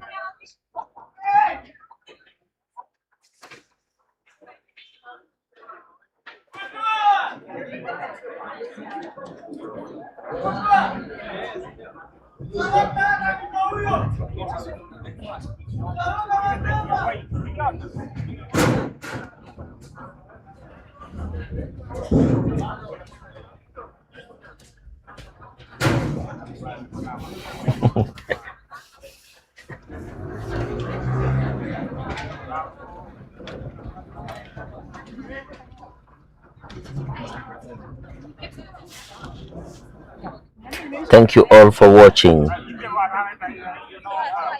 Ooh, who's sharing his sentiments?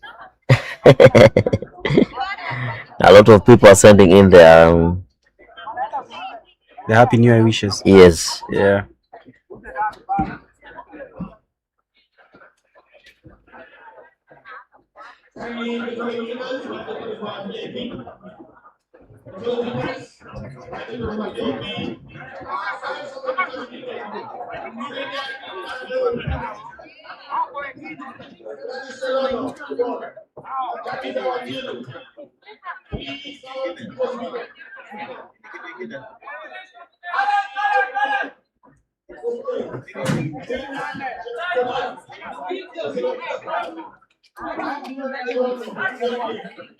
So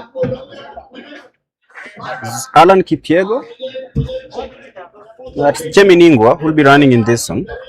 Cheminingwa and Kipyego will be lining up in this one. Yeah.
Alan Kipyego in lane number 5 of this particular race.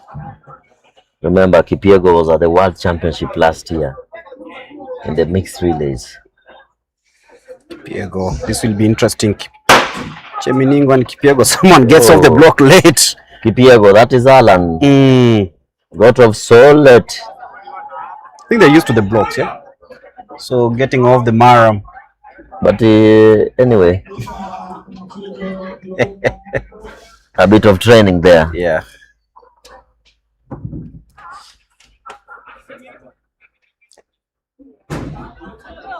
Just gliding through, no struggle from him. Alan Kipyego takes this as a training session, just bouncing, just bounding on the track as he comes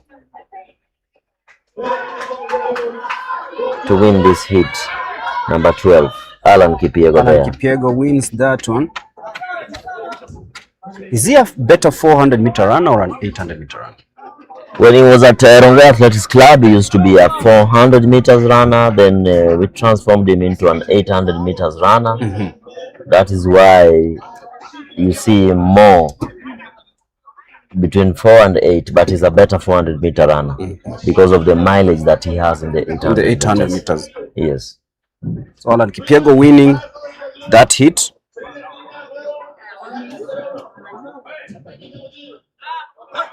He was supposed to be in the 15th hit. There's quite a good mix-up here, as we see now. It's the 1500 meters. Yeah, the 1500 meters is just about to begin. 1500 meters. Yes, that's 1500 meters. That's the main semi-final. And we will have 5 hits in this semi-final. 3.5 laps on track. 1500 meters. Yes, hit number 1 of the 1500 meters. Semi-final 1. No, hit number 1.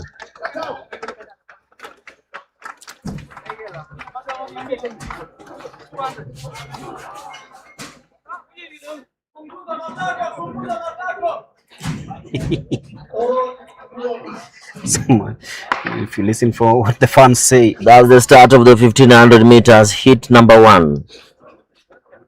Just trying to look at the program and give you the start list. Yeah, that's the semi-final 1.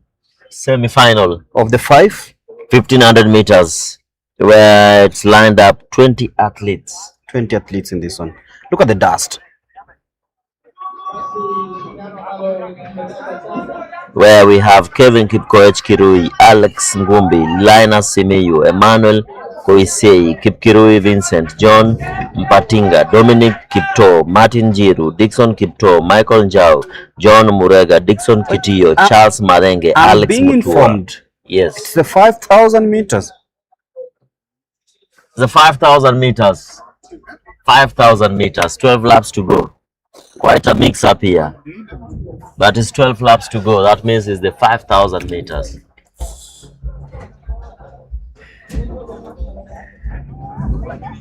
Confuse even the athletes. So sorry guys, that's a mix up, but this is the 5,000 meters.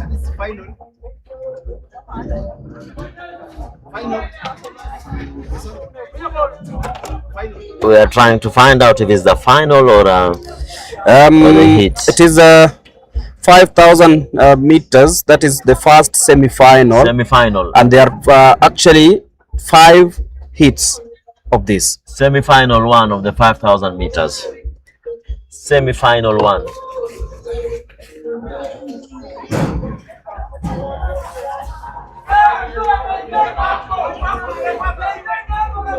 Sorry about the mix-up of viewers.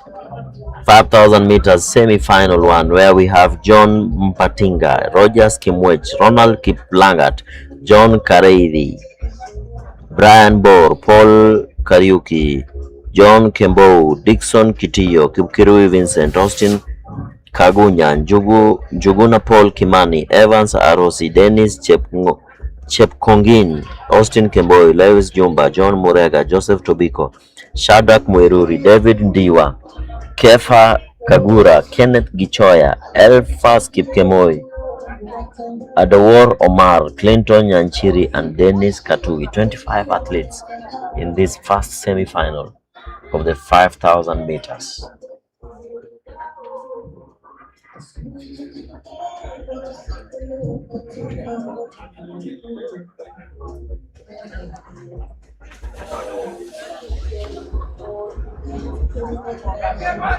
Ten laps to go.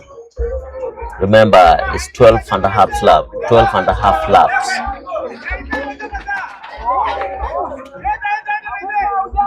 There's stripping there, but the athlete recovers and surges to the front, to the leading pack.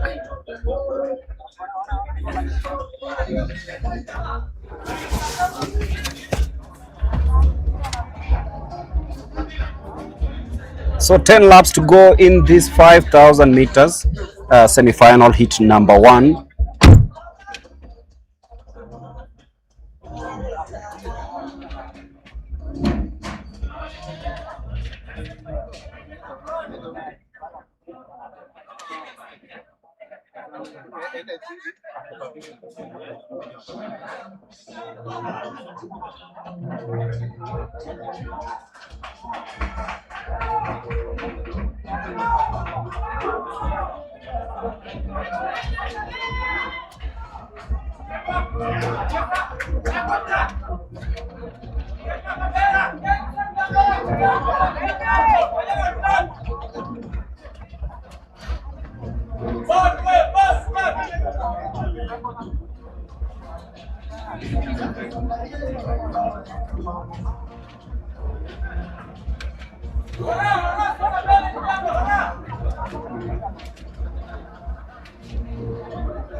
So 9 laps to go in this 5,000 meters.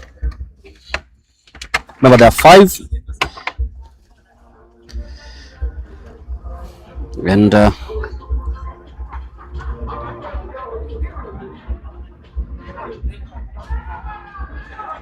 this is still a very early stage for athletes in the leading lineup.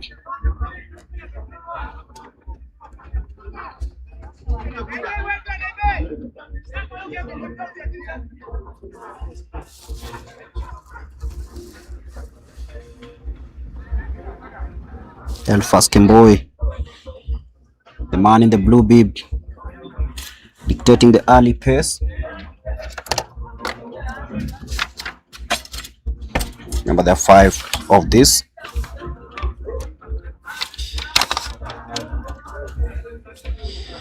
And is Austin Gayuya in second place. Kagunya.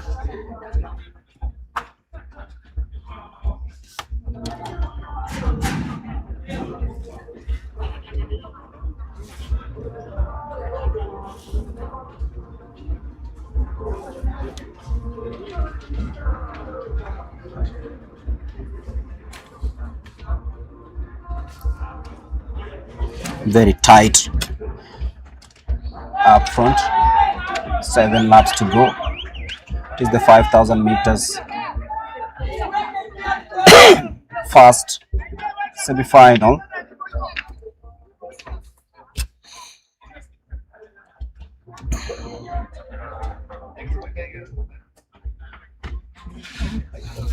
Elfas Kemboi is still leading.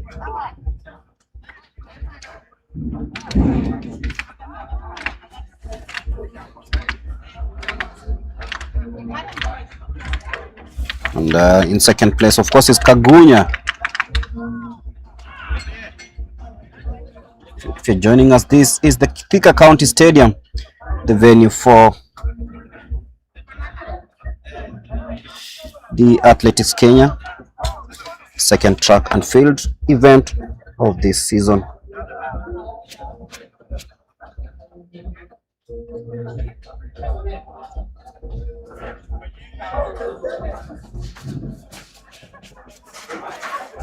So Elfas still leading. It's 4 up front.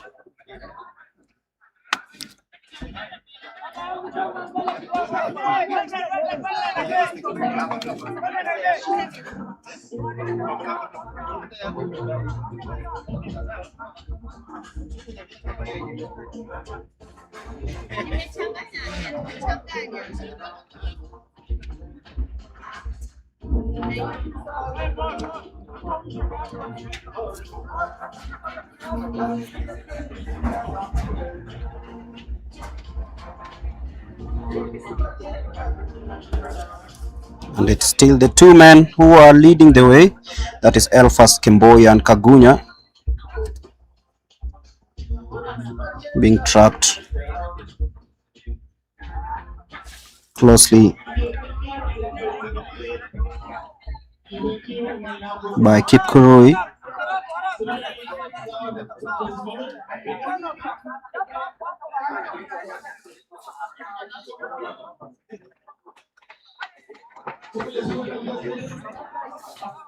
So 5 laps to go in this one. It's getting now tighter at the front, and they are pulling away from the rest of the field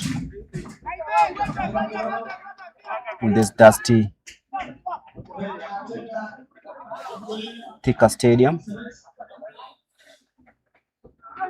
which happens to be hosting this second Athletics Kenya track and field event. 3 days of action expected on this facility as leads are exchanged there in the 5,000 meters with 4.5 laps to go.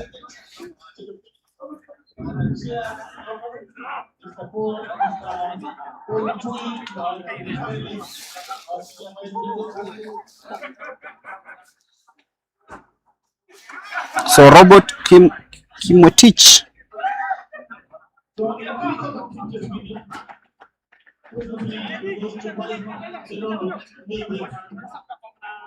is one of the athletes in the first 4.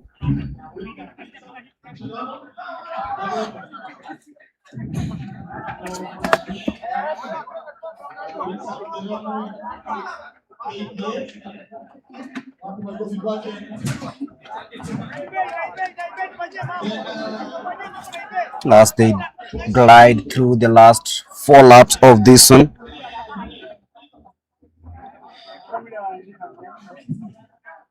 And that's a steady opening by the leader as they surge forward and drifting wide away from the rest. And the body language looks like they are really ready to pounce on this one. Remember, they are going into the last 3 laps of this race. 3 laps to go in this first semi-final.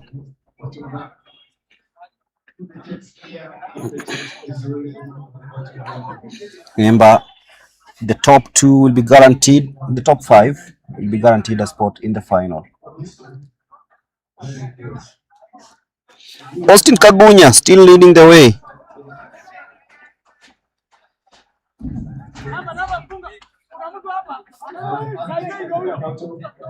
So 3 laps to go in this 5,000 meters. That's around just over 1,000 meters.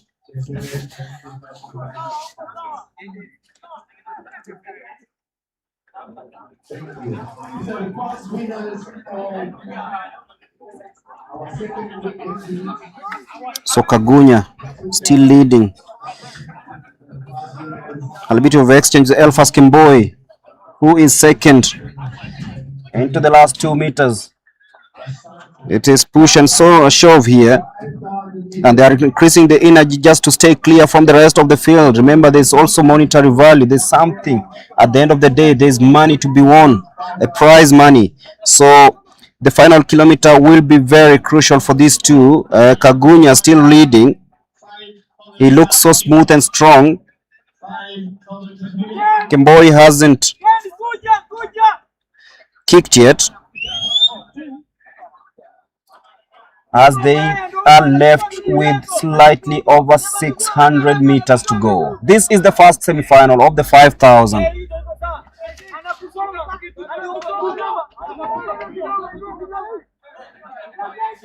Remember, there are 4 more semi-final hits. Kagunya looks really, really strong. Look at him as they go, as they take the bell. The bell is coming. Now it's all about positioning and power. Does Kagunya have what it takes to make sure that he sees this through? It is 2v2.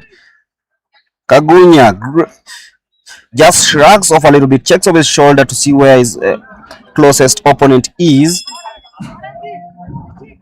Kagunya still looks strong.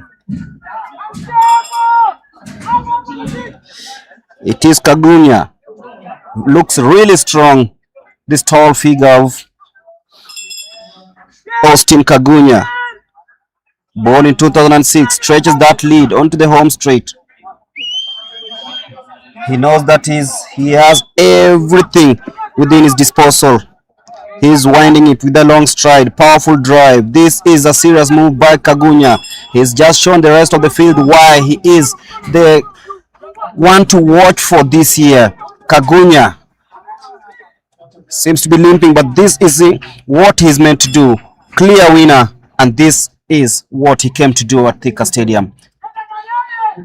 So Kagunya wins the first semi-final of this 5,000 meters.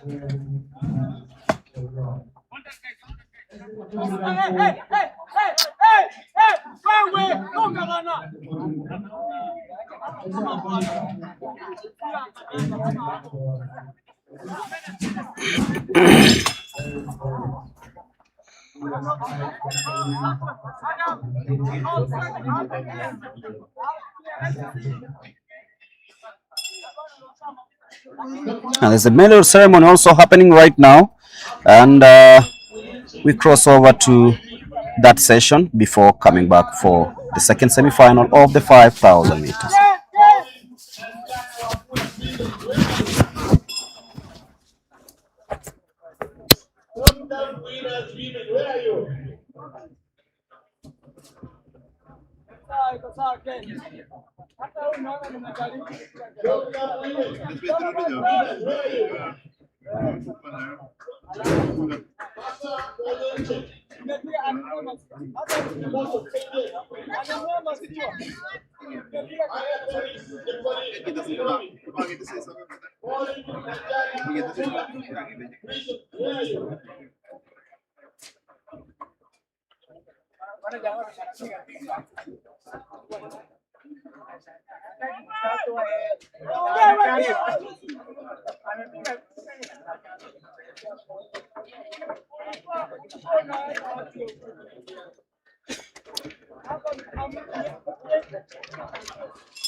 So, step 1, it has been as men. Capello, NGS, William,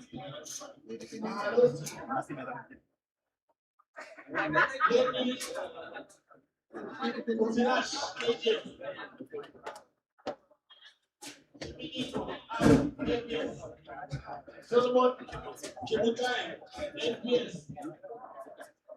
Samuel, Willie, Active, Aile, NGS, Active, Yaputo, Rudi, sawa. Rudi tu wakipeana zawadi wetu. Kama unataka kupeana sahi.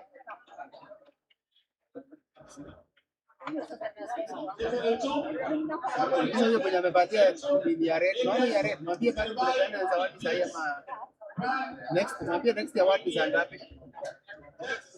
Kama hakuna ile kitu kimekuwa. Joseph Mutmuzia, KU, Johnson Ocharia, APS,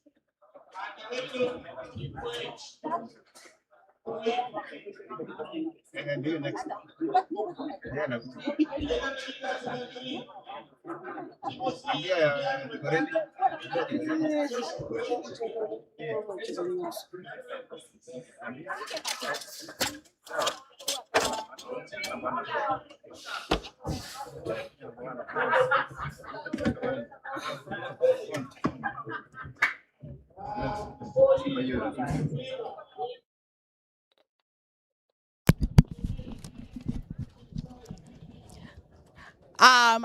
Thank you so much, Mlemi. That was the first hit of the 5,000 meters. As we go to the next one, but first of all, we will be doing the winners for the first hit, which is the first one is Austin Kagunya. Austin, congratulations. Race imekuwa vipi? Race imekuwa poa. Even though joto imekuwa challenges hapa na kule, lakini nimeshukuru Mungu, nimeng'ang'ana, nimefanya my best. Gear position 1. Although time haikuingia vile nilikuwa na expect, lakini I hope the kifika final na ita meet target yangu ya kupiga 13. Yes. All the best and congratulations. Thank you. Okay, we also have number 2 who is Edgar Kipkoril. Edgar, umefeel aje kuhusu time yako ya leo na performance? Nimefeel poa, but the climate imekuwa mzito, but tumejaribu kung'ang'ana. Tunashukuru Mwenyezi Mungu. So focus yako ukirudi mazoezi sana sana utakuwa unaangalia nini? Na jaribu kufocus, ni jaribu kukimbia 5000 vizuri. Kwa sababu hiyo ndo race na jaribu kujiprepare naye. Mwenyezi Mungu akinisaidia niwakilisha Kenya kwa timu Kenya. Yes. Thank you and all the best. Asante sana. Okay. Those were our top two winners in the 5,000 meters in the first heat. Remember, we have about 5 heats for the 5,000. Austin Kagunya says that the weather was not easy, but he managed to hold on and also be able to emerge number one, although he was hoping that he would improve. And also for Edgar, is saying that he's hoping that you'll be posting better performances in the 5,000, because that is a race that he really wants to excel in. Over to you, Mulemi, as we continue with the second heat.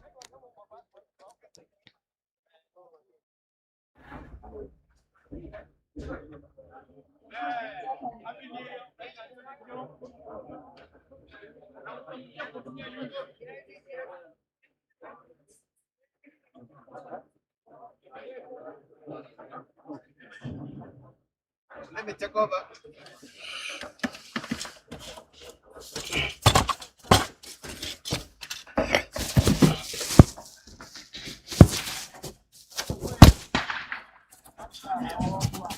It is the second semi-final heat. The second heat semi-final of the 5,000 meters.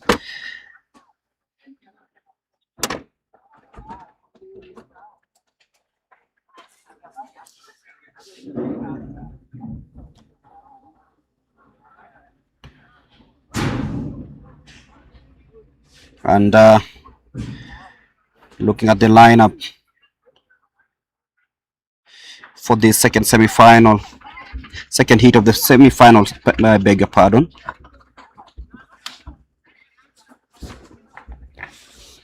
We have the likes of John Mapi, Rogers Kimwetich, Ronald Kiplangatue, John Carey, Brian Bor, Paul Karaoke, Kiprui B, Dennis Kwemoy, Augustine Kemboy, Joseph Tobiko.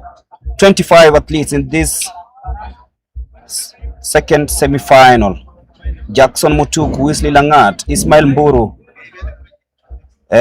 Vincent Muya Sombua, Cheruyot Enoch, Stephen Kangete. 12 laps on the track.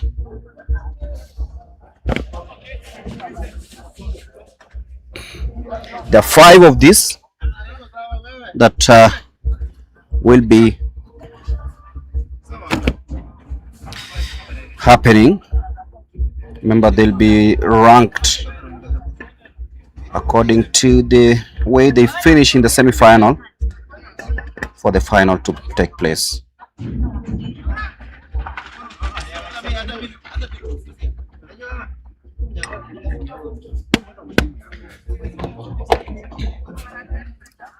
Also coming up is the 1,500 meters, the 200 meters, and we've seen the 400 meters happen.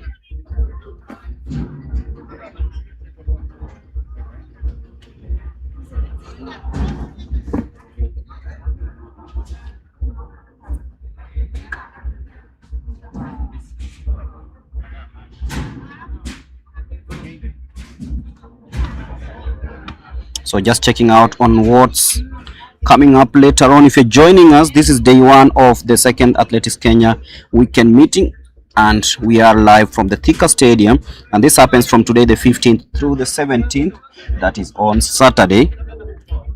We had the 100 meters hurdles, the 100 meters both men and women. We've had the 800 meters, the 3,000 meters steeplechase women final, the 400 meters hits, and now we're doing the 5,000 meters. We'll also be having the 3,000 meters steeplechase and the 200 meters to complete day 1. It will be the 1,500 meters men and women semi-finals. 10 laps to go in this second heat of the 5,000 meters semi-final.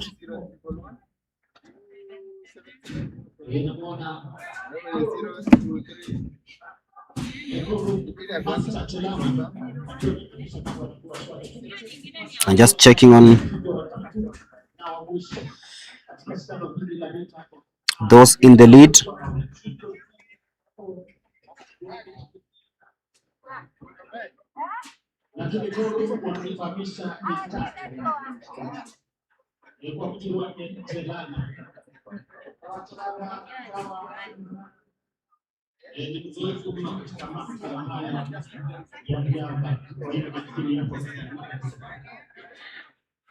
That is bib number 312.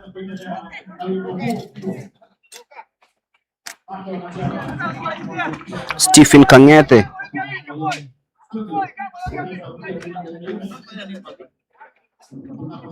Stephen Kangete dictating the early pace here.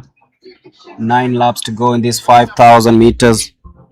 Stephen Kangete, a very powerful runner for that matter, always does his business from the front, always ensures that he stays up there, and is a very, very, very powerful runner, Mr. Kangete. Look at him, seems to have started the season on a high, and these powerful runs, of course, help dictate the pace for anyone who's competing in the race that he's participated in. So Kangete leading the way. Still a single file in that 5,000 meter race. Kangete is closely followed by Hilary Kibet.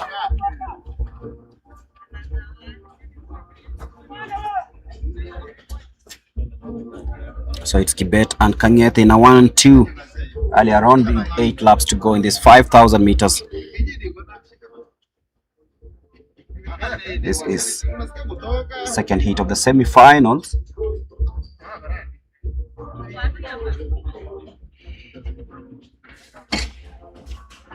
Like we said, still coming up is the 1,500 meters. There's the 200 meters.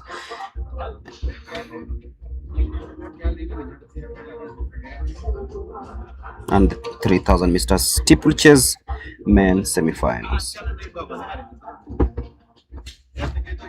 So Kangete drops to second. Hilary Kibet takes the lead with 7 laps to go.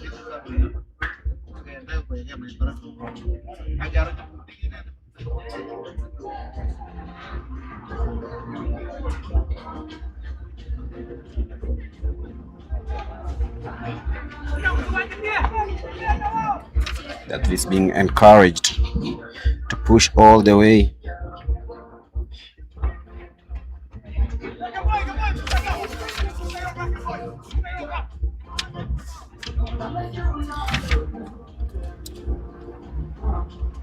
Quite an evenly balanced 5,000 meters at the moment, with Kibet and Kangete now pulling away from the rest.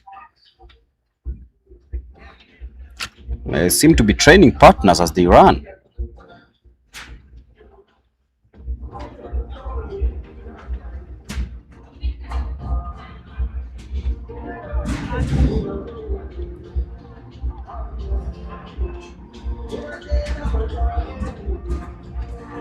That is Kibet, Ngete in 1 and 2. They're pulling away from the rest. Sensible pace, if you ask me, and you can tell that Kibet seems to have adapted well to these conditions here at the THIKA Stadium. And in second place, we're talking about Stephen Kangete, the homeboy, who's really trying so hard to catch up with Kibet, who is like steaming away with 6 laps to go. If you're joining us in this 5,000 meters, this is the second heat of the semi-finals. And seems to be Kibet is now testing the field, just a gentle injection of pace, and is way off, like 5, 6, 7, 8 meters ahead of Kangete. So Kibet primed for this one in the green bib. That is the leading, the chasing pack of this race. Kangete already falling into second place. I don't know if he's gonna catch up with Mr. Hilary Kibet. Gideon Kibet. Gideon Kiplangat, sorry, is in third place. Is the one leading the second batch of these athletes in this race. So Kibet, Kangete, Gideon, in that order. 5 laps to go is the 5,000 meters. And that's a more serious move had by Kibet. He's lapped some of the athletes here at the THIKA Stadium. You can see the body language, and some of the athletes are starting to work harder to see if they can catch up with Kibet. But Kangete falling away a little bit, 5, 7, 8 meters behind. Kibet seems to be very comfortable in that one. Has he gone in too early? I don't think so, because you look at how he's primed himself. He seems to be calculating each and every step and stride that he's taking in this 5,000 meters.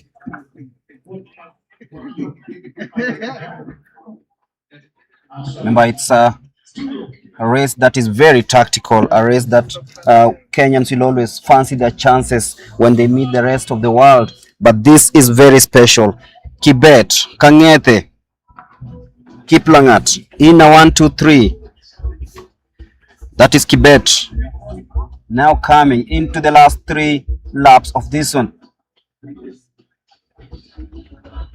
If you ask me, Kibet has run really well, positioning himself and hasn't allowed anyone to dictate how he approaches this race.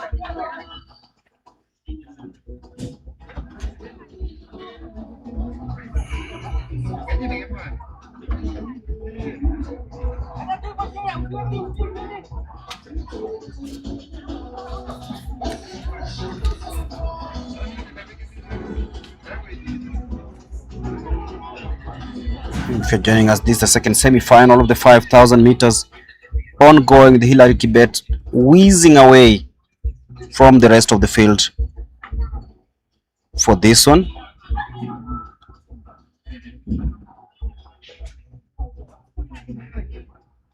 That is Ngete, Kangete, who has not found any reply to what Kibet has thrown upon them. They are lapping the other athletes. It's growing interesting. Kibet into the last 2 3/4 laps. Kangete in second.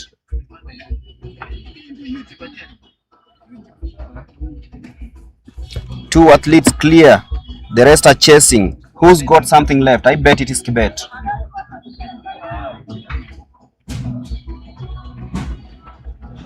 Kangete is not pushing harder. Maybe he's comfortable in second.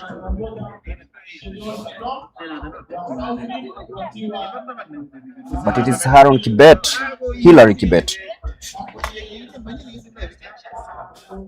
who seems to be enjoying every bit of this. If you're joining us, this is second heat of the semi-final in the 5,000 meters. The man on your screen right now, Hillary Kibet, knows that he has just under 2 laps to go.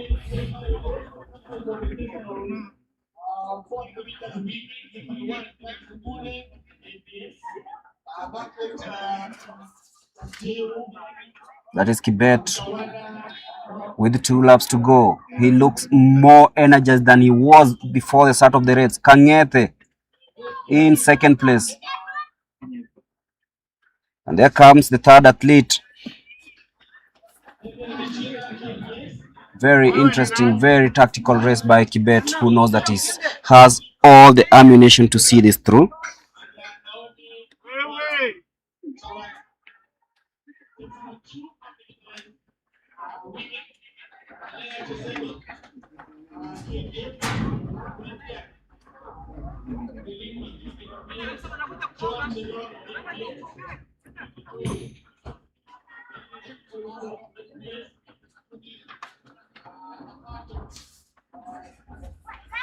That is Kibet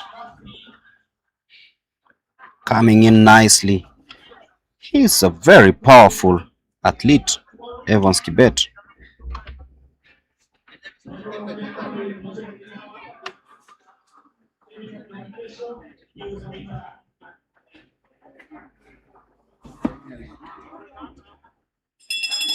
And there goes the bell. Evans Kibet, the specialist in the 3,000 meters, but right now he's come to prove his worth in the 5,000 meters with a personal best time of 30 minutes 46.8 seconds posted earlier on in 2024. So Evans Kibet knows that he has all what it takes to win this one.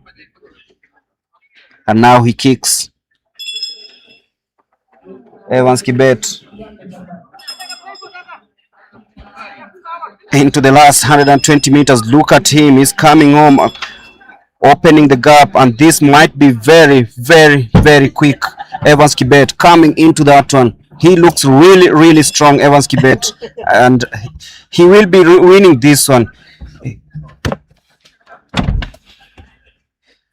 There comes your winner, Hilary Kibet, in the 5,000 meters. Tactical race, led after 2 laps and decided to go all way. The man representing Nyanza South. So Hilary Kibet winning the 5,000 meters with Kangete coming in second. Indeed, this is an AK meeting. You hear the winners are from which locations and the runners up. Quite unlike what we always see. Yes. And this tells you that this is a story that is just unfolding. So the second heat of the 5,000 meters men's semi-final is done. 3 to go. Remember, we still have the 1,500 meters hits. We have the 200 meters, and of course we have the 3,000 meters steeplechase men semi-final. So 3 hits to go in this 5,000 meters. And I have the starting lineups for the semi-finals of the 100 meters. Let me start with the women.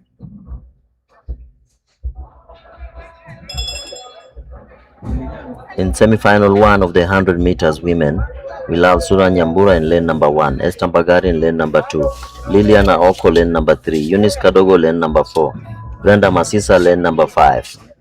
In lane number 6 will be Ivona Mwangala, and in lane number 7, Mercy Chebet. In semi-final 2, Brivin Nelima, Laventa Mutavi, Millicent Doro, Valeria Njiru, Mary Sophia, Dorin Waka, and Jane Miruki. In semi-final number 3, Faustin Chebet, Caroline Mwende, Ogendi Edna, Leah Chemtai, Tracy Awor, and Jacqueline Adoyo. Adoyo. Yes. Had a very good race earlier on in the day. We look at the men's semi-finals. Heavily packed. Semi-final number 1, we'll have Richard Ogutu. Lane number 2, George Kimani. Lane number 3, Ronald Koech. Lane number 4, Simani Regao. Lane number 5, Abel Mze. Lane number 6, Brown Mudhara. Lane number 7, Dennis Mwai. In semi-final number 2, Isaac Kumurwa, lane number 1. George Jaga, lane number 2. Meshak Babu, lane number 3. James Kingori, lane number 4. In lane number 5, we'll have Eric Kimadi. Lane number 6, Justin Isaboke. Lane number 7, Ben Wafula. And in semi-final number 3, we'll have Martin Juma, Edward Ngunjiri, Elkana Sabila, Clinton Aluvi, Esbon Ochieng, and Kennedy Buluma. Of course, Susan Nyambura will be in one of those semi-finals. And just a point of correction, Susan Nyambura has officiated in the Kenya Premier League. Yes. Yes, there's a game that he officiated between Police and KCB. This season? Yes. Very nice. And then again, Bidco versus AFC Leopards.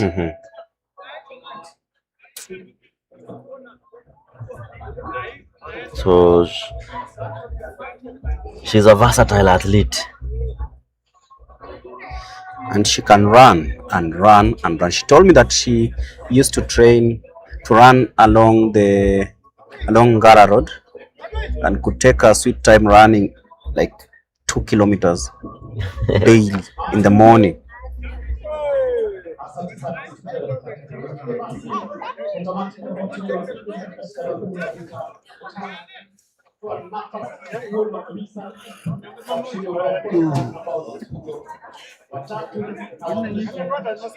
It's way too hot in THIKA. It's too hot, and that just shows you that maybe the rains are here or not.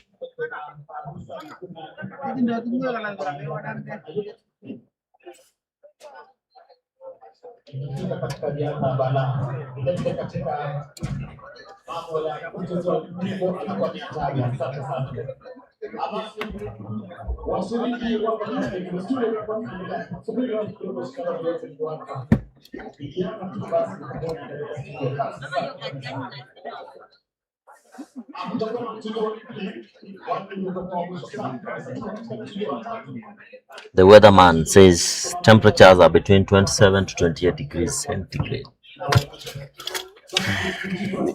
Maybe the weatherman is not in THIKA. Because if he was here, I think we'll be talking about 30-something degrees Celsius.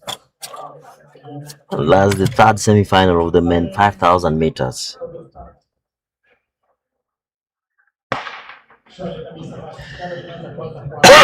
So the third semi-final is underway. And in this one also 25 athletes have been lined up. Remember, there are 5 heats in this semi-final. And Joshua Ndoche, Emmanuel Lemushen, James Mbugua, Aaron Kiplangat. Just some of the names to look forward to: Nicholas Kosgei, Christopher Tuita, Dennis Keter, and Gabriel Mwema Mwikia. So 12 laps in this 5,000 meters.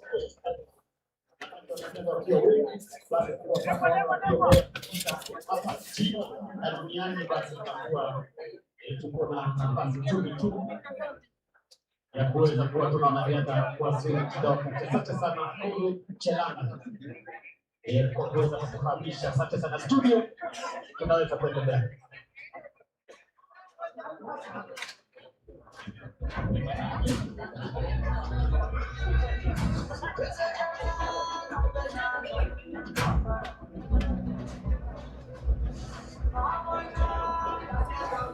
So they'll have to do this 11 times now.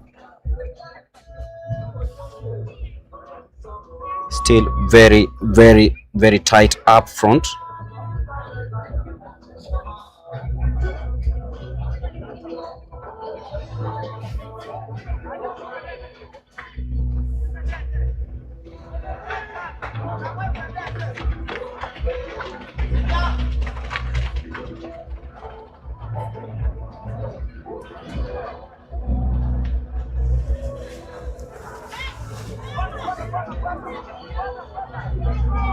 So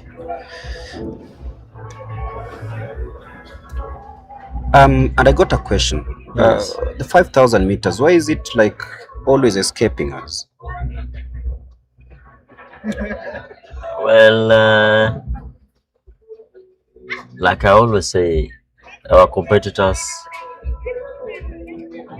got more advanced in the sense that they have incorporated science to talent. Training, yes, to to training. talent.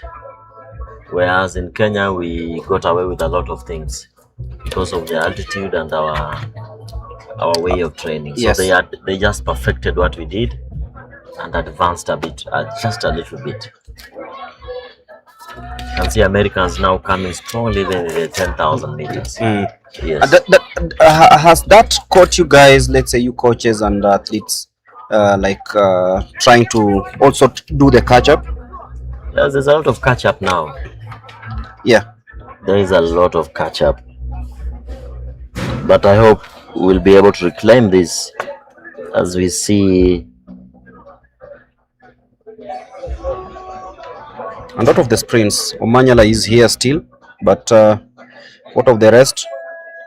Are we going to see a new crop of athletes coming in? Already there's a new crop coming in. The likes of Dennis Moy, the likes of Aluvi, the likes of Simani Regao. There's already a new breed of athletes, younger athletes just knocking at the door. And the problem Isaac is, Omurwa also is there. are we seeing a sub 10 from these athletes? This, you mean? The upcoming athletes? Not at the moment, but it takes time. Remember, it's only Omanyala who's running sub 10 in Kenya. We can call it an exclusive club. It's an exclusive club of athletes. And you look at the way the world is played, like the semi-final of the World Championship or the Olympics. Yes. Where all of them clocked sub 9, sub 10s. Yes. That shows you that there's plenty of work to be done. There's plenty of work to be done, and coaches are not sleeping. something is happening. It takes time. I hope we can be able to. I can see is that the 800-meter athlete in that leading pack. Waiting to see and confirm the bib number.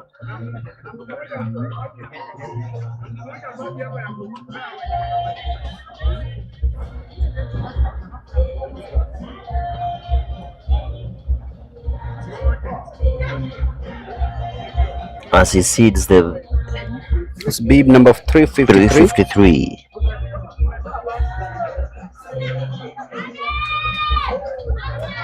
8 laps to go.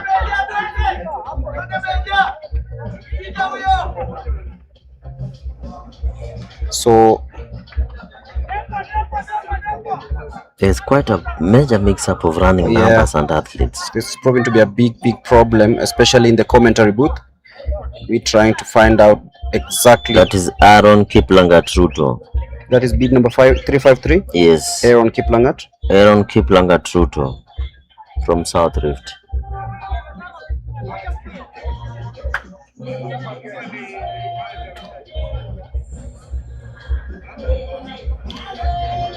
And just checking on the opponents, the athletes were closer.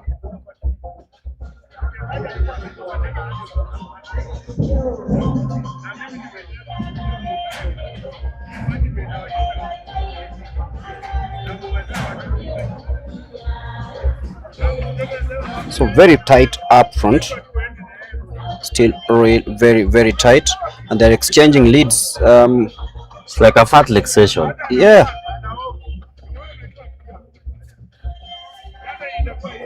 And someone has already been lapped with 7 laps to go. Ooh, that's quite telling.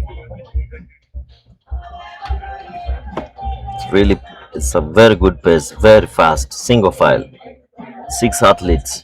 Yeah, this is competitive enough. And Abel Kiroi also up there. You know, when you talk about Abel Kiroi, people will always roll back years to the marathoner. Yes. Yeah. The man from administration police. He retired, eh? Retired.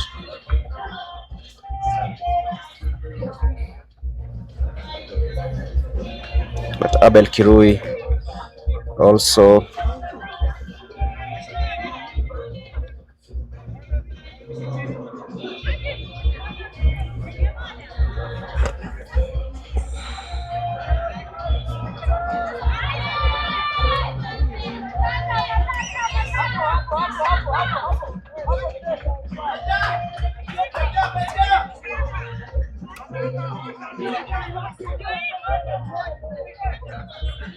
And why is the mix up in the bib numbers and of course the entries?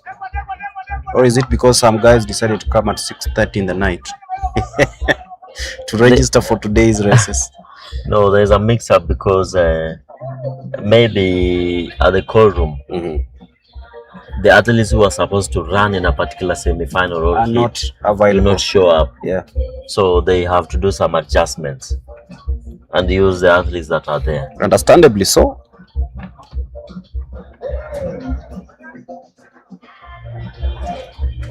Understandably so. It's a quite paced race now with 4 in the lead. Is that man Abel Kirui leading the way right now? This is a fartlek session, you can see. Aaron Kiplangat in second. They're exchanging leads there. One does the curve, the first curve, and up to the 200 meter. And then the other one picks up from there. That's teamwork. Look at that. Is it what normally happens when you guys train together? Yes. When you're doing lapping, one person does the first lap, the second person does the second lap, that way. So Aaron Kiplangat leading the way right now, ahead of Abel Kirui. Those are the two athletes leading right now with 5 laps to go. This is the 5,000 meters. There are also a couple of field events happening, like the men's shot put. is already underway. The high jump. Want to see who is the next Duplantis in Kenya. I was surprised Duplantis can run 100 meters in 11 seconds. So if he comes to run a race against some of these athletes here, he'll beat many of them. He's a elite athlete. Aaron Kiplangat assuming the lead, 4 laps to go. Abel Kirui in second place. This has been a very fast semi-final. Remember, there are 2 to go.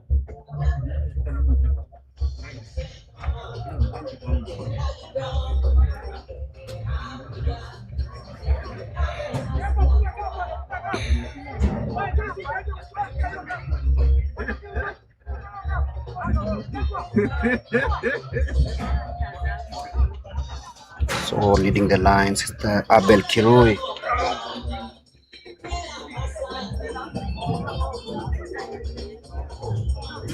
You know, you look at the way these guys are racing, these athletes, you're like, you can't even figure out who's been lapped. Look at them, you're like, yeah, same quality, but just it's all about the pacing and how one lined up himself in the beginning. With Aaron Kiplagat assuming the lead. 3 laps to go. Aaron and Kibet and Kirui, sorry, they've been up there. 4 athletes, just as it was in the first semi-final heat, happening this way, and this means that we'll go down to the wire.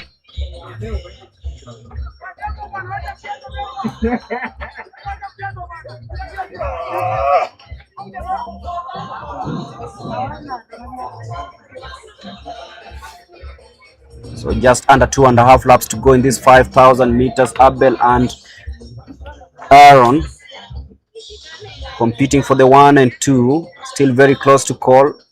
The pace is now increasing as lactic acid pours in. It is the 5,000 meters semi-final, heat number 3. It is the battle between Aaron Kiplangat and Abel Kirui. It's a 1 and 2, and now someone else comes into the mix. Now it's a battle of 3.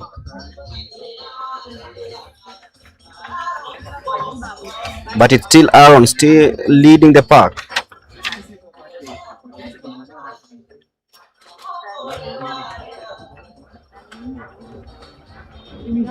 Alex Nzioka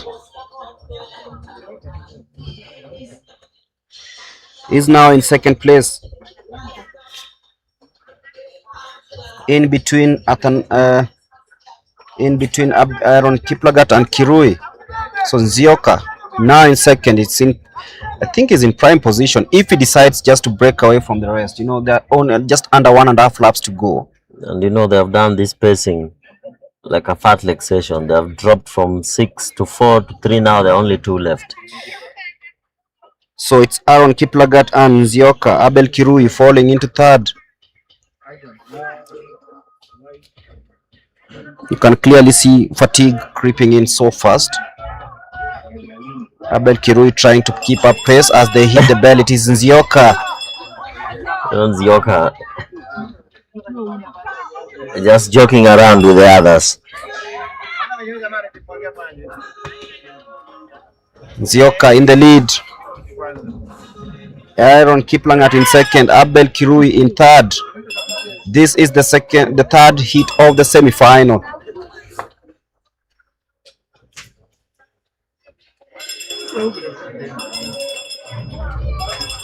So it is Abel Nzioka versus Aaron Kiplangat. Abel Nzioka still leading as they take that curve towards the last 100 meters. It is Nzioka versus Kiplagat. Aaron Kiplagat and Nzioka. Nzioka checks over his shoulder, looks for where Kiplagat is. It is going to be very tight, but then Albert Nzioka Alex Nzioka will be winning this one, with Aaron Kiplagat claiming second position. Tactical race from Aaron, and that is very, very, very tight for the third and fourth place. What a beauty of running from the two athletes. It's a beauty of a race. Almost everything you needed from the 5,000 meter race.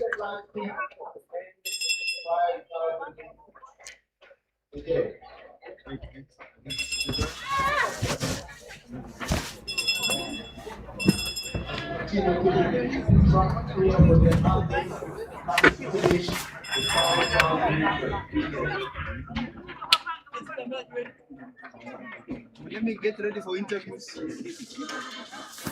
And as this happens, we are also lining up interviews.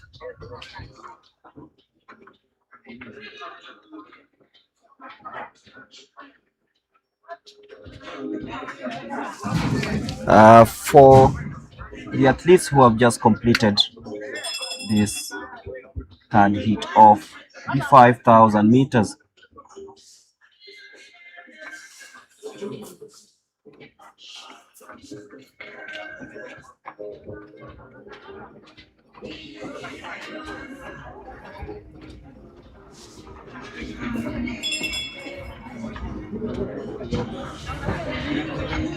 Interviews. So we'll be crossing over to Charity for the interviews. Over to you, Charity.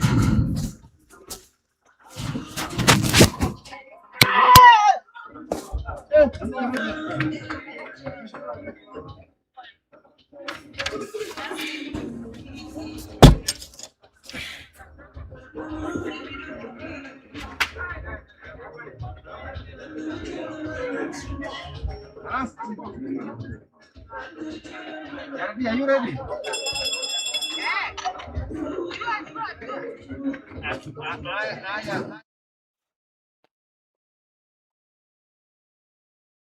Can't be down.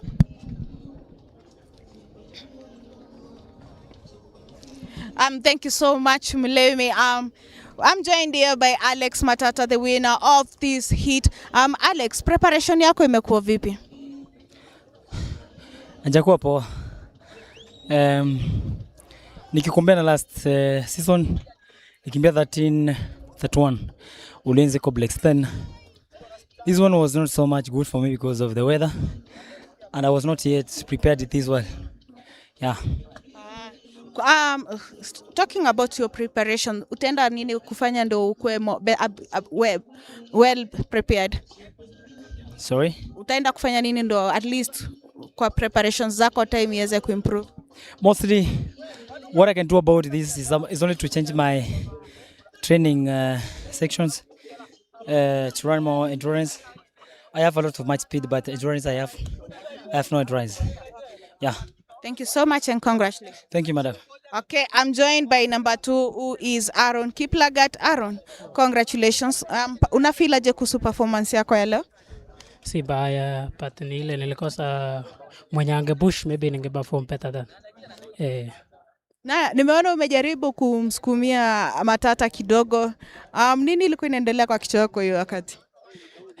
Kitu ilikuwa inaendelea ni ile nilikuwa na consider maybe wanaweza take kwe time isikwe hits, so nilikuwa naangalia at least ni push so that when kama wata consider time ndakuwa bali basuri. Okay, all the best and congratulations. Thank you. Okay, that was Alex Matata and Aaron Kiplagat talking about their performance. For Alex says that this was not the best time for posting, but he's hoping that he'll go and work more on his endurance because he's saying that the speed is also there. For Aaron, he's saying that he was hoping to get someone else who they could challenge each other and be able to post better times. Over to you, Mlemi, as we continue with the next heat.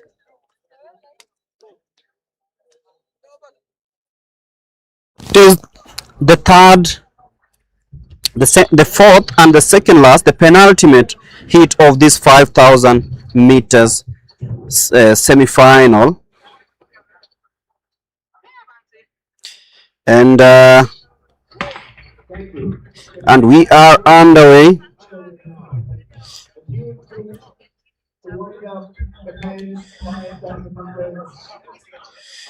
It's not the penultimate, but it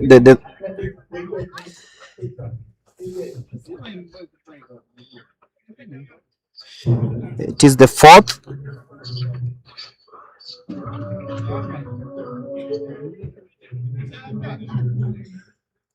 And looking at the push and shove earlier on,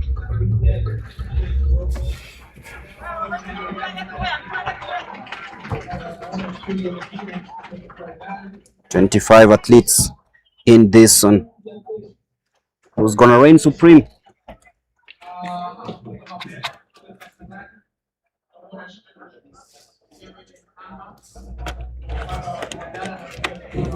So some of the field events happening at the Kasarani warm-up area. That is the hammer, javelin, and discus. We'll be getting results from those events. Remember, there are a couple of final events happening today. Some have already happened, including the long jump and the high jump men and women final.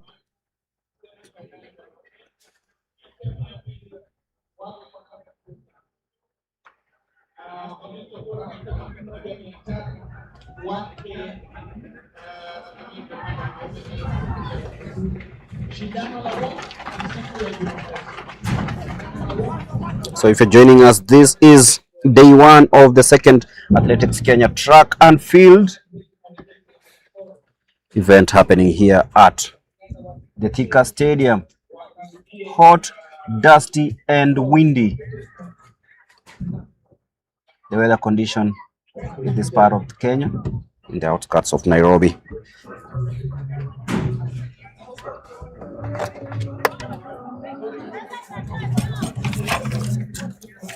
So 11 laps to go.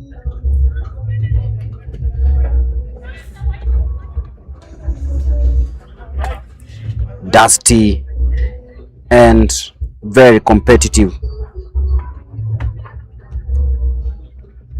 Remember, there are two more semi-finals in this 5,000 meters yet to come.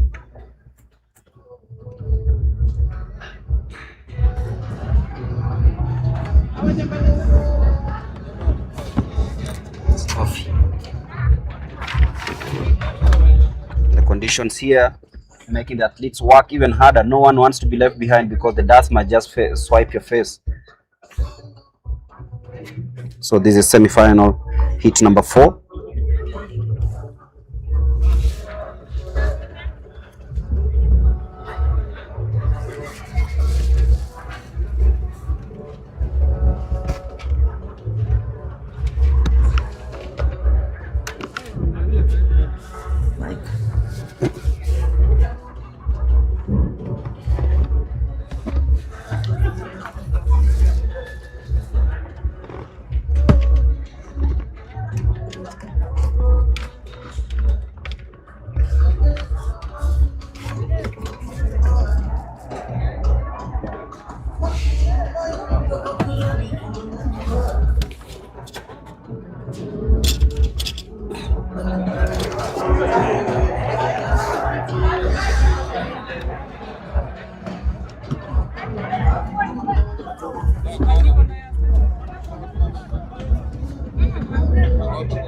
So 9 laps to go.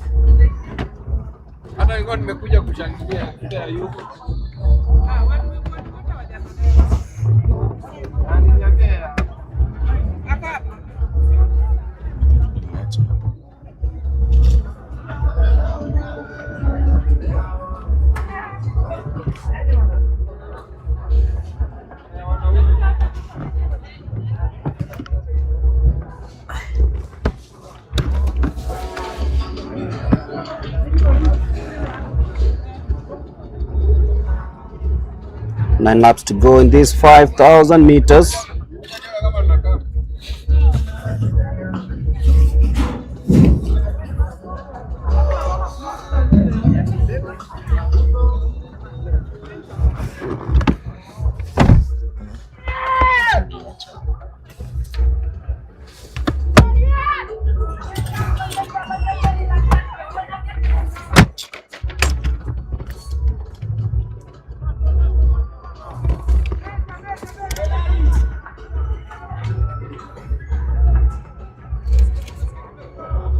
So with 8 laps to go,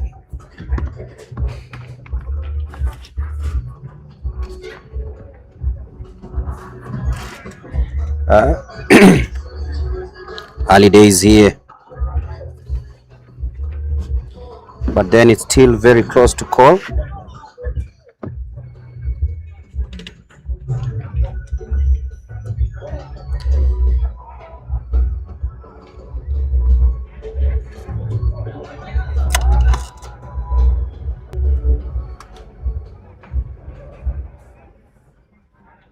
Kelvin Kibiwot,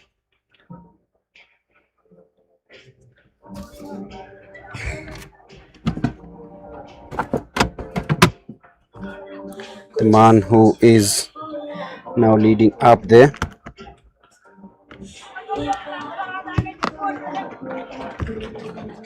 Kelvin Kibiwot.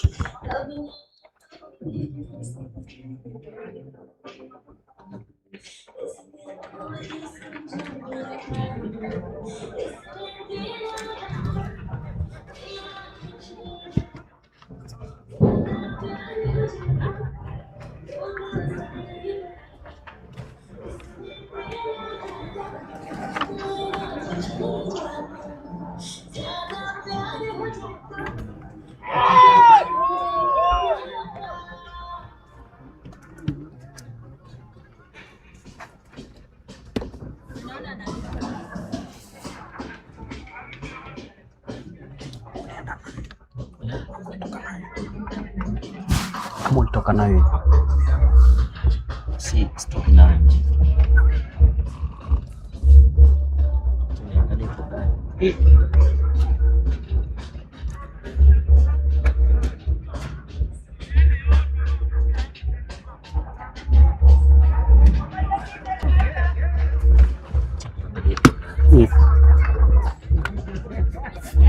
So this is the 5,000 meter semi-final heat number 4, and Kelvin Kibiwot still trying to see if he can navigate through and lead the rest of the race.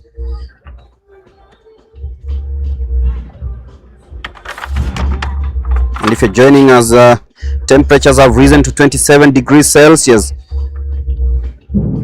expecting a minimum of 15 later on in the day. But right now it's hot and windy.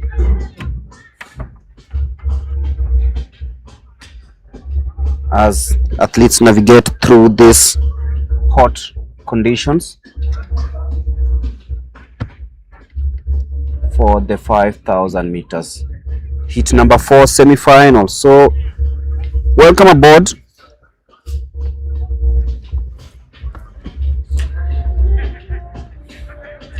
The conditions not getting any better.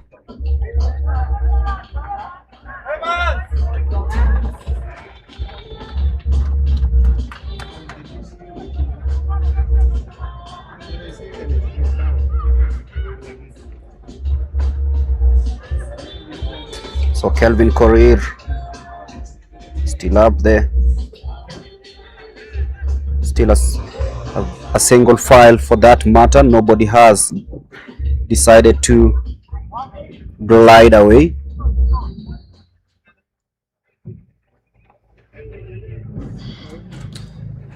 Kidoshinyan,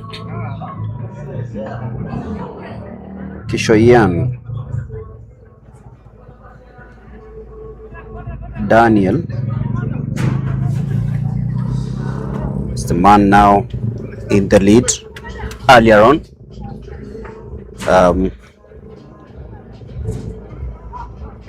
4 laps to go.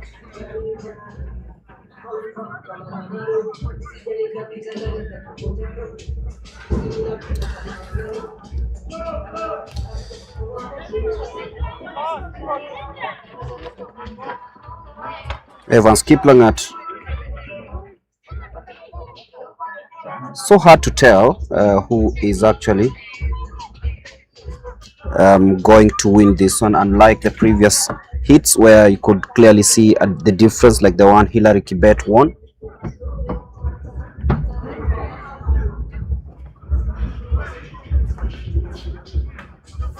See on the mic.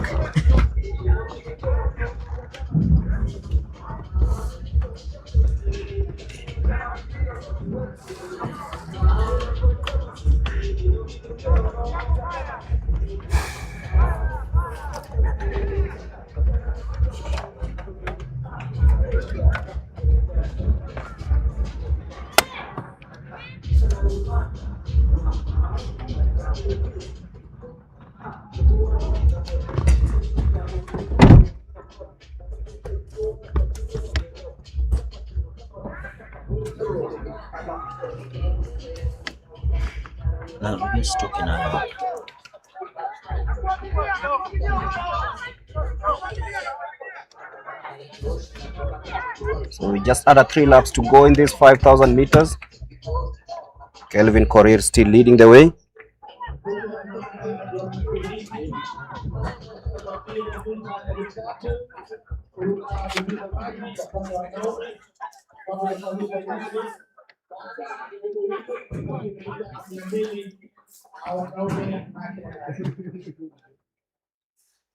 Daniel, it's now gone to 6 in the front. This is going to be very difficult with 3 laps to go, nothing separating these 6 athletes.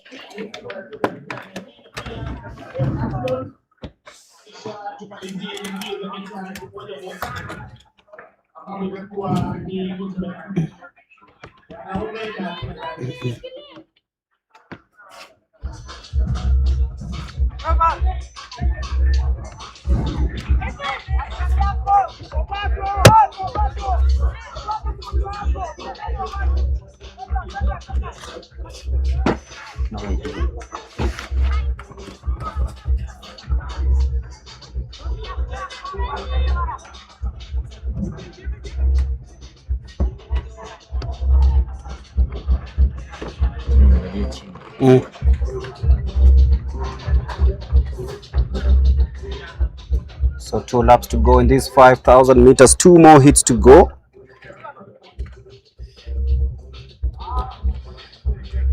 Emmanuel keep career now assuming the lead.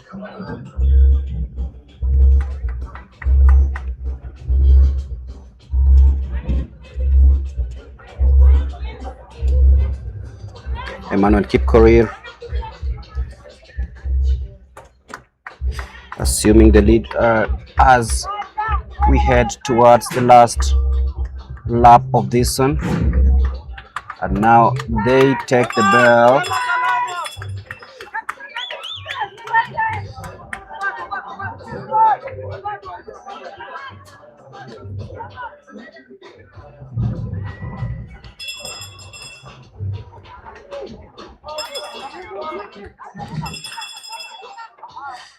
They take the bell in this 5,000 meters, just checking on what's happening here at the THIKA Stadium. You're like, yes, this has been a very good day of athletics.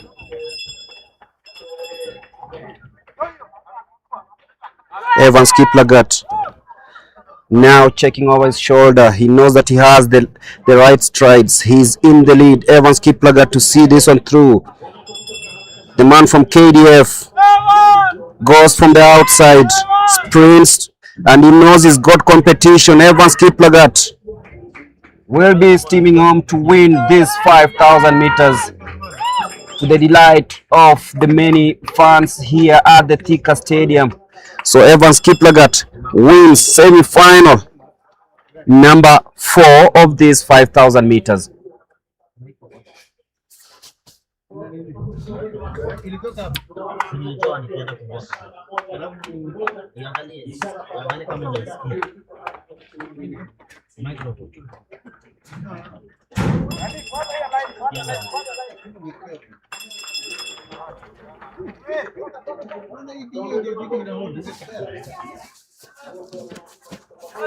So Evans Kiplagat wins that.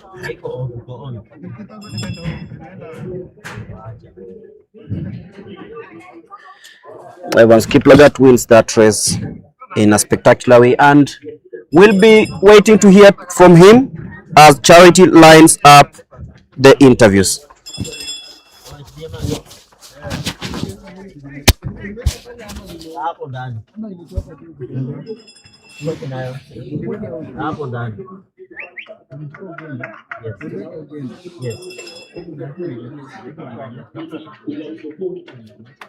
kujiimarisha na kuongeza ama kuboresha Fit sana. Sio mbaya, nashukuru Mungu.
Naisikia.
Improve results iende juu isiwe kama ya last year. Anao naona si mbaya. Yes. Your friend also Alex Matata won the previous heat. How do you feel about it now that the two of you are winners in your respective heats?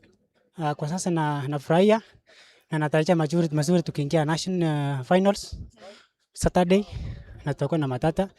Natumai tutakimbia vizuri na tuta improve our time. So strategy yako itakuwa ni gani? Already saa hii umefeel vile jua iko kali, pia queue inaingia, dehydration inaingia. Mpango wako itakuwa gani ndio to ensure that you have the title? Kwa sasa inabidi niende nipandishe mazoezi ikiwa ya asubuhi na jioni, nikuwe mazoezi ya kupiga kama wakati kama sasa hivi nafanya mazoezi ya usiku ya saa 7, saa 4 na asubuhi, ili niweze nikiweka mahali kukimbia maybe kuna saa asubuhi ndakuwa nakimbia vizuri, isiwe na sababu kubwa kwamba nimezoea mahali kuna choto ama mahali kuna baridi. All the best and congratulations. Thank you. Okay. That was Evans Kiplagat. He is the national bronze medalist and he's preparing for the finals that will be on Saturday to take the crown for the 5,000 meters here in THIKA. Over to you, Mlemi, as we continue with the steeplechase semi-final.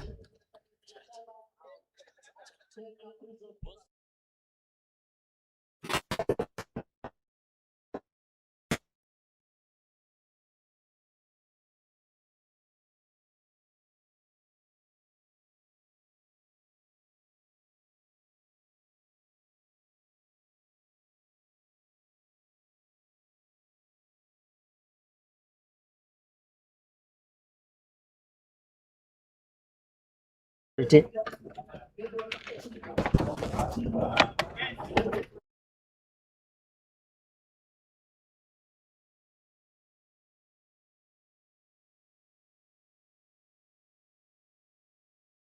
na prepare ngong huko Viper, nilikuwa nafanya training yangu ndio ku prepare hizi AK na in a purpose ya kutafuta qualification ya kwenda Ghana kwa Senior Africa Championship.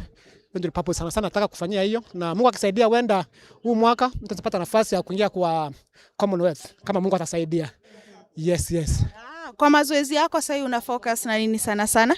Kwa sasa na focus na 5,000 na 10,000. Yes. Okay. Yeah. All the best, na ungependa encourage fellow refugee athlete aje? Yeah, asante sana kwa hiyo swali. Kwa wenzangu ma refugees, especially my youth, wengi wame lose hope kwa sababu hawana support.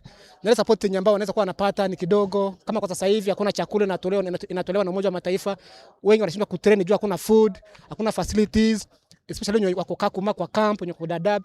Wengi wananipigia simu, msafiri tutapata aje support? Naambia no, tungangane, hata sisi tuko Nairobi tunahangaika. Na vile vile mko huko tungangane, but kesho itakuwa poa.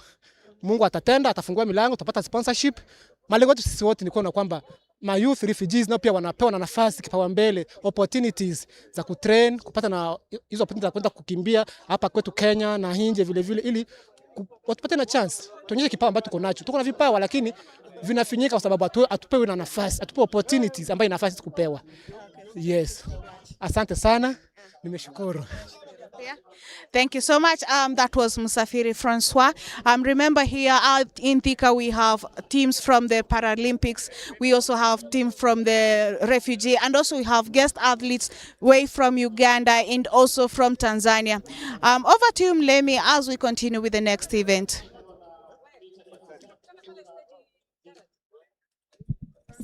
Interview. Thank you very much for that interview.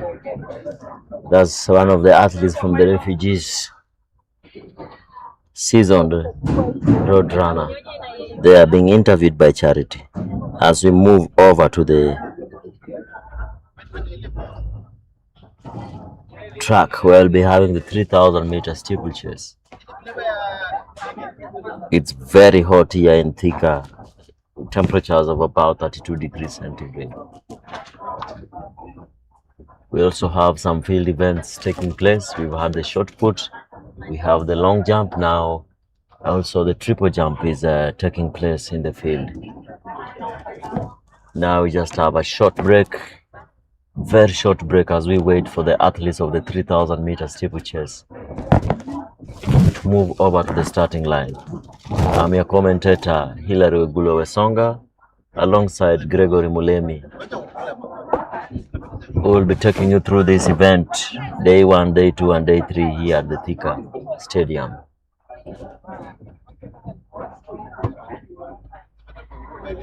We really wish to thank BETIKA and Athletics Kenya for this support in the commentary as we bring you live events wherever you are. Also, thank you for joining us. Thank you for tuning in.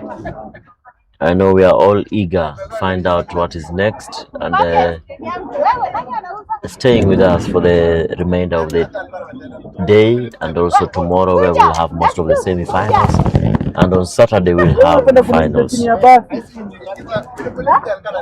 Today is all about the hits and some semis of the men events and women events.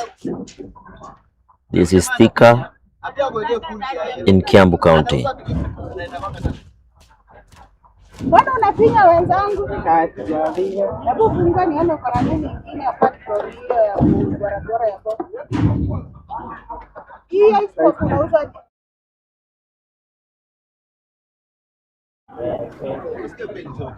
Sasa ndio naweza nipaka. Mlemi kwa barabara hapo.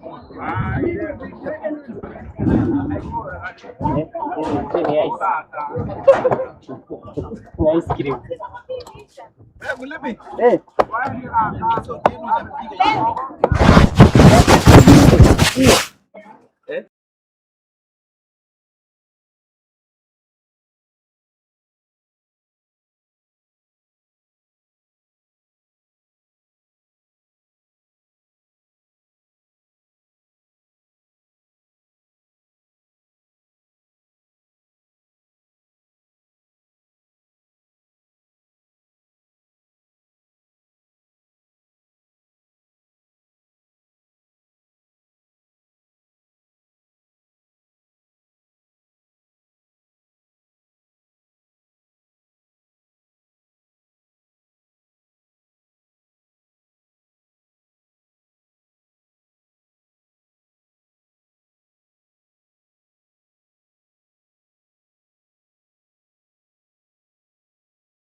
Niliona ndizi mbichi, sikuona ile imeiva huko.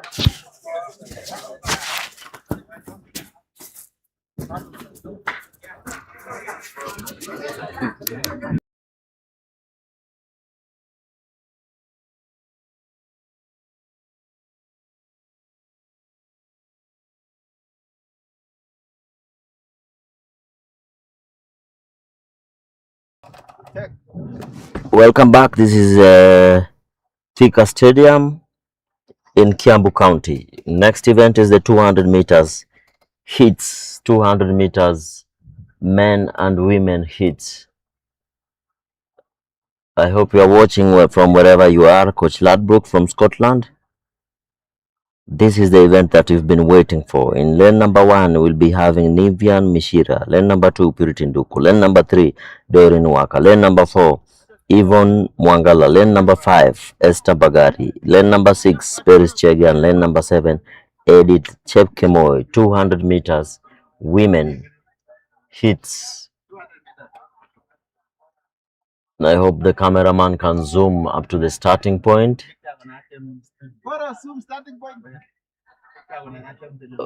So the cameraman can zoom and we can have the graphics of the 200 meters. Remember, 200 meters is half of the entire field.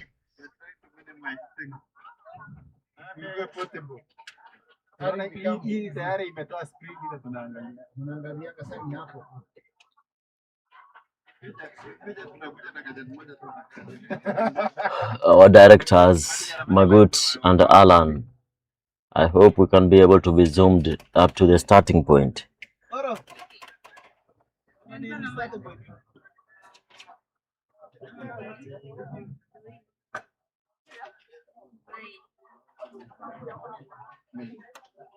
There we are. That is the starting point of the 200 meters women heats. Remember, this is a dirt track. Very good for build-up. But you can only get hand times in such a track.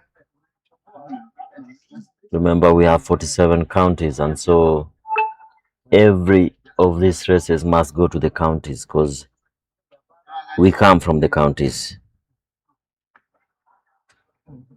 So it's a disadvantage to the athletes. They say we cannot get our electronic times, but this is a build-up. So after this, I know the third AK meeting will be in Kapsabet. Then the fourth will be 2 meets at Ulinzi, where we'll have the Timetronics. Then we'll have the trials for the world relays. All this is moving towards just build up towards the world relays that will be held in Botswana in the 1st and 2nd of May of this year. Remember, for teams to qualify, they have to hit the qualifying marks that were opened in November.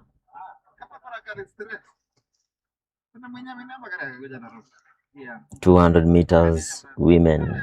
The national champion will be running in the first heat, Esther Bagari, the double champion from last year, winning the 100 and the 200 meters. At the national in Ulinzi, and at the same trials also in Ulinzi.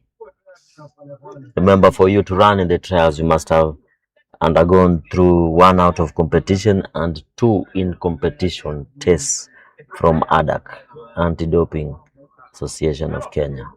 Those are just some of the requirements for you to be in the trials. Not everybody runs the trials. As you move over to the 200 meters, we look out for Doreen Waka and Esther Bagari in this particular heat. Esther Bagari, lane number 5, Doreen Waka, lane number 3, and lane number 4, Yvonne Mwangala. Clean start there from the athletes. Lane number 3, 4, and 5 are the lanes to watch. Very good start from Doreen Waka. Negotiating the bend there. Yvonne Mwangala in the lead. Doreen Waka second, and Mishira second there, Doreen Waka third. Very good start there to open the 200-meter heats. Esther Mbagari was an absent in this race. Maybe she's on another hit. Like I told you, we are having quite a mix-up here. But I hope this will be sorted.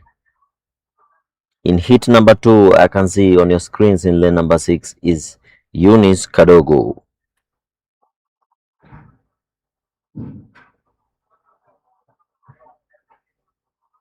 Lane number 6 will be Eunice Kadogo.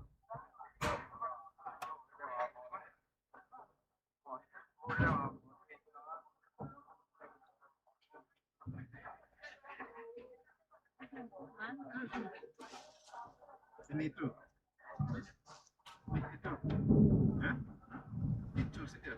200 meters hits. We are now in hit number 2.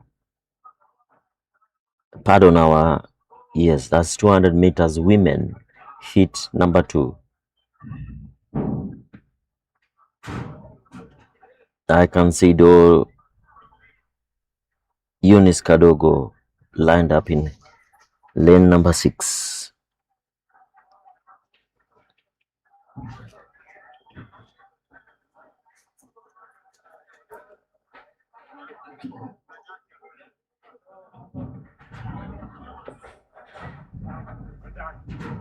Faustin Chebet will be lining up in lane number 1.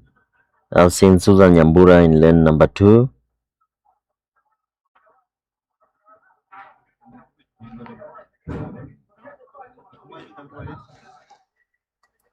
In lane number 3, we'll have Ogendi.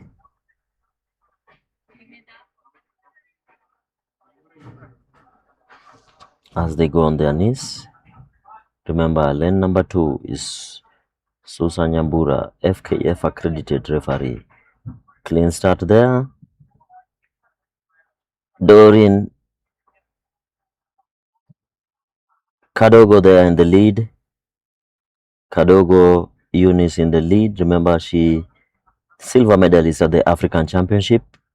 Running so well from the farthest, one of the farthest ends of the field in lane number 6, winning it cleanly there.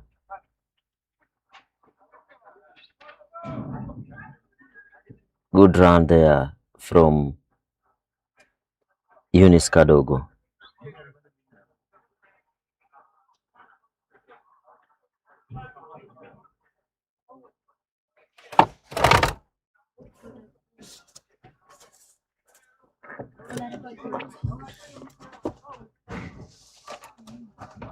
As we move over to the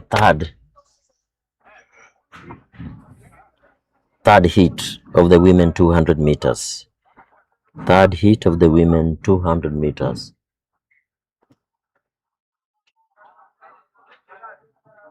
Where we have Brenda Masitsa running in this particular heat. We have Rispa Jeptekenye, Valerie Njiru, Mercy Cherop, Nelly Chepskusgei, Brenda Masitsa, Knight Nekesa, and Faith Mweni.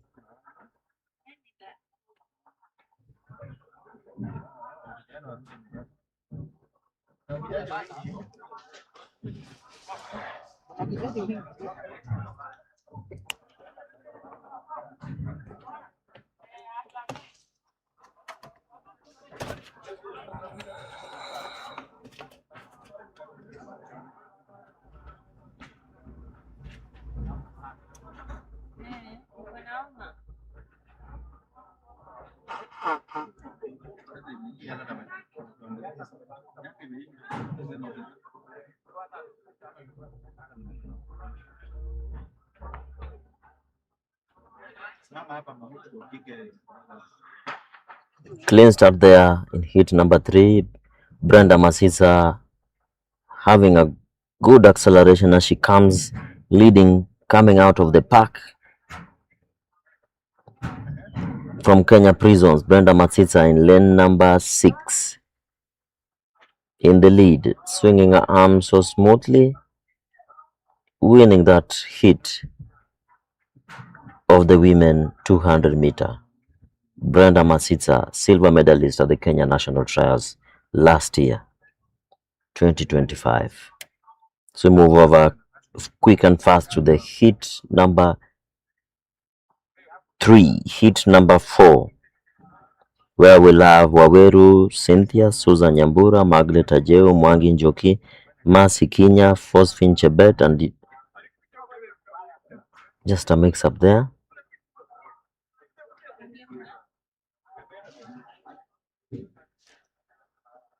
I can see Mwende is in this, not in the start list, but I can see her just behind there in lane number 2, Caroline Mwende from the KDF.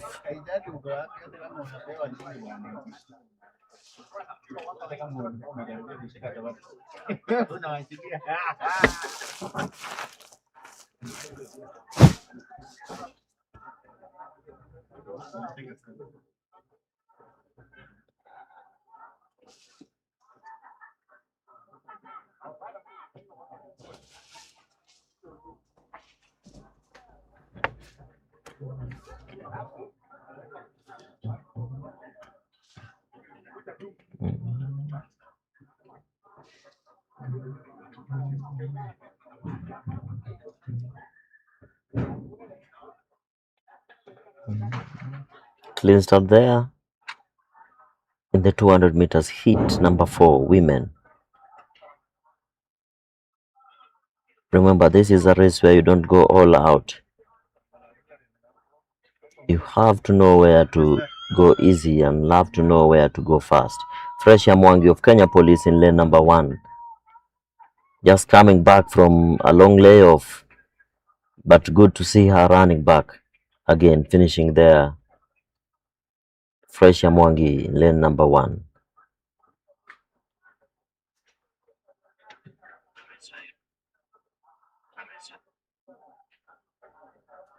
As we go to heat number 5 of these 200 meters women,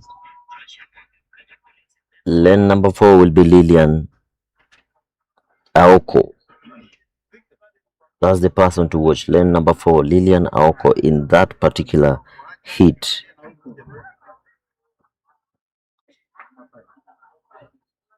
Lane number 4, Lillian Aoko. And then Caroline Mwende will be in lane number 1.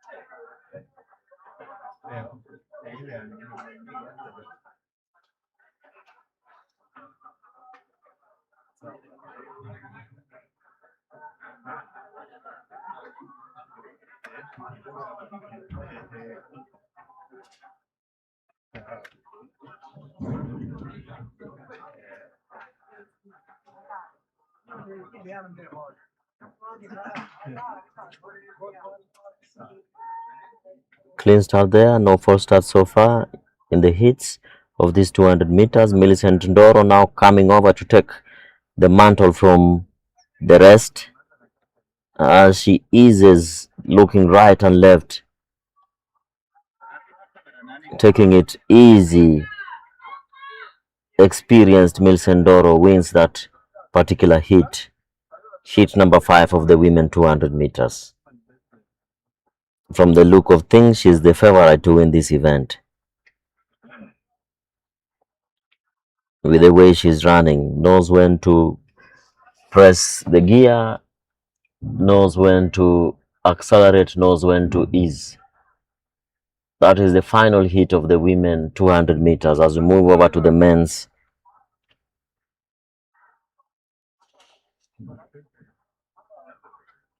in the men's category, in lane number 1 will be Dennis Shikanga, lane number 2 Moses Wasike, lane number 3 Emmanuel Kiplangat, lane number 4 Joshua Muo, lane number 5 Ian Leiyan, lane number 6 Louis Howell, and lane number 7 Dennis Mwai. But Mwai will be running in lane number 6, Louis in lane number 5, Wasike will be in lane number 3, based on what is on the ground. Mwai lane number 6 with a Durag. Louis bib number 376 from Utawala Springs Club will be running on the inside, that is in lane number 5. So the persons to watch: lane number 6 Dennis Mwai, lane number 5 Louis, and also Moses Wasike in lane number 3 and Dennis Shikanga lane number 2. Quite a loaded field here in the men 200 meters, heat number 1. If you're joining us from wherever you are, this is the first heat of the men 200 meters. Clean start there, as you can see. Mwai just having a very good low drive, trying to pull away from the rest of the field, but Louis is not having any of that. As they come in the backstretch, everybody trying to be the first one in this heat. Wasike, Louis, Dennis Mwai just taking it easy. I hope he's very fine with whatever is happening. He just let it go there in the backstretch, with Louis taking the lead there, winning that particular heat of the 200 meters men.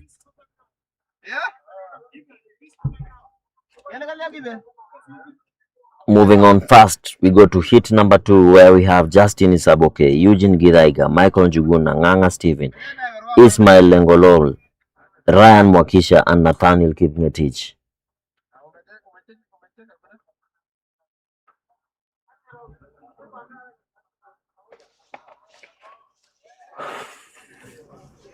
If you're joining us from wherever you are, this is the Athletics Kenya BETIKA AK meeting number 2. First one was to be held in Mumias, that never happened because of the weather conditions. Now this is the second one happening here at THIKA Stadium. This is day 1.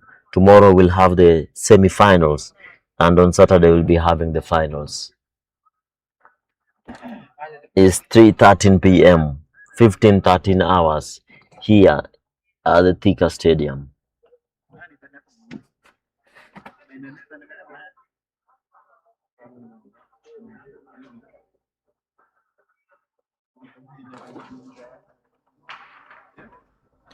Clean start there. Ryan just tripping there in the start, but recovers well. Mwakisha running with the goggles there.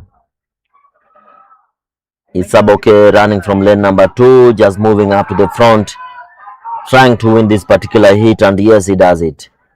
Isaboke Justin winning the second heat of the men 200 meters. Over to heat events coming in quick and fast as we move over to the third heat of the men 200 meters, where we'll be having Dennis Obuno, Danson Kibet, Vincent Bodo, Jackson Sururu, Kelvin Kiprotich, Peter Maura, and Edward Ngujiri. The experienced Edward Ngujiri will be lining up, so used to doing this in the hurdles, running from outside. So he'll be doing the 200 meters. We saw him earlier in the 100 meters hits, and he proceeded to the semi-final that will be run tomorrow. He's here again in the 200 meters.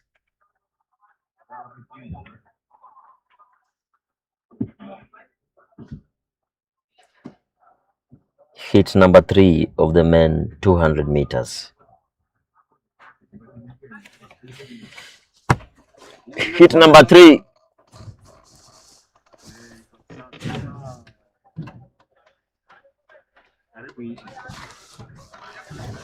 Edward Ngujiri in lane number 7.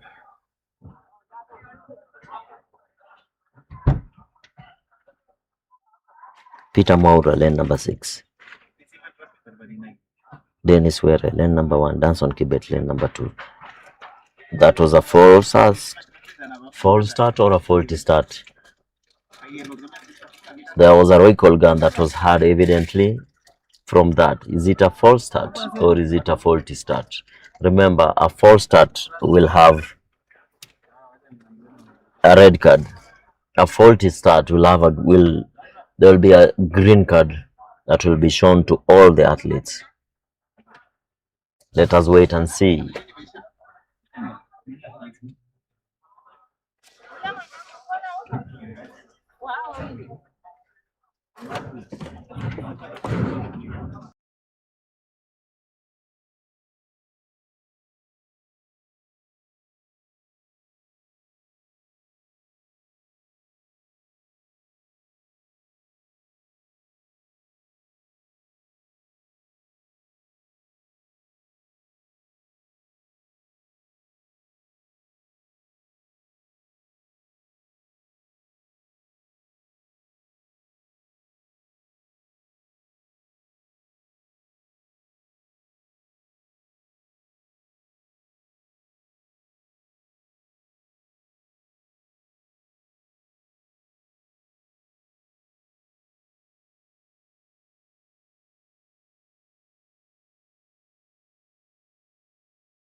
Yes, hit number 4.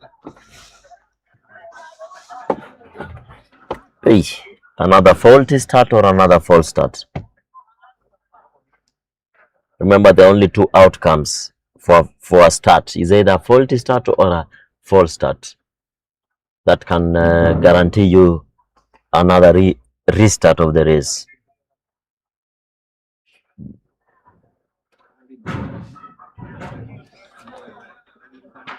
Clean start there, Isaac Omurwa coming off the blocks there, just easing, gliding through. He's decided this will be an easy race. There is no hard way of doing it, just slow and sure.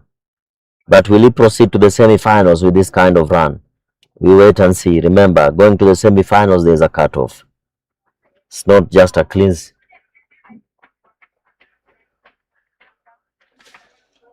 Winning that particular hit is Isaac Omurwa. As we head over to hit number 5, where we'll be having Samuel Mwiruri, Wairimu John Joroge, Amos Wafula, Samuel Warui, Ivan Edalia, and Lawrence Nganga.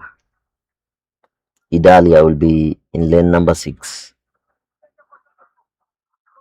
Just from running the 100 meters and the 400 meters hits. Ivan Edalia now in the 200 meters. You have to be well trained for you to do the 3 races in a day, 100, 200 and 400. And this is his 3rd race of the day in the 200 meters. Remember, he won his particular hit, was 3rd in the 400 meters and now is lining up in the 200 meters hits. Ivan Edalia, lane number 6.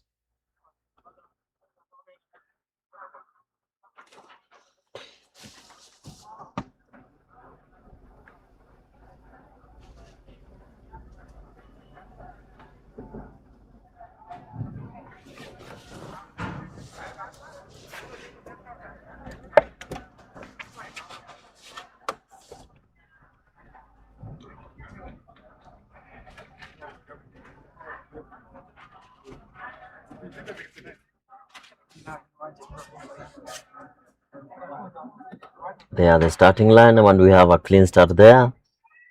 No false start. Clean start there. Ivan Edalia, lane number 6. Samuel Warui, lane number 5. Amos Wafula, lane number 4.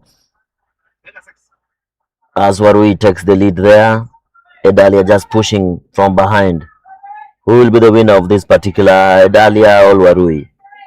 And it's none of them, as John Kariuki comes over to take the mantle from the 2 athletes. We move over to hit number 6, where we have the experienced Boniface Mutunga Mweresa in lane number 6 of this particular hit. Number 6. In lane number 1 will be having Gideon Otieno. Lane number 2, Stanley Kimutai. Lane number 3, Simon Buru. Lane number 4, Mandu Kevin Kisaka. Lane number 5, Elijah Kitonga. Lane number 6, the experienced Boniface Mweresa. And lane number 7, Peter Muchoki Mukoma. Hit number 6 of the men 200 meters. Hit number 6. Boniface Mutunga Mweresa. He will be lining up in lane number 6.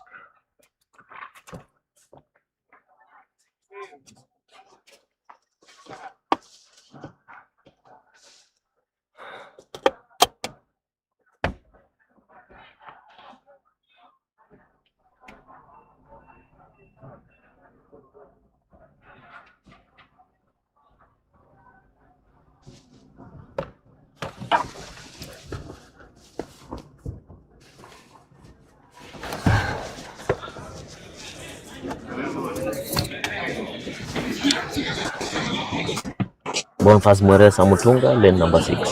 That's the man to watch here. Slipped there, but recovers well. And just opens a very big gap here.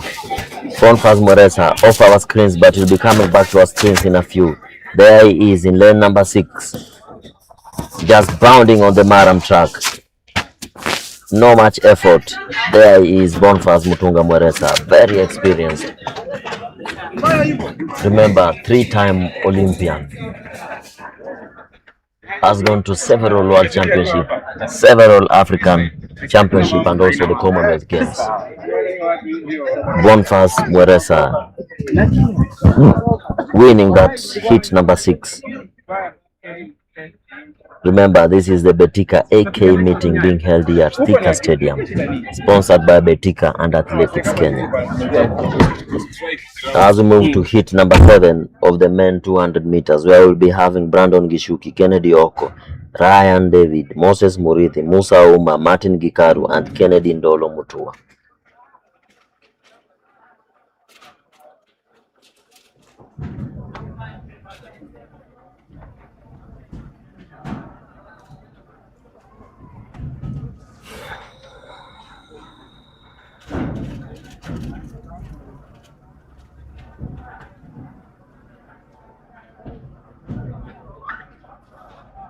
Hit number 6, Gideon Otieno, Stanley Kimutai, Simon Buru, Mandy Kevin, Elijah Gitonga. Hit number 7, sorry. Hit number 7. Hit number 7.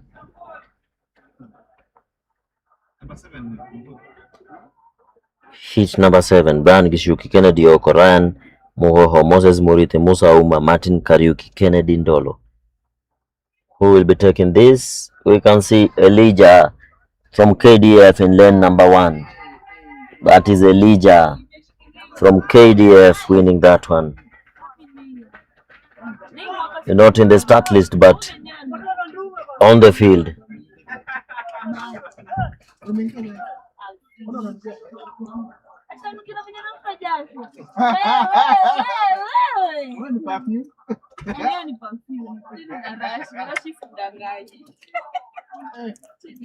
As we move to hit number 8.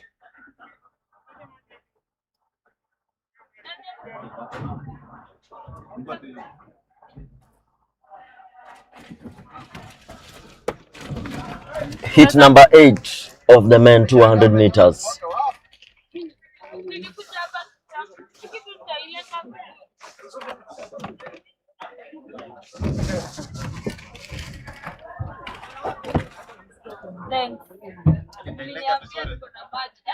Halan, hit number 8 of the men 200 meters, where we see Kimathi in lane number 7, and the man from Uganda will be lining in hit in lane number 6. Hit number 8. 8.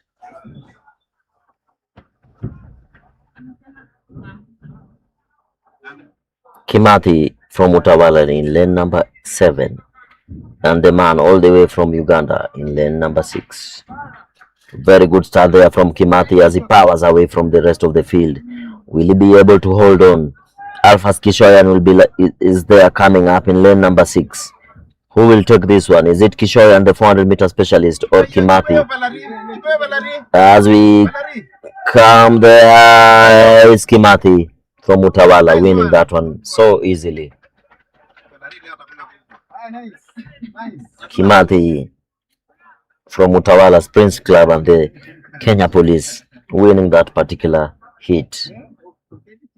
As we move to hit number 9, coming in quick and fast, we'll be having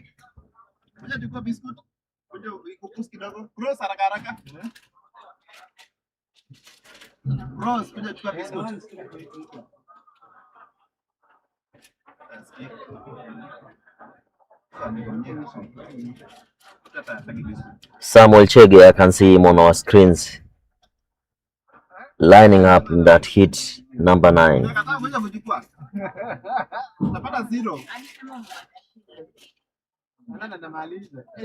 Where we have Salat Dakani, James Kingori, Felix Kiprotich, Kinyanjui David, Samuel Chege, Kisengo Kosmat, and Ronald Koech in that particular hit. This is a loaded field. Oh my goodness. Ronald Kipkoech, Samuel Chege, the two experienced athletes. Chege lane number 5, Ronald Koech lane number 6. Will it be Kenya Police in lane number 7, or will it be KDF in lane number 5? Remember, Samuel Chege, training partner to Isaac Omurwa and Ferdinand Omanyala. will be in this particular heat. Clean start there. Will it be Chege or will it be Ronald Koech? Very good start there. Chege just trying to pump up his arms as he tries to catch Ronald Koech. Lane number 5 and lane number 8. Who will be the winner? Samuel Chege. It's Ronald Koech winning that one. In third will be the Wakili Mwaura.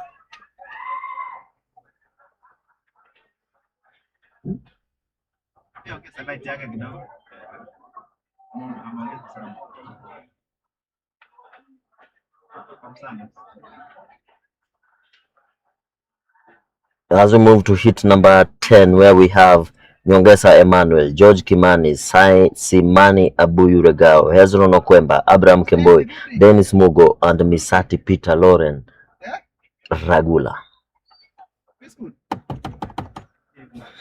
7 athletes lined up in this one. Everyone trying to make it to the semi-final that will be run tomorrow. Simani Rega will be running in this one in lane number 6. Remember, he won his respective 100 meters, Simani Regao, and through to the semi-final of the 100 meters. Now lining up in the 200 meters, as this will be their last race for the day. Who will be the winner of this particular one? Will it be Simani Regao in lane number 6? Or will it be Dennis Mugo? Remember, we also have George Kimani in lane number 2 from Utawala Springs Club.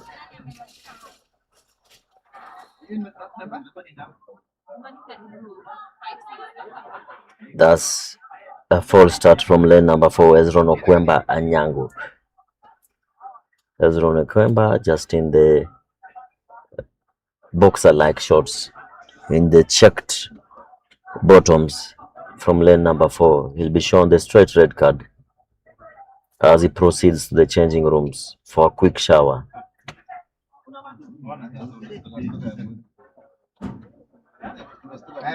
Simani Regao, lane number 6. That's the man to beat. Good start there from Simani as he powers away from the rest of the field. There's a very quick curve runner, Simani there, as you can see, trying to pull away from the crowd. Simani Regao coming in very strongly. Also at the back is George Kimani, as Simani takes that win. Clear favorite in this one. No sweat at all. Then hit number 10. As things move on quick, as we head to hit number 11, where we have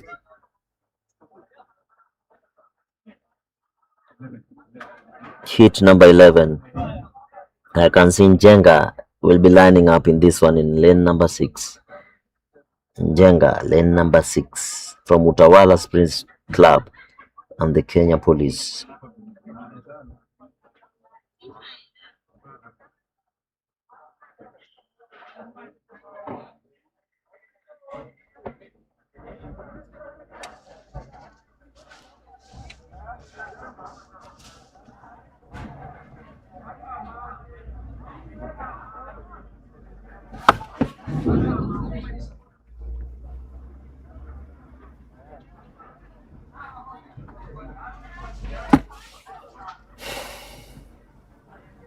In this particular hit, we have Ben Wafula Wanyonyi, Tony Simiyu, Hezbon Ochieng, Philip Wambugu, Daniel Musili, George Njenga, and Fidel Griffin. Lane number 3, Hezbon Ochieng. Lane number 6, George Njenga. Who will be the winner of this particular? Will it be the quick starter, Hezbon Ochieng, or will it be Njenga from Utawala Springs Club? From your screens, Hezbon Ochieng just coming off the curve in the lead ahead of Njenga as he powers to the front.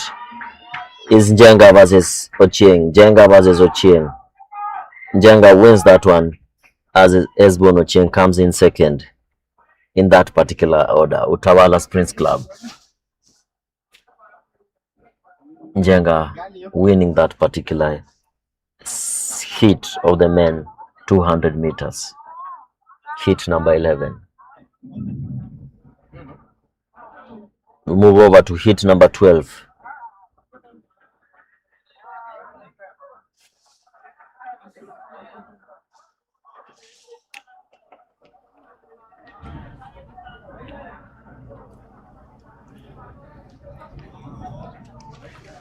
Clinton Aluvi will be learning in lane number 6 of this particular.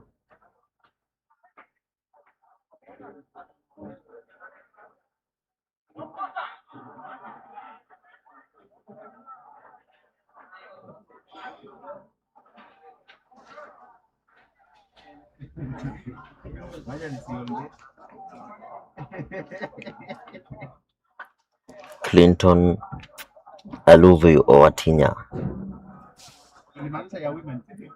in lane number 6. That's the man to watch. The gold medalist at the Junior African Championship last year, Aluvi, having joined the Kenya Police in the lead, and the evidence of it is the clean shave on they said. Aluvi winning that particular one very easily from the rest of the field. That's the future of Kenya sprinting. You can see Aluvi winning that one quite easily.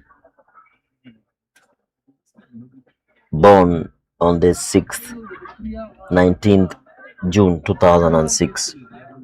Will be turning 20 this year, winning that particular heat. As we move over to the heat number 13.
Sabila there in the lead of this particular heat. Sabila from lane number 1, running for Kenya Prisons, just gliding through to win that one so easily. Remember, Sabila joined the Kenya Prison Services, but running under the vest, running in the Utalawala Springs Club vest.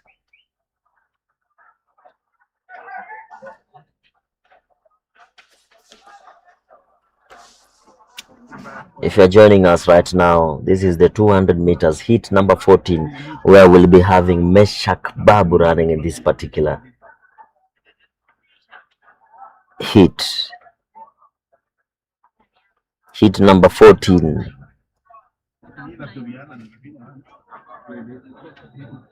Meshak Babu. Meshak Kisubuli Babu will be running in this particular one. Behind him will be Kennedy Namulebo, Waidira Francis, Wilson Koisan, Martin Juma, Jared Okeo, and Elisha Busiaka. Meshak Babu in lane number 7. That's the man to watch. Made the team for the World Championship last year, and was also part of the team that went to the World Relays in the 4x1 and also the 4x200. The experienced Meshak Babu from the Kenya Defence Forces will be lining up in lane number 7. I've learned a new word. Yes. Cashing out. Cashing out. That's a betting term. No, you cash out here. I've learned a new term. How do you cash out here? You decide not to run. Meshak Babu there with a clean start. Very good acceleration from the young man. As you can see, he's just gliding through the curve. Going in the lead, Meshak Kitsuli Babu, as expected. No much effort, just bouncing around to win that cleanly.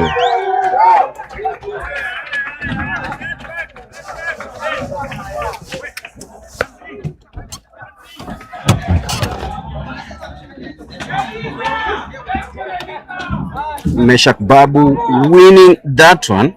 That was swift from him.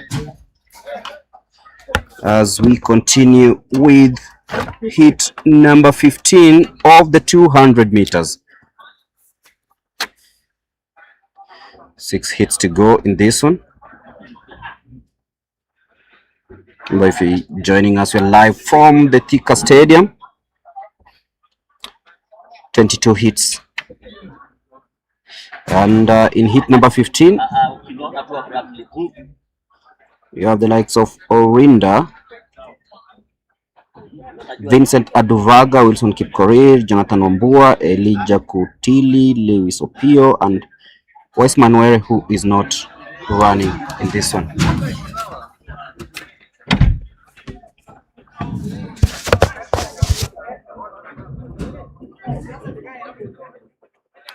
So this is hit number 14. Hit number 15. Number 15. Don't mind the lineup. It's a lot of mix-up in the starting lineup. Sensed so, because the start list. Even Wise Manuel ain't competing and will not compete this week in this weekend. I don't know why, but he took a running number yesterday. He says that his body hasn't responded well between yesterday and today, and the surfaces have.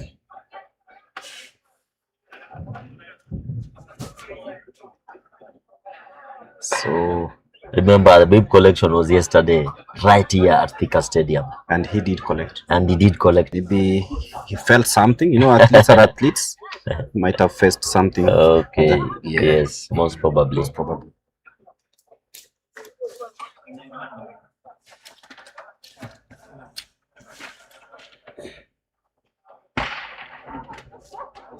So hard to tell who's running which hit. Yes, you just have to go with the experience when you look at them. And I'm looking at the times being posted. Not really fast. Temperatures here is crazy. Crazy. So good one.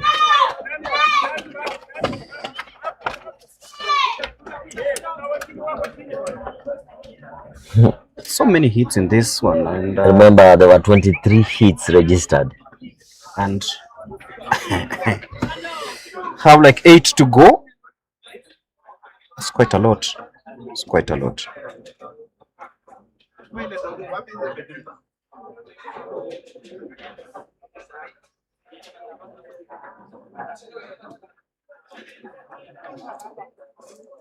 As we move to hit number 16. I'm expecting to see familiar names here. Problem is the zoom. We can't see the bib numbers to give you the particular names. This is bib number 249. Bib number 249.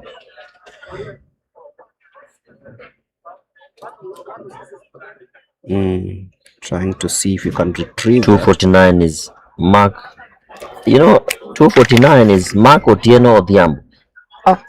That's not him. Martin Otieno Odhiambo. This is Martin Otieno. Yes, this is Martin, not Mark. This is Martin Otieno. And where is Mark? Otieno. Mark is training. Where? At Kasarani. Okay. He goes to the VMAX gym at Village Market. Mark Otieno, former national champion and record holder. Former record holder. He broke the Kenyan record 3 times in the heats, semis and final when he was being coached by yours truly. Then why didn't you continue that? That's a story for another day, Gregory. Hit number 16 is underway, and look at this man running like Gregory.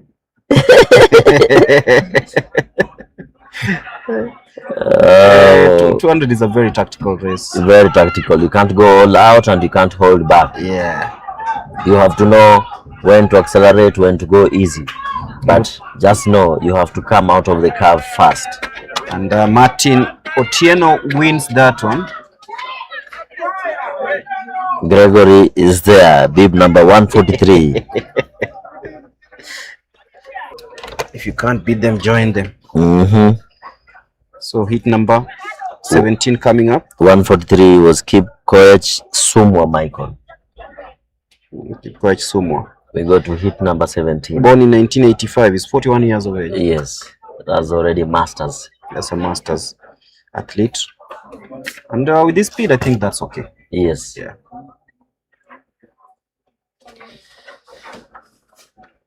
He was lined up to be in heat number 20. I'm told there are over 180 athletes in this 200 meters. Like I told you, we have quite a big number quantity-wise. What is lacking now is the quality. The quality. Yes. Could we be seeing that change over the years? Of course, we will see a change. This is just the first weekend meeting. Yeah. This is the first weekend meeting of the year. Of the year. Courtesy of BETIKA and Athletics Kenya. Of course, not forgetting ADAC. ADAC also playing a very pivotal role. Talking about ADAC, already 2 athletes have been banned this year by AIU. But you know the tests were not done this year, but were done last year. Yes. And it's a funny one because you look at how things have been lined up, whereby we just begin the year with bad news. You know what we need to understand is Kenya is on a very strict anti-doping protocol. They can test about 2,000. They can take about 2,000 samples. Yes. At one particular point. But now the success rate is so high because you only find about 2 who have been caught doping. Yes, I wish ADA could be posting this success rate. The success rate, yeah. We've had 2,000 samples, or we've only caught 2. So, as opposed to just coming with one news. That will change the narrative. Yes, we have to change the narrative. The world is looking at us in a different perspective, but that is not the case. There is no country that tests as much as Kenya is doing right now. And do you see us getting out of the A-list category?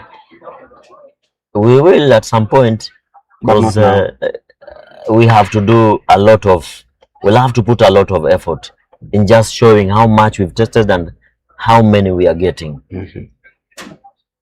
Failing the test. Heat number 17 with 4 participants in this one. It's 5 participants to be. I'm sorry about that, but then looking at that is Oluoch of KDF coming in to win that particular heat. So Oluoch wins. Oluoch of KDF wins that one. Very easy win for him. Wow. Stephen Otieno Oluoch of KDF ahead of Dennis Ngero and Abednego Nguta. Abednego Nguta listed here as heat number 21 from Southern. Yes. That was heat number 18? Yes, that was heat number 18. So we're down to heat number 19.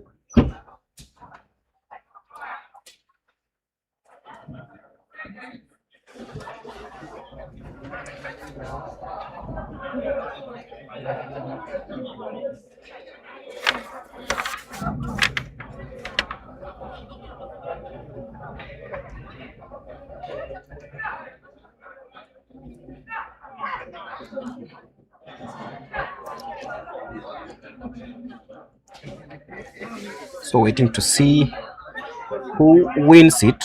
The semis are on tomorrow. Yes, the semi-finals will be run tomorrow. Remember, not everybody who wins their particular heat will be in the semi-finals.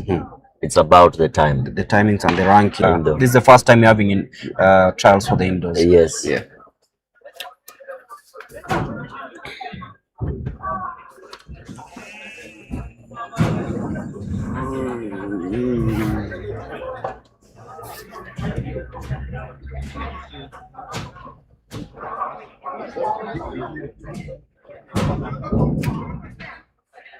As we move over to the 200 meters heptathlon, where we have Ann Cherego and Maureen Wafula, just two athletes in the heptathlon. Ann Cherego and Maureen Nanjala Wafula. Yes, of the Kenya prisons. Maureen should win this one very easily. We have to see her running. There we go. As the national champion in the heptathlon. She knows how to go through the different disciplines. Yes. There you go.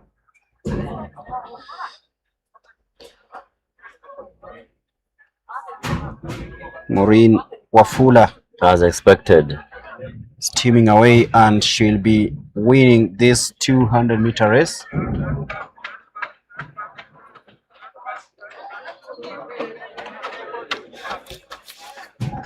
Remember, heptathlon is a two-day event where they take part in 100 meters high jump, shot put, 200 meters on day one, and on day two they have the long jump, javelin, and 800 meters.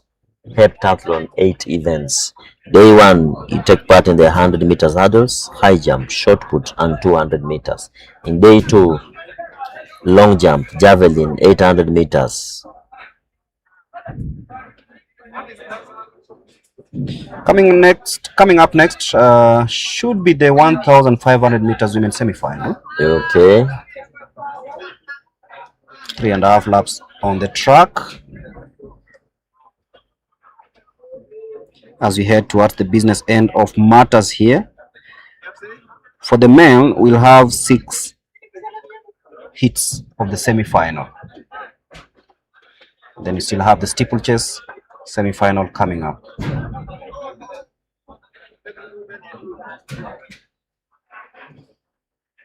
Semi-final one of the women, 1,500 meters.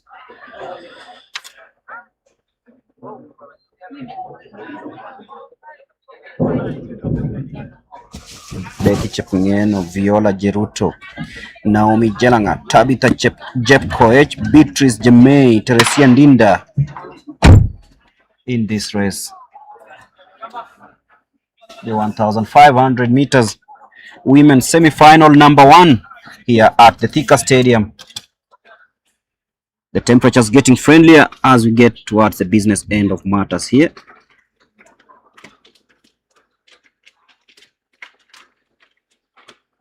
As they ease through that curve.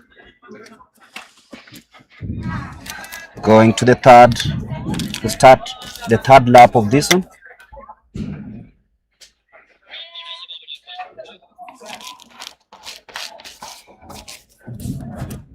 There are two hits of the semi-final.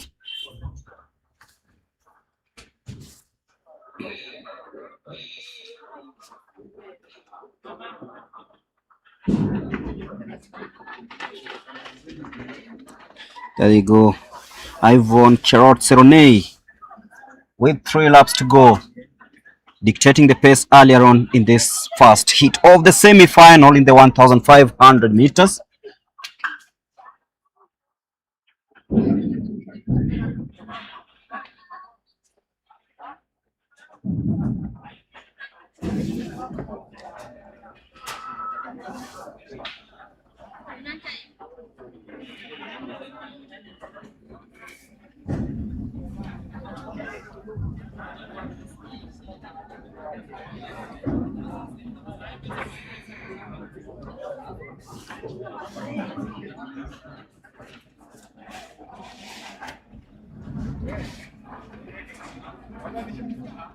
Two 2.5 laps to go.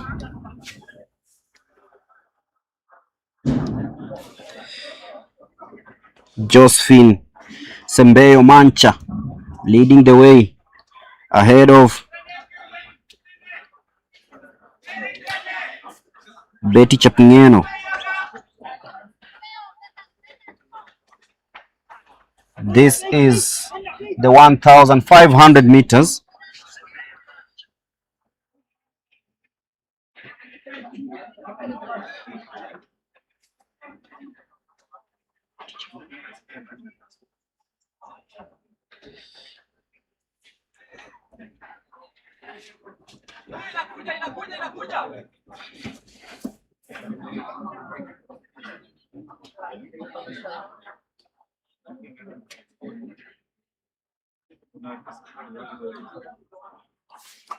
Looking at that, she's teaming away. And this is a qualification process for the final.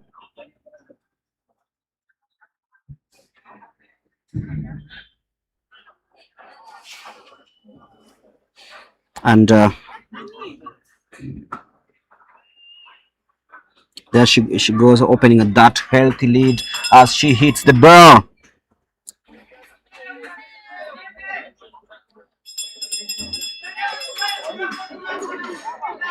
That is Josephine Sembeyo Manya from the Magnolia Athletics camp, trying to see if she can actually win this one.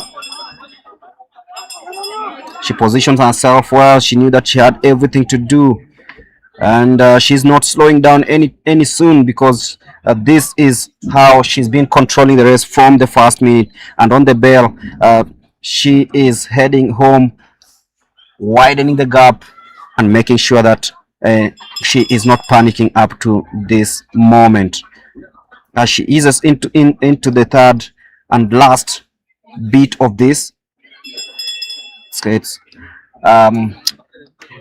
easier to say that she has actually torn the field apart. Talking about Josephine Sembeyo Mancha, born in 2007, has pressed the right buttons and will be the winner of this first heat of the 1,500 meters semi-final, and she crosses the line joyfully.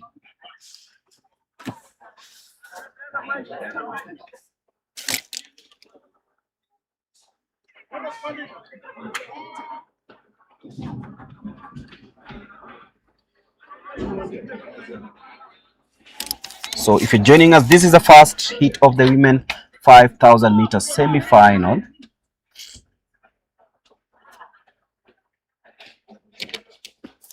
With Josephine Sembeyo Mancha winning that heat.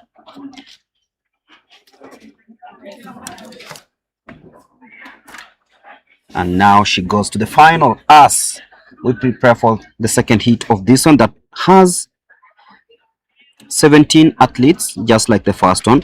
Cynthia Jerotich of Prisons, Ruth Wanjiku Maina of Central, Lucy Wanjiku, Mercy Chapngeno Kosgei, some of the athletes to watch out to: Triza Mugonyi Kataka, Mercy Maina, Dorcas Jeruto, Pauline Bite, Hannah Njeri Wairimu. So the second semi-final carrying some household names, and that makes it an interesting race. Anticipating for more of these races in the coming days. As you heard, the World Indoor Trials will be happening at the Nyayo National Stadium. That should be happening.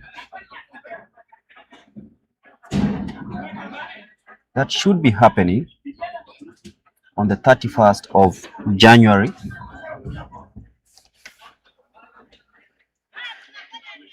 And just confirming if the ladies will be going for the second heat. Yes, they will. The second heat of the 1,500 meter semi-final.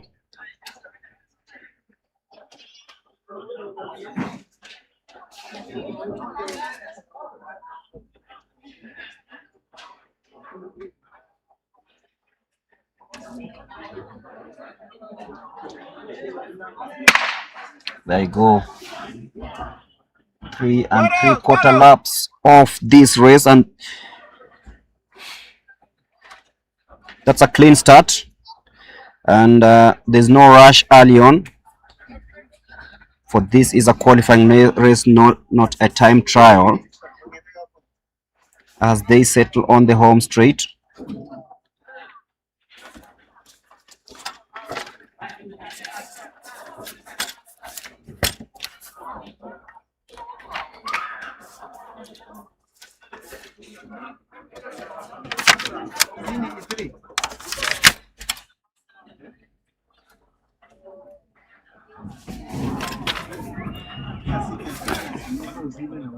Mercy Chapngeno Koskei takes the early lead.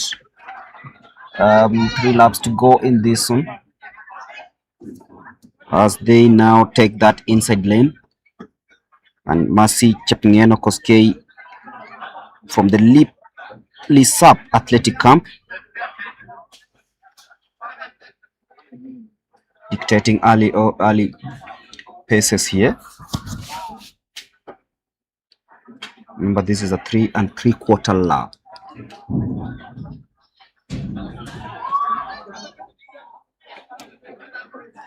So Mercy Chepngeno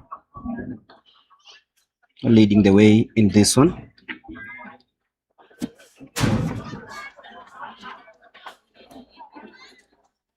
And she's being closely monitored by 2 other athletes.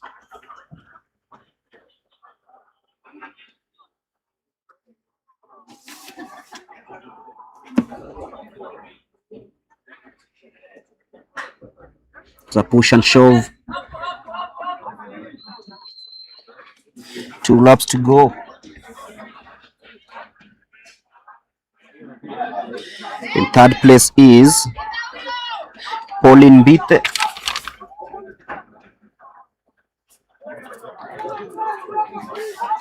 Pauline Bite in third place, but then Mercy Chepngeno Koskei is still leading the way.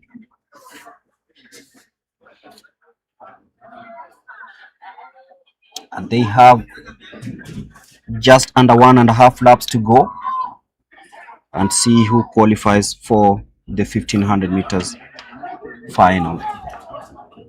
Mercy stretches the lead, knows that she has what it takes to take it all the way to the tape. Trying to ease the pace a little bit as she takes the curve and heads to the barrel. That is Mercy Chepngeno, not tensed at all because she is in cruise control of this one. As she hits the bell, that is Mercy Chepngeno. Mercy Chepngeno Koskei, sorry.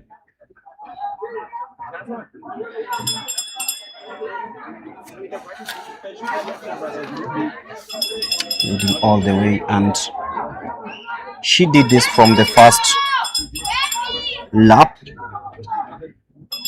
and this is what we may call experience, as she has controlled the tempo and has dared the rest of the field to go after her, and they have not done so, and she's not doing much. She's just running her race, holding her nerve nicely.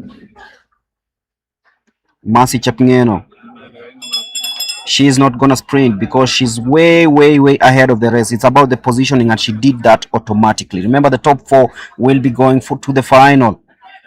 Mercy Chepngeno confident as she comes to win this 1500 meters semi-final heat number 2.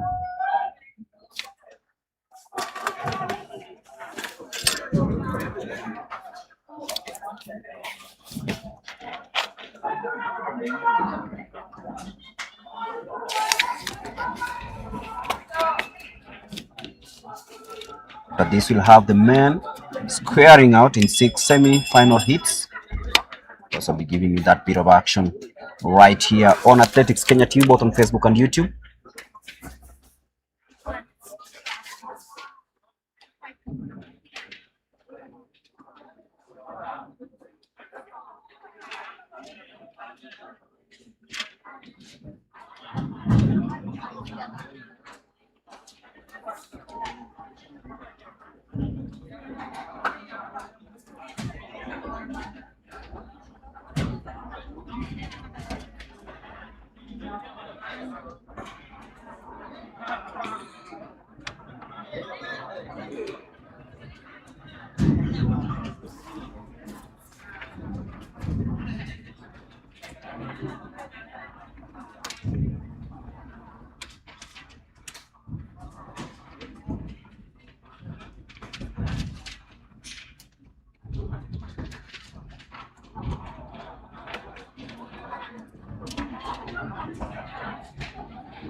So this is the second heat of the semi-final in the 1,500 meters, and it just ended and paving way for the men.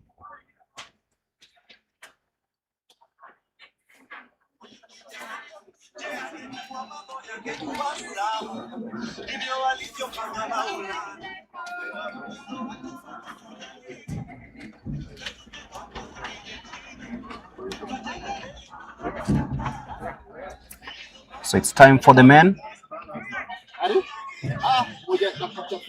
to square out.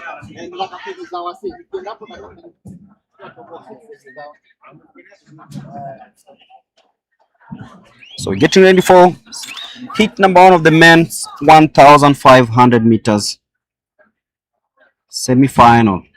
So it's the men who will be squaring out 6 of these heats.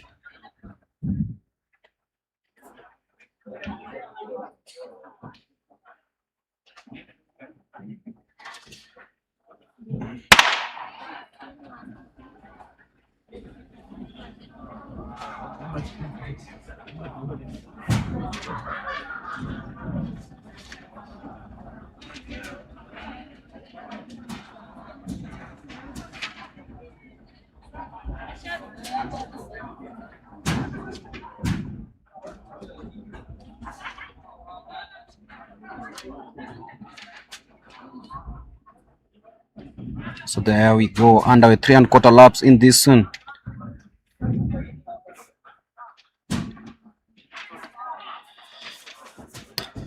Easing through that first few moments. You can feel the pace is high as they run in a single file.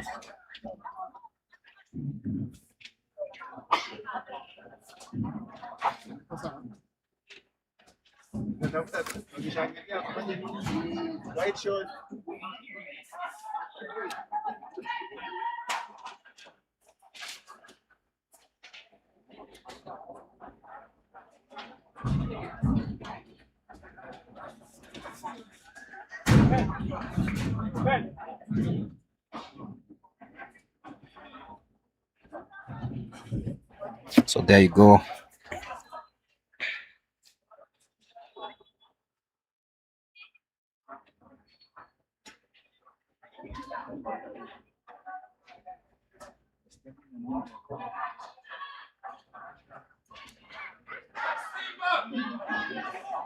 Two laps to go.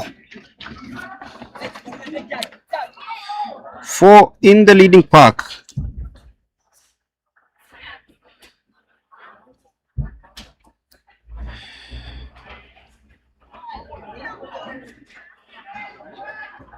Remember, there are 3 days of action expected here.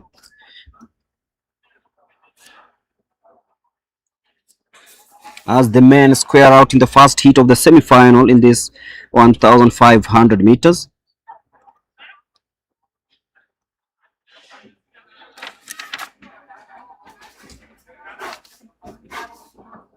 The sizable crowd here at the THIKA Stadium, waiting to see who will blink first.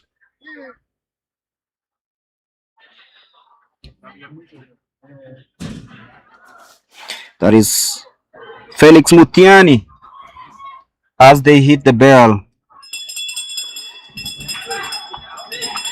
Felix Mutiani in the lead currently. He steams away from the rest of the field as he heads to the back straight. Looks really strong, Felix Mutiani of Southern. Looks really strong, Felix Mutiani. Will he be able to maintain that pace, but is facing steep competition down the home straight? This is going to be very interesting towards the end of it. The crowd watching eagerly to see what unfolds on the curve, and it's all about the pacing. It's all about the timing, and doing the exact thing. And Felix seems to have just run out of pace. It is Felix Mutiani trying really hard to stay on course, but then it will be victory. He finishes second Just in a bit, we'll be confirming who wins that race, the first semi-final of this 1,500 meters. But Felix went a little bit too early, and that made it easy for him to just fizzle out towards the curve as he raced towards the finishing line. So that's the end of the first semi-final heat in this 1,500 meters.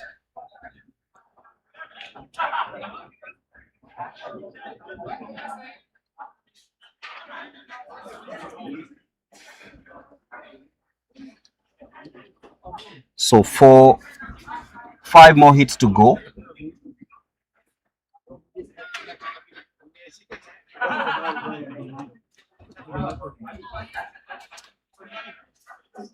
Five more hits to go in this one.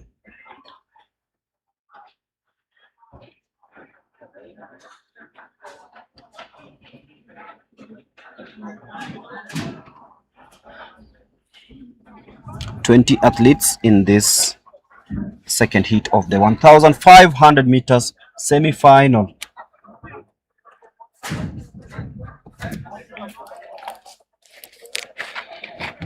And we are ready for the start.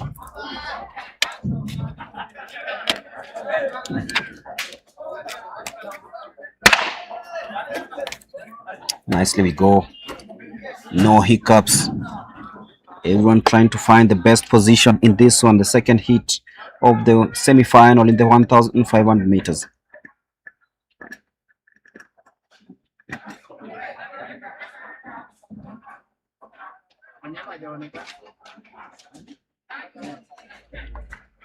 I asked a couple of athletes if these were the best conditions. They said yes, because for you to start the season you have to begin with the hardest bits as you soften towards that. So 3 laps to go in this 1,500 meters. You can feel everyone wants to get to the final, but it all depends with who lines up first. So 2 athletes guaranteed a place in the final.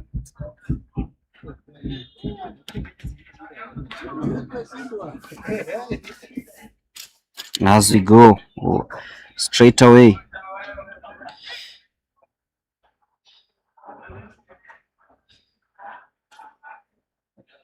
a little bit of confusion there in the bib numbers.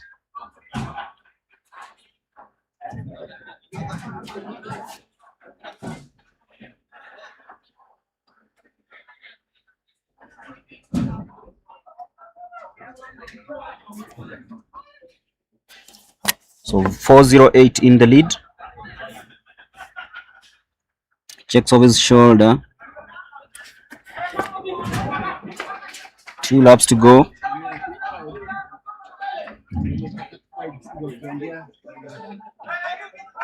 Remember, there are 6 hits in this one. So we're doing the second hit of the 1,500 meters. Very difficult to tell who's in the lead here because the bib number has fallen off.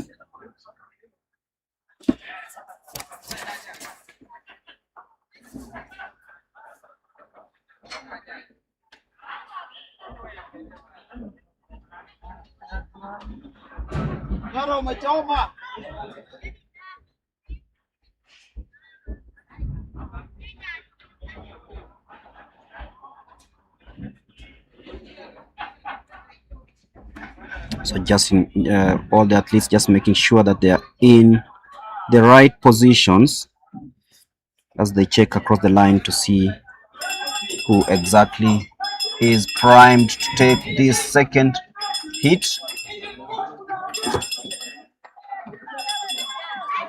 As they hit the bell, no one wants to be left behind. Whoa, getting interesting on the home straight. Very, very fast race this one has been.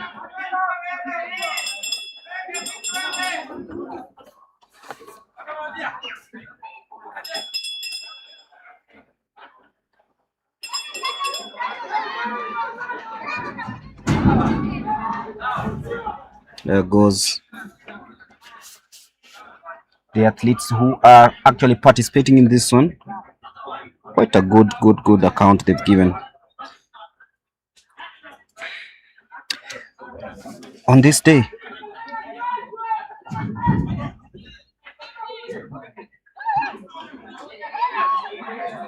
That's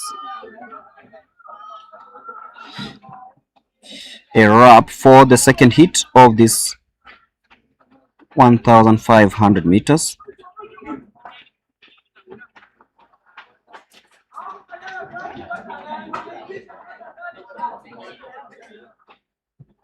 And 4 more hits to go.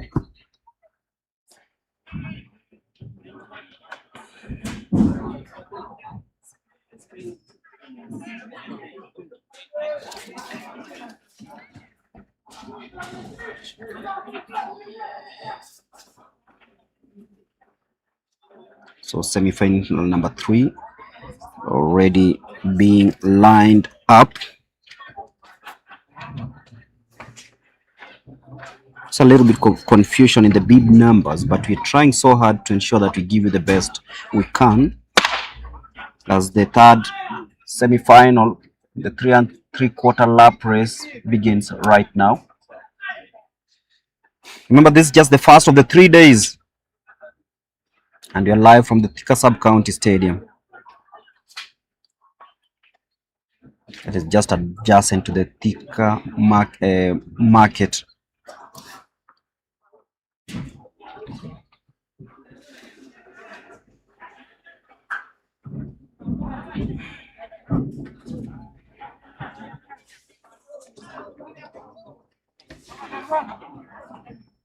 This is the third hit of semi-final.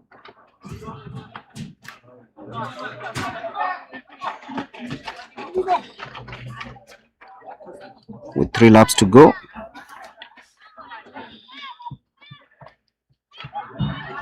With Paul Nganga finally got someone in the hit.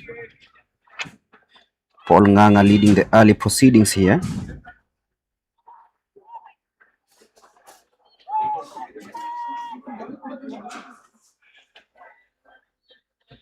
Paul Nganga leading that one. Will be fancying his chances here.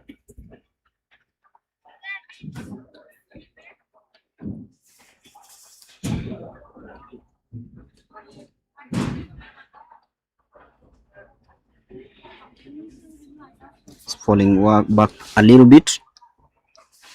And now there is a new leader.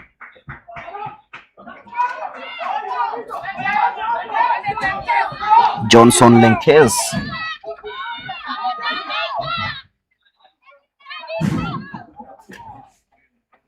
As they head towards the last 2 laps, John Lenkes has assumed the lead.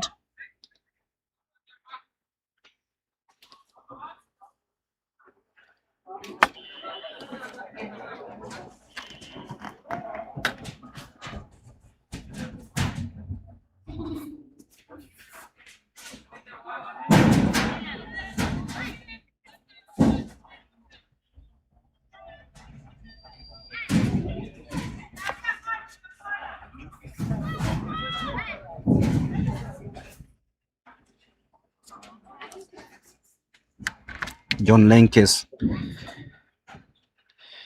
squaring it out.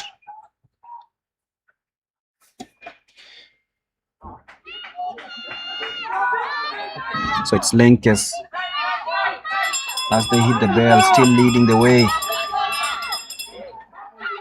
Paul Nganga has fallen way back, should be 7th.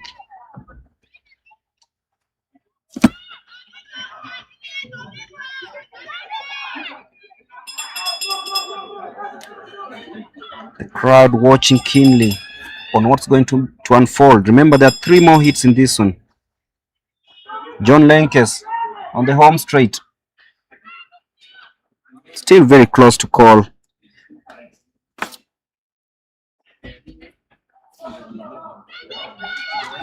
It's Lenkes pulling away from the rest.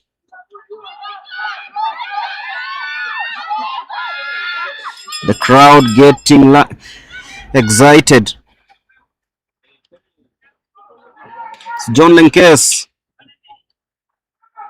comfortable in the lead, and should be winning this one very comfortable. A tactical race by John Lenkes, who wins this third 1,500 meter semi-final.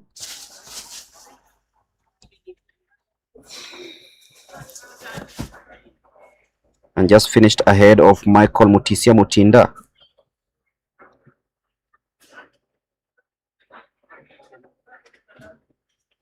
That's semi-final number 3 of the 1,500 meters.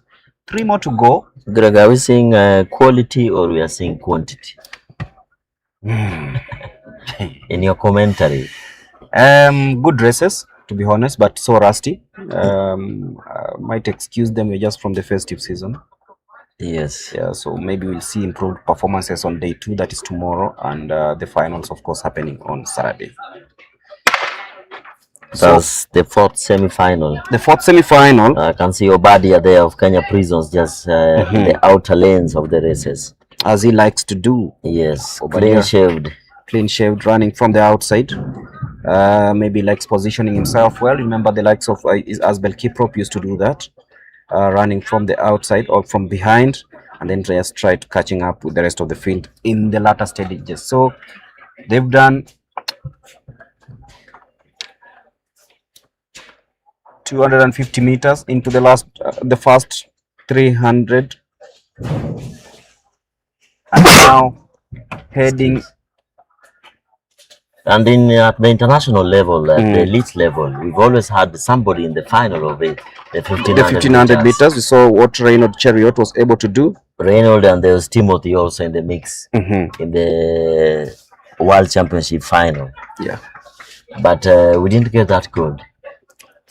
Yeah, but better days are coming. Still a young man, 21 years of age, so you can always tell there is something he's cooking.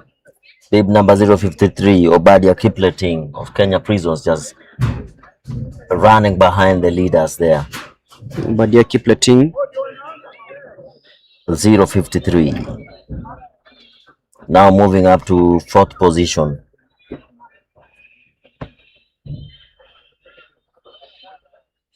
And remember, there are 2 more hits coming up. And the young man is running from lane number 2. I don't know why he's doing that. He's covering a lot of distance. He needs to pace in front and move into lane number 2, because he's doing more running here. He's being encouraged to take this on, and he does so rightfully, though not covering that inside lane and inside space. He's still running from the outside, and that might prove to be very, very risky, especially when they hit the bell, because that is what they're going to do next. Maybe he's learning it from his mentor Timothy Cheriot. He does this, what he does, and then ends up of late he has been running from lane number 2. Then the last 300 meters, now the toll, it takes the toll now. Yeah, it takes a toll on them. But you remember when Timothy used to be the front runner? Yes, he could from the word go. He could dictate the pace, and the rest of the field could respond. Was supposed to respond.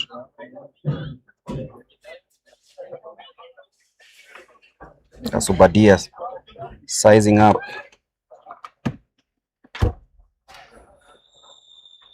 With the rest of the field as they hit the bell. Remember, this is the semi-final. This is not the final. This is the semi-final. They'll just book a ticket to the final, so which will be on Saturday. Yes, finals will be on Saturday, and Obadia being encouraged to take it all the way as they go down the home straight. That curve is always very pivotal. And there goes Obadia now in 2nd place. Very confident with his run. I bet this will go to the wire as they size up each other. They take that curve nicely. The 3 athletes sizing up each other, and then Obadia decides to come from the outside. and then it's all about the placements who will take it to the final, and Obadia will easily win this one, crossing the finishing line to take heat number 4. Has he pulled Ezekiel Kemboi? He did pull an Ezekiel Kemboi, especially in the last 100. Kemboi will finish the race in lane number 8.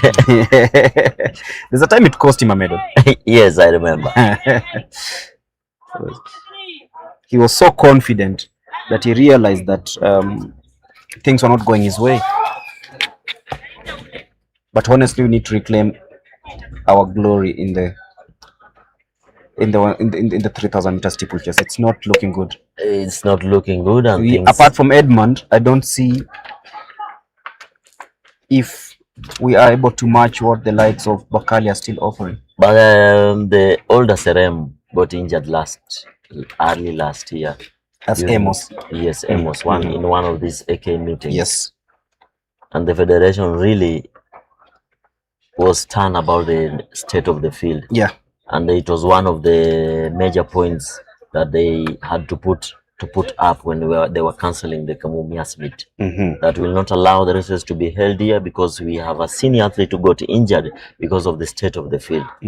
Yes, it was a learning point. And that should encourage other sporting facilities to, let's say, invest in tartan. You know, sports is a devolved function. Yes. We don't understand that. So it is the work of the county governors to improve these stadiums. Semi-final number 5 of 6 of the men, 1500 meters. 18 athletes lined up, 20 athletes lined up in this particular semi-final. That's quite a number, 3 3/4 overlap. I can see Jeremy. Is that Jeremy? No.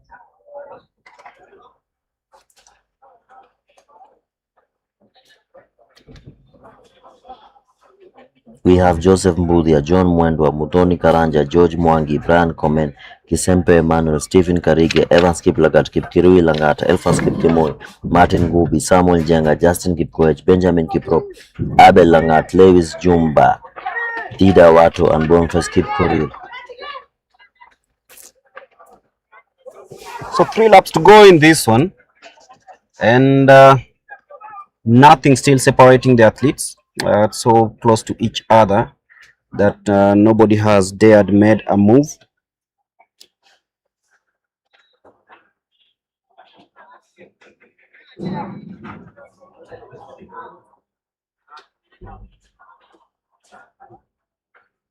And you can always feel that there's enough energy in the tanks of these athletes who have come all the way to compete here at the THIKA Stadium. This is the penultimate round of this semi-final.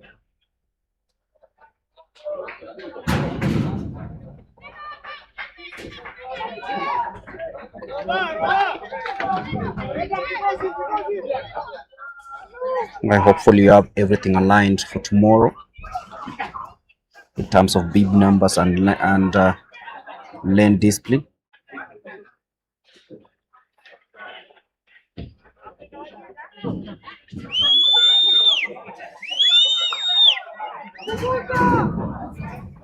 Into the last 1.5 laps of this race. I tell you here, if you're not prepared, then that is it. Yes. That is it. Because he's a single file right now. And this will go down to the bell. Who responds fast? Not fast, but faster than the rest.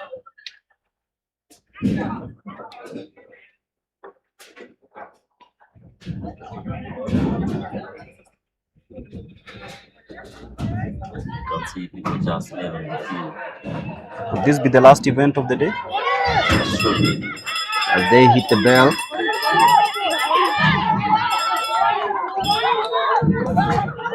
It is a close race, this one. No clear favorite.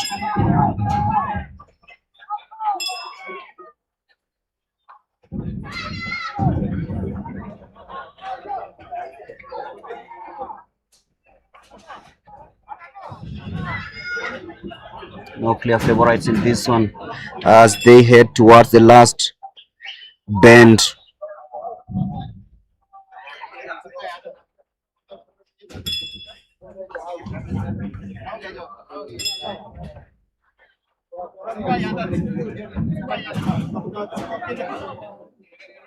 Carlos Kipruto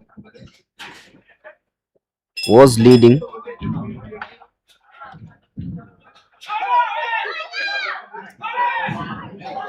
And Carlos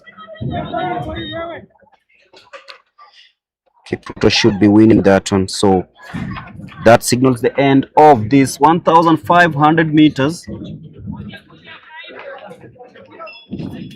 Semi-final number 5. Still waiting to see if there is another race coming up. There was supposed to be the 3,000 meters semi-final. Might have been pushed to day 2. Yes, because I saw it. I saw from the way they were removing the hurdles. The hurdles. Yes. And the hurdles are not even in the field. So I can see one. Let's wait and see. Maybe we'll have the steeplechase, or maybe we won't have. That should be the last event of the day. Yes, that's the last event of the day. As you can see, the crowd leaving. And that tells you that this is the end of day 1. As we meet tomorrow for the semi-finals of day 2. And a couple of finals also lined up tomorrow.